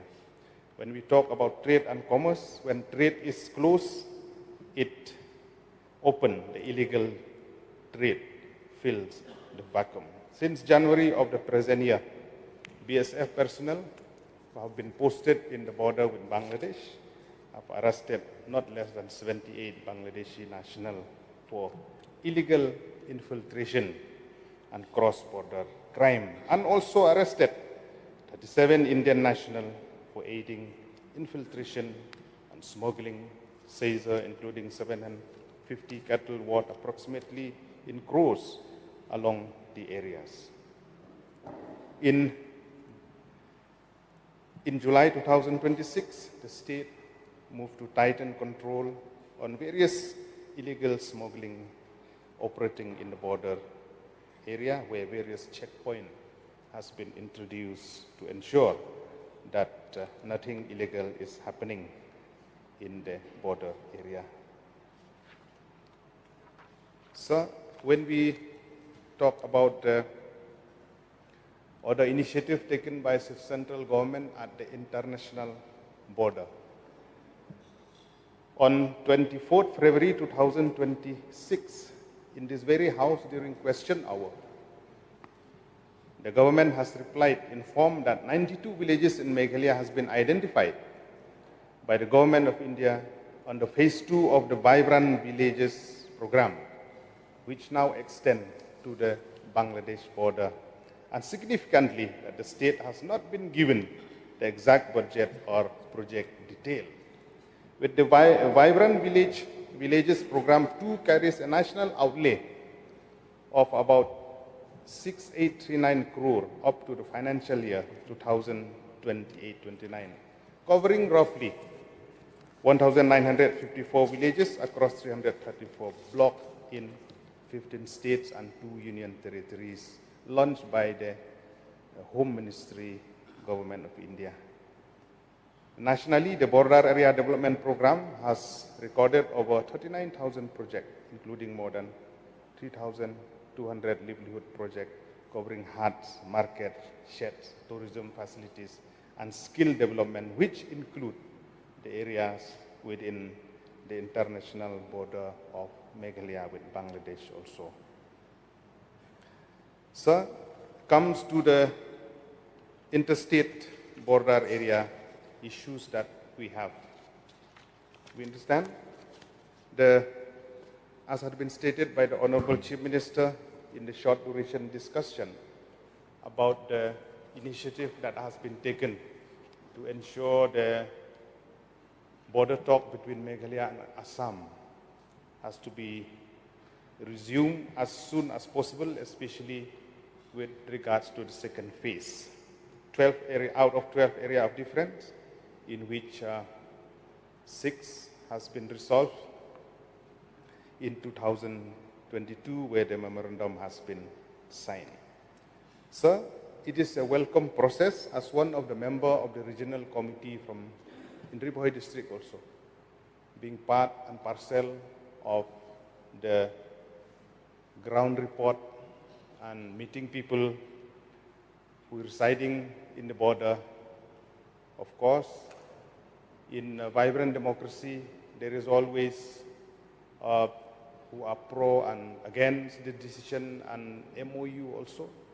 Having said that, the government is firm to ensure that this issue has to be resolved as soon as possible. As the mover has been stated about incident that has happened in Mukro, West Jaintia Hills, 22nd November 2022, where six people were killed, 5 of them are citizens of Meghalaya, where the National Human Rights Commission also has took cognizance on this issue and directed the Center and Assam to suggest a preventive measure. Following this, government approved border outposts in Mukro, Tiwi, Muriam, Rani Jirang, Indribhoi, Umwali, Leda Jabu, and Langpi. And the estimated operating cost of about 2 crore each annually has been earmarked for this border outpost for the peace, for maintaining peace and harmony within this particular area. With existing outposts at Patharkhmat, Ribhoi district, and Kershai in West Khasi Hill to be upgraded to police station, I will urge the government to look into so that to address various issues at the border faced by the people. When we talk about the plight in the interstate border area, the villages fall around in Ribhoi district, Jirang constituency, Nongpo constituency, and Mauhati constituency. We have seen the infrastructure that need to be addressed, support by the state government. The Interstate Border Area Development Program, which is one of the flagship program that has been launched by the government of Meghalaya to address various issues with regards to developmental activities and infrastructure within these particular villages within the area. When we talk about schools, health, sub-center, road, water supply, and other issues, we have seen that 100% initiative has to be taken by the state government, apart from various departments ensuring that social welfare or health department or PWD road and other department for pumping fund towards infrastructure of roads and other activities, I would like to urge, through you, Mr. Chairman, sir, to the Honorable Minister in charge border area to kindly ensure more fund allocation for ISBADP, Interstate Border Area Development Program, so that various issues can be addressed, as well as funds like SRWP, CMSDF also could be provided in due course of time. Residents in the border area face duplicate or contested documentation. Land record also is an issue. Registration of land, ration card, electoral enrollment, domicile, scheduled tribe certificate, issues or question by two administration enrollment, especially with regards to the electoral photo identity card that need to be addressed. As has been reported, there are residents within the border which have dual election voter ID card. But with the process of Special Intensive Revision SIR in place, I hope this issue also could be addressed as soon as possible. Police jurisdiction is ambiguous, so as ordinary crime become an interstate incident, and an ordinary interstate incident become a communal flashpoint. In due course of time, in various areas, like in Langpi or in West Giant Hills, Mukro, or even in Block 2, this issue has come again and again, where people who are trying to take advantage, they try to make it a communal colors in all these issues. So government has to take cognizance on these various issues that has been flagged off. Forest timber, mineral enforcement by one state officer inside territory claim by the other is precisely the sequence that produced the incident in Mukro and other border villages that we have experienced in the past. As citizen, Excuse me. Since we have two more speakers are there, so we have to adjust the timing. So can you shorten your speech, please? it won't take long, sir. Another 4 to 5 minutes. So having said that, the issue that has been brought into the notice of the district administration with regards to the citizen access to school, a dispensary, and a road cannot be made all-weather road on the various villages, as well as on the resolution of boundary dispute. This has to be addressed as soon as possible. Therefore, I urge this House to adopt a principle through this motion of administrative neutrality in every disputed sector. Essential services be delivered without prejudice to the territorial claim of either state under a written joint protocol of both states, so that no child will lose a school an opportunity to learn themselves.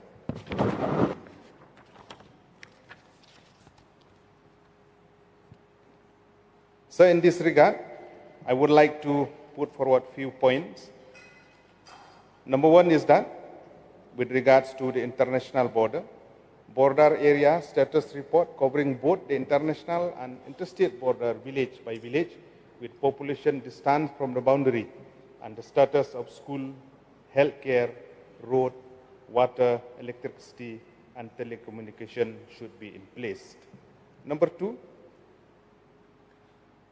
publish the compensation position for land acquired for fencing, area taken, owners affected, amount assessed, amount actually disbursed, with a time-bound settlement of areas and mandatory consultation with Dorbar Shnong and District Council before survey.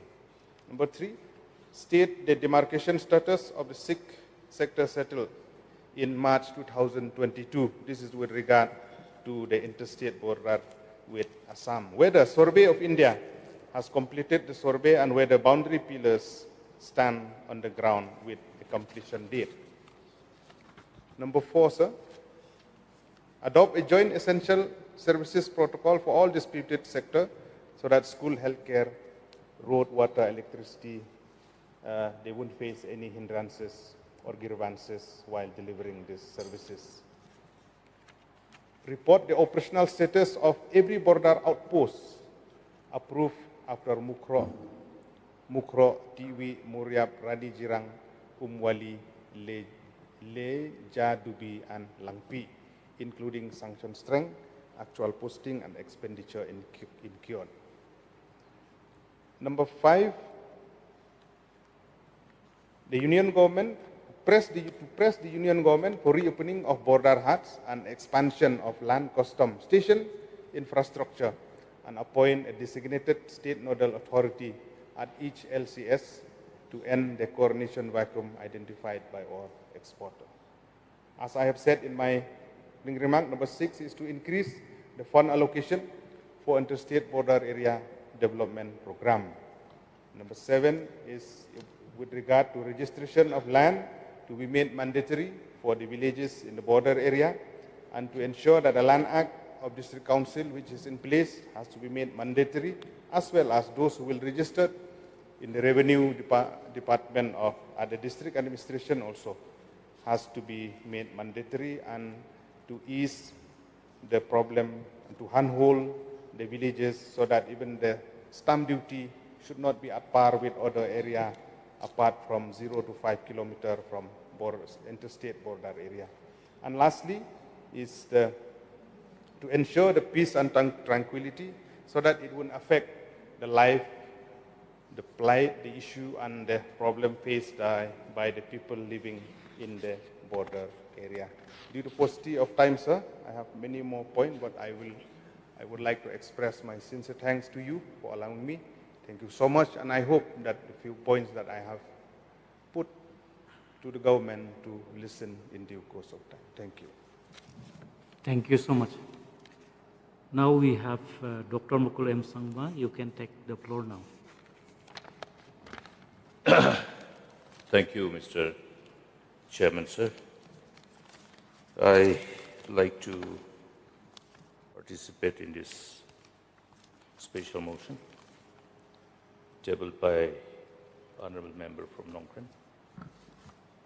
I would like to be brief and would like to just flag few important concerns in the interest of the people, which affects not only the people residing in the border areas, but it has ramification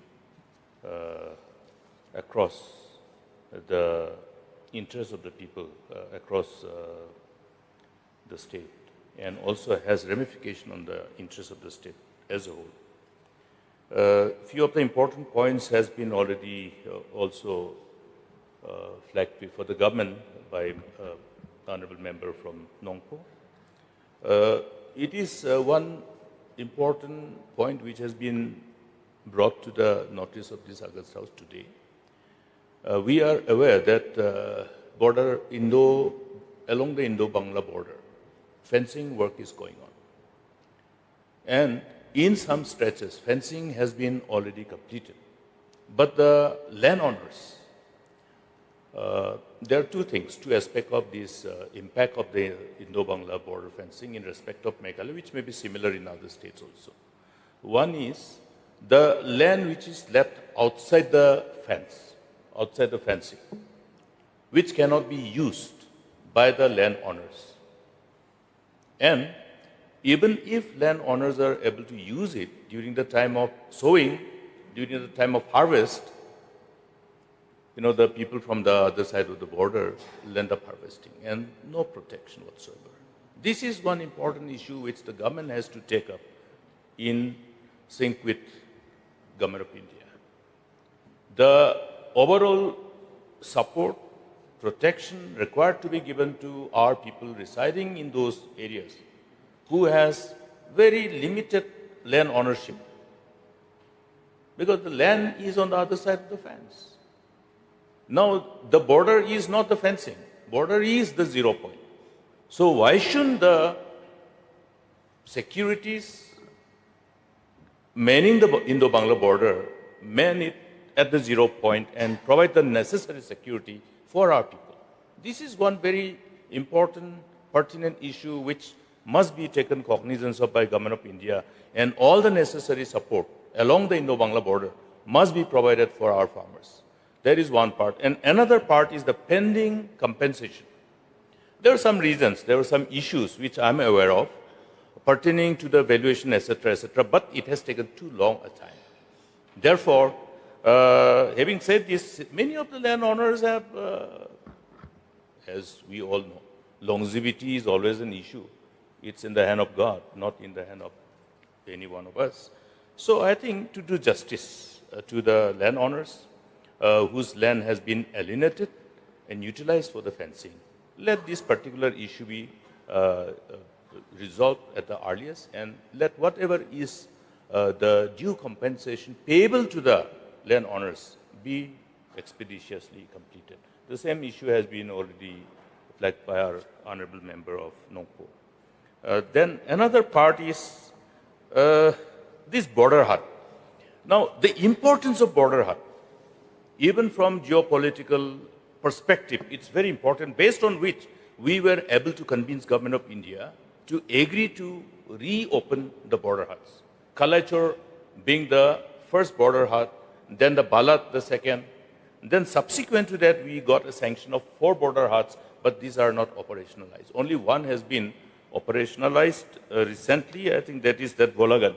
But the rest, Nali Kata in southwest Khas Hills, Sibari in South Garo Hills, and Rinku in East Khas Hills. Money has been already released by Ministry of Commerce. It's with the Department of Industry, Government of Meghalaya. But these particular locations to complete the whole process of establishment and operationalization of this border hut. And besides this, we must further ask Government of India to agree to all other identified areas where border hut can be established. It helps us in many ways. And in fact, from the economic perspective, we have looked at the overall trade balance. The sale proceeds from our end was more than triple than what actually we buy at the time of transaction on the designated day in the border hut.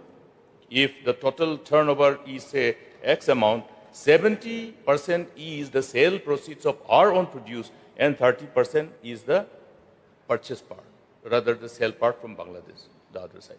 So it helps us economically, but at the same time, from geopolitical angle, it is very important. It also is a powerful weapon for the law enforcing agencies, for the security agencies, to get access to inputs about all the illegalities that takes place. I have actually tried to use this as a convincing point to agree to start the border hut.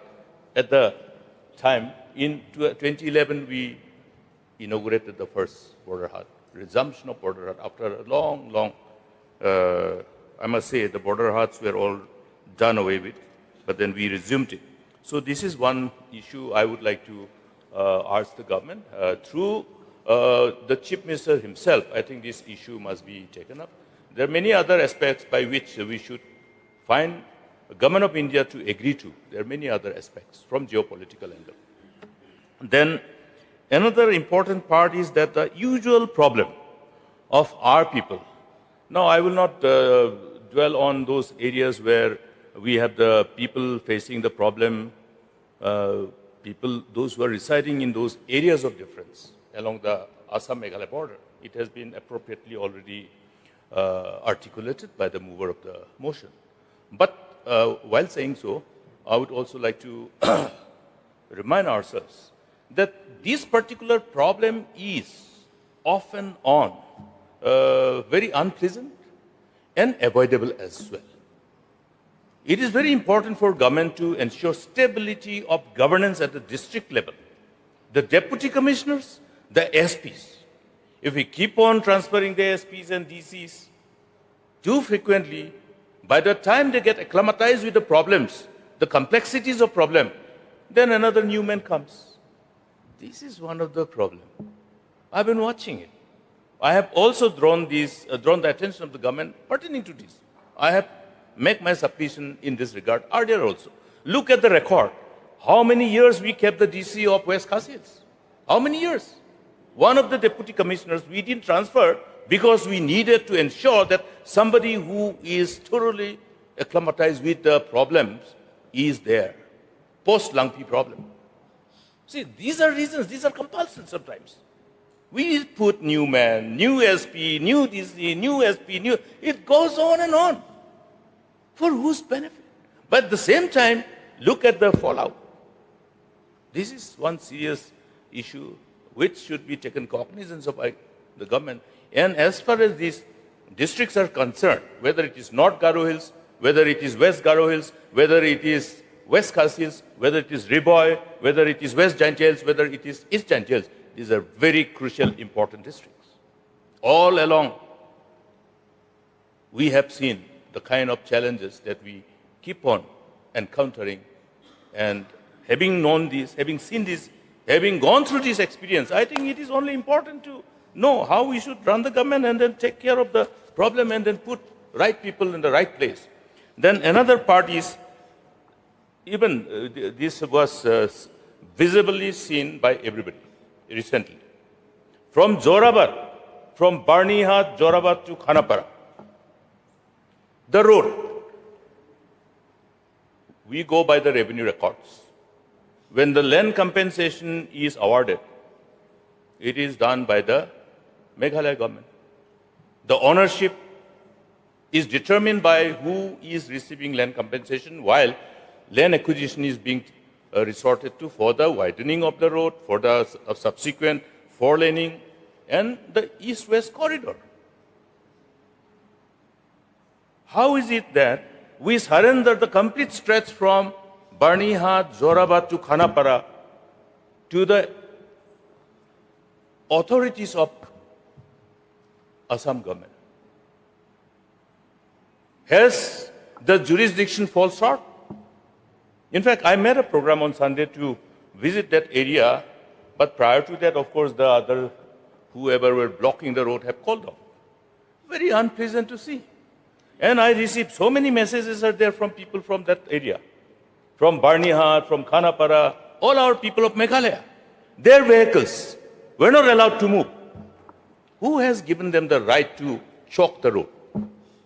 And I have insisted that day that, as per the law, why has not the district administration from Riboy taken cognizance of these lawlessness, criminal acts? And I demand that FIR should be lodged against those perpetrators. Because it is not just this time. It has been happening all along. Anytime, whenever, at a drop of a hat.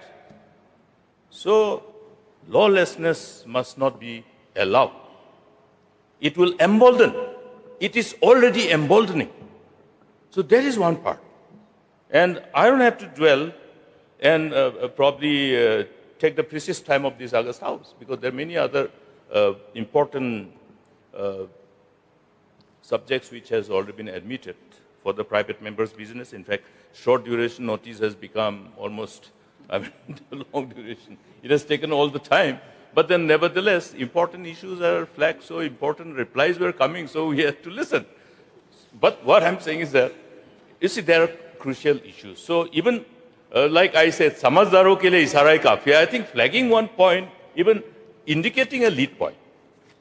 Why will we allow our petrol tankers to be blocked by others? It's an essential service. Doesn't law require the law enforcing agencies to act as per the law and prevent anybody from taking the people of Meghalaya to ransom? Other parts, I'm not trying to mix it. But then that part, it's a national highway. There's a National Highway Act.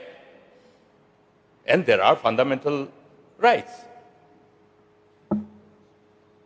So these are very crucial issues, and we should be seen not napping. We should be seen not wanting.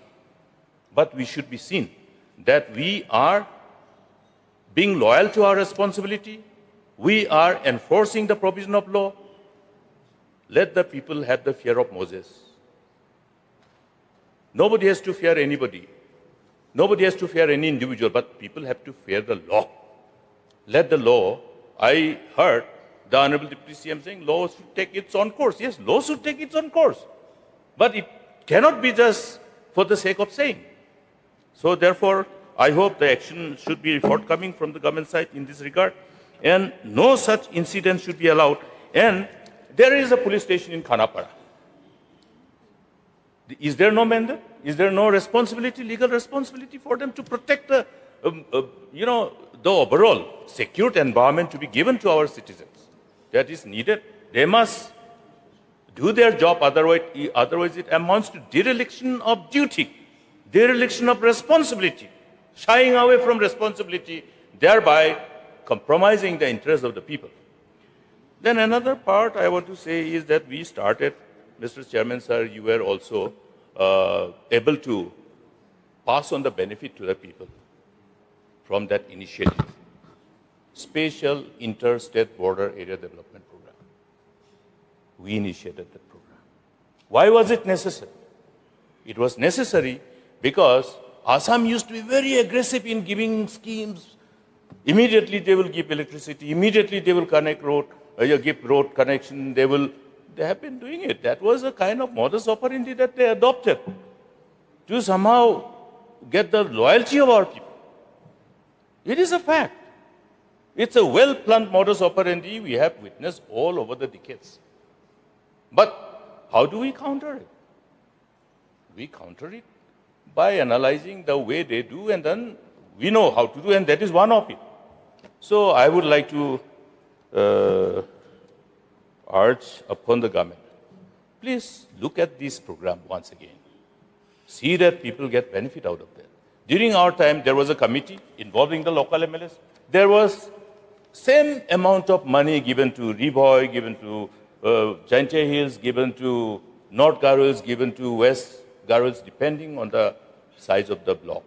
We have given enough. West Khasi Hills.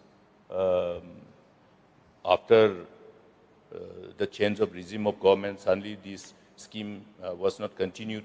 So I was receiving lots of calls from the local population. Sir, what happened to that program? So I am flagging it before the government. Please revive this program. It's a very good program. It gives us a special opportunity to indicate that, we are taking care of the people who are otherwise in a very, very, I must say, where they are in a very disadvantageous position. And taking advantage of their disadvantageous position, Assam has always tried to win away our people. And that is what exactly we saw at the time of when this whole talk between Assam and Meghalaya was taking place for resolving the areas of difference. Some of our people were inclined to go to Assam because they managed it. That was a match fixing. And it's painful to see that.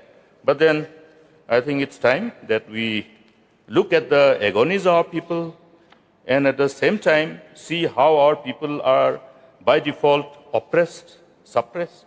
And I think it is only befitting for the government of the day to take cognizance of these circumstances which result in oppression and suppression of our people along the not only international border but along the interstate border. Unfortunately, it's a fact. Because I would like to remind ourselves of what is written. He who oppresses the poor reproaches his master, but he who honors him has mercy on the needy. I'm sure the people along the interstate border and international border are needy. They need the support from the government. That's the reason why we embark upon a number of such initiatives. We definitely did a humble beginning, but the intent was clear. So the intent must be understood whenever any program is initiated. So amplify it, carry it forward and amplify it so that the objective of the intent is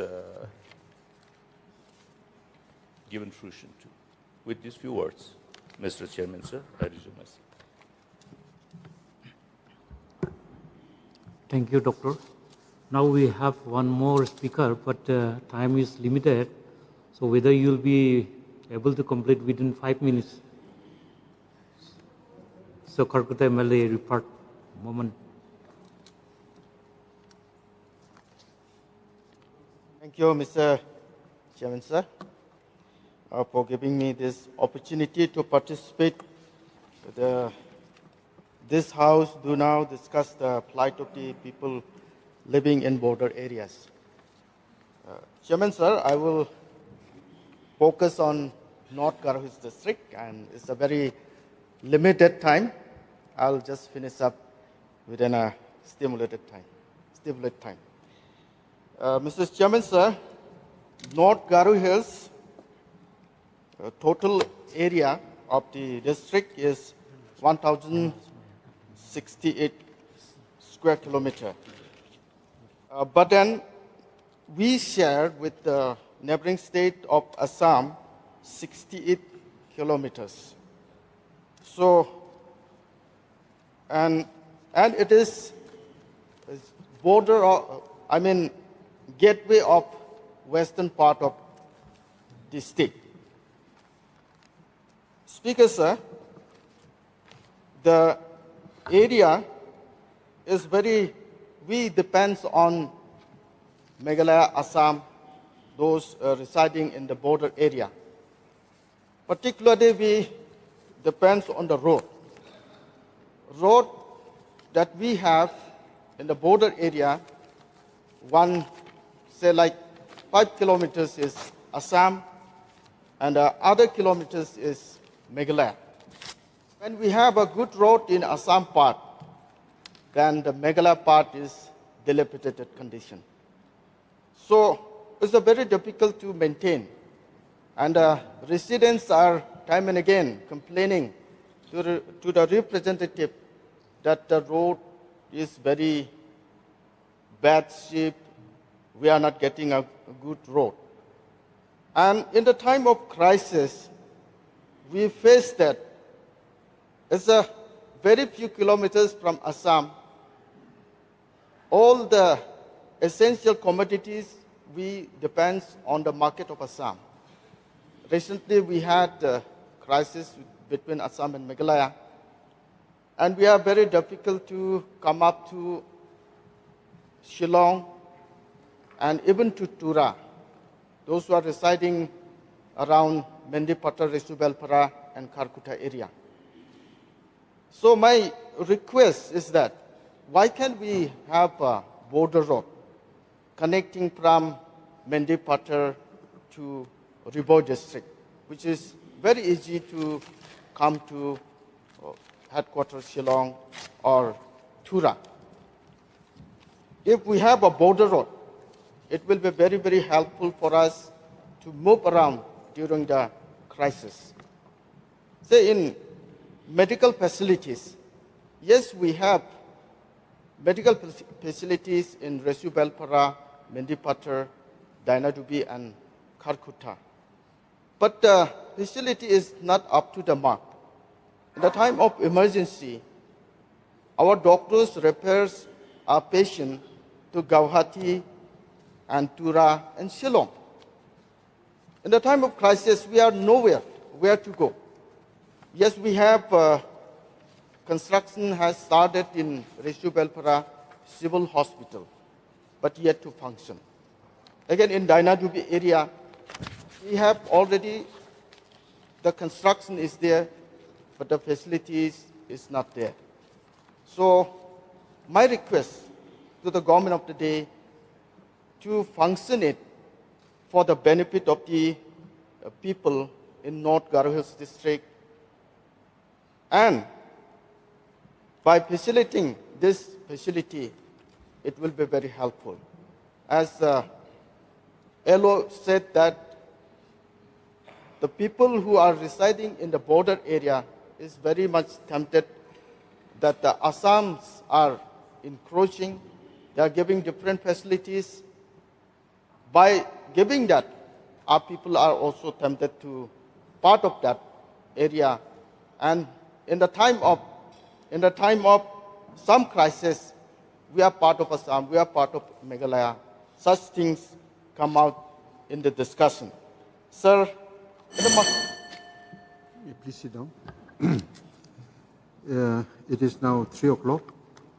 Honorable member, Mr. Rupert Moman, you may continue in the next sitting day on motions. The discussions can continue. As there's no further business before the House for the day, the House stands adjourned till 10 a.m. on Wednesday, the 26th August 2026.